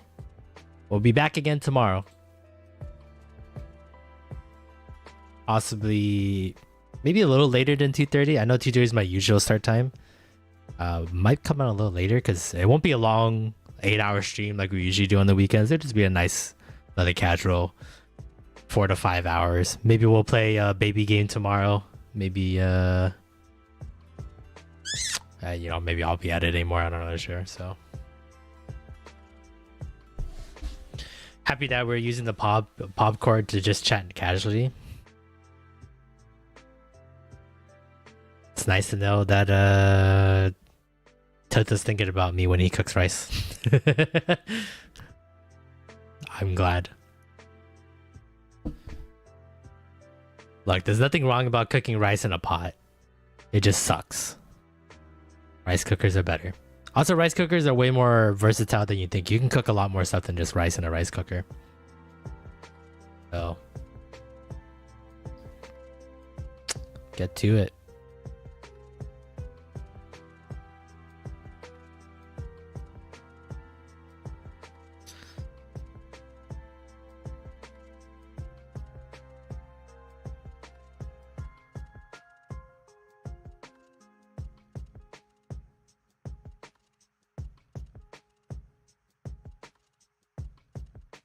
Yeah, you can do steamed veggies. You can even what is it? So you'll have like the uncooked rice, right? And then you'll clean it and stuff like that, and then you put water into it, and then you can like load it up. So you can actually like cook certain meats inside of it. You can put eggs in there if you want boiled eggs. I know people who will put like frozen dumplings inside of it. And then they'll mix in like soy sauce and fish sauce and some other like Chinese wine sauces in there to like spice up the flavor, and then it'll cook inside of there, and then you can just mix it after it's done cooking, and then you'll have like a chicken and rice or like beef and rice, or like dumplings in there, and then you like smash up the dumplings in the rice, and you have like a rice and dumplings kind of mixture with like a lot of good Asian flavors. You can throw in like a lot of chili oil and stuff like that, some other spices to really like kick it up a notch. So those are just like some of the small things. You just ate, you asked. All this food talk is gonna make me hungry. You guys asked, so I'm just providing the answers. You can even like, so the cool thing too is that like when you press the cook button for a rice cooker, it doesn't have to stay closed, right? Because technically the heat is from the bottom of the pot. So you can kind of use it like a portable electric stove a little bit. So I've done it to where like back in my old place, I didn't have a kitchen, I didn't have a stove, I didn't have anything. So I would cut spam up, and then I would cook the spam inside the stove or inside the rice cooker. It would take a long time and stuff like that, but it works out just fine. You can even cook pasta into a rice cooker. I've done that before. Well, you're like put pasta in the pot, and then you boil it inside the rice cooker. You know, make sure you put salt and stuff like that. Drain a little bit of it, and keep the rest, and then like or put a little bit of the pasta water, and then like the rest of it drained in on the side, and then you can cook the meat inside the pot. Make sure it's all, you know, cooked. Throw your pasta sauce in there, whatever you want, and then throw your noodles back in there, and then mix it, and then like it will keep it warm for you while you eat it. So I don't know if I'm going to bed tonight. I really want to watch a 3D World finale. Can't you just watch it in bed with your new TV setup? Sounds pretty easy to me. The other day I had Chinese takeout. Yeah, it looked really good. I'm excited to make the Weeb Power Hour Discord server live, so then I can just see you guys post a whole bunch of food stuff on there. Like watching YouTube on your PC, but on the big screen, like a movie.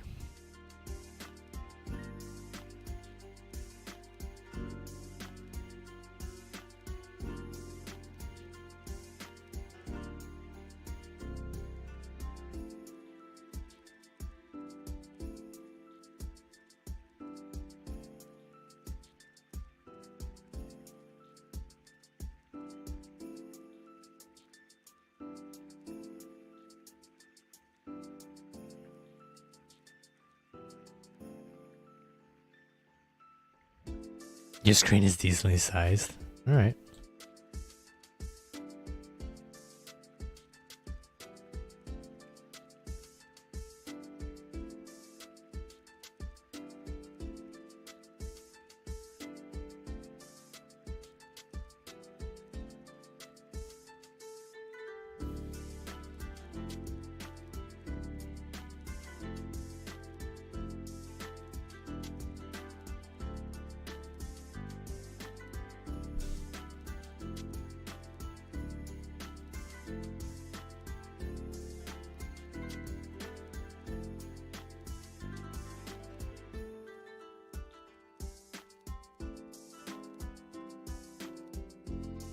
It was wonton noodle soup. It was really good. Nice. Gonna wind down for bed. Good night, everyone. Yay for productivity. Yay. Thank you for bringing your work here on a work stream. Bring more work tomorrow. We might be working again tomorrow. So, have a good night, Eden. See you next time.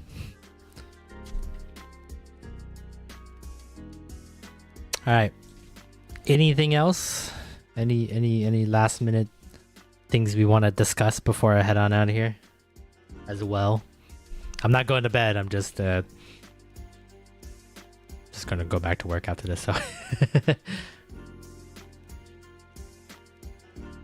hope my work is done before stream tomorrow. And what are you gonna do during the stream?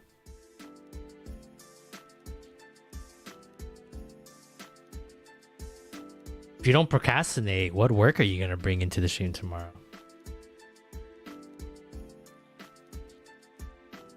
I'll work on other work. Makes sense. We might play this game too tomorrow. Just to chill out and relax, maybe. Let me see if I can bring it up here. Oh, I gotta update.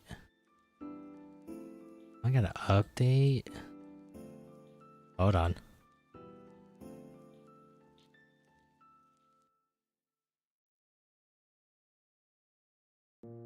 Maybe finally do that Animal Crossing script. I'm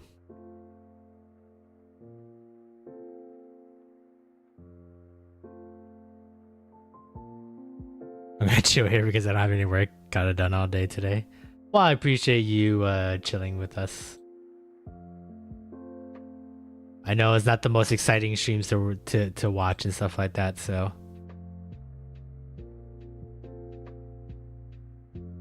Oh yeah, how is the manga going, Monkey? Are you still working on it? I updated.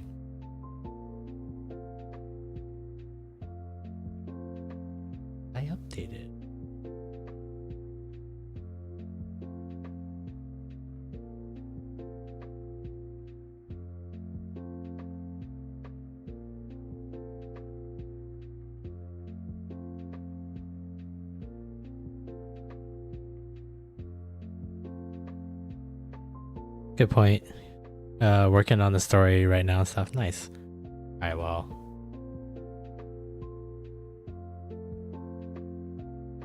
Can't pull it up, but we might play this tomorrow. I don't think we're gonna play it for the whole time. Maybe play it for like 30 minutes to an hour, but I had quite a bit of fun playing Unpacking. I played it like on my own a long time ago. It's still on Xbox Game Pass. So I can just unpack. I don't know if you ever seen video gameplay like this, but it's just a chill game. You just unpack stuff and then you just kind of reorganize your room and put stuff away, and stuff like that. So it'll be like a nice little combo stream. I'll still work on stuff, but just to kind of give it a little change of pace, so you guys are not just staring at me being quiet for like 3-4 hours at a time. We'll have this for a little bit. Honestly, I think I can edit podcast episodes and still play this game at the same time. This game is very like low brain process for me. So yeah. So we'll probably play this tomorrow too. I don't know. I mean, there's no like beating the game, but there's like multiple levels. I don't know if I did all the levels for this game, but I do remember I played it for a full like good night. So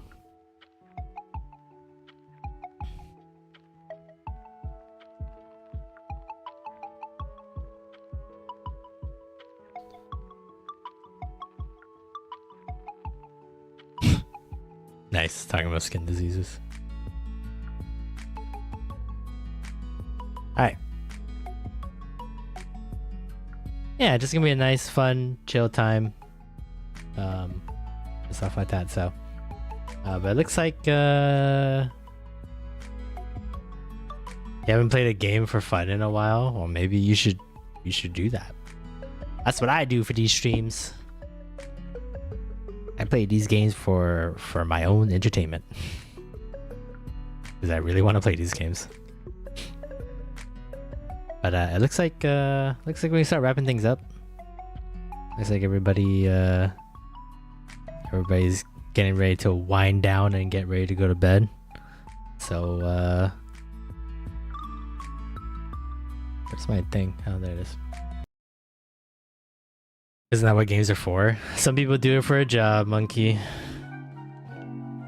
Kind of the life you gotta live when you're a content creator like us, especially video game content creators. So but thank you everybody for dropping on by and hanging out with me today on this extra stream this week. Appreciate it. I know work streams aren't like the most exciting thing to watch, but I still appreciate you guys coming on by and chilling with me and talking story and, you know, seeing the behind the scenes stuff that I do for the Weeb Power Hours. So I'm more than happy to share my knowledge or my experience in any way, shape, or form. Maybe it'll help you make some cool content in the future that we can check out here on the channel. Check out the podcast, Spotify, Podbean, Spotify, Apple, YouTube, social media, Twitter, Instagram, Threads, and TikTok at the Weeb Power Hour. And check out the YouTube channel or subscribe to the YouTube channel. Like the videos, like the streams. Every little bit helps, guys. It really helps. So not gonna, even just one helps, to be perfectly honest. So yeah, we're gonna continue doing these casual streams. Not gonna start any new games or big games until I get back from vacation. So yep, do it for Gage and Ian too. Do it for Tilted. Do it for Flops. The rest of the Pob gang, the Platonic Online Buddies that we're trying to start a collab channel with. The more you support them, the easier it is for them to carry us on their coattails, so we can get popular as well. So please help us out. Also, someday in the future, we'll have a collaboration projects. Someday. I don't know when. I don't want to promise nothing, but I think it will happen someday. So but yeah, same time again, or not same time again, 2:30 p.m. Pacific Standard Time tomorrow. Maybe a little later. It might be like a 4 o'clock start time because we won't be streaming too long. It'll be like a 4 or 5 hour stream. So not our usual like 7 to 9 hours that we usually do on the weekends, because I'm just kind of casually doing work streams until I go on vacation. And then when we get back, Harvest Moon Animal Parade and Legend of Zelda Wind Waker would be our next 2 big games to play on stream. So hopefully you look forward to that in April. Hopefully April. Yeah, hopefully. Once I get back from vacation, I think it'll be easier for me to work with you guys on pop content. So but other than that, I think it's time for me to head on out. Monkey, thank you for modding in chat, even though it's the usual. Appreciate it anyways, even after you were done. Even after you had other plans, you still came on by. Appreciate it. Gage, thanks for sticking around. Eden, thanks for sticking around. Alex, thanks for dropping on by as well. BB, was Liger here today? I don't remember. I think Liger was here earlier. Thanks for everybody that dropped on by. And yeah, I will see you guys tomorrow for some more boring work streams. I'll see you guys same week time, same place. Have a good night.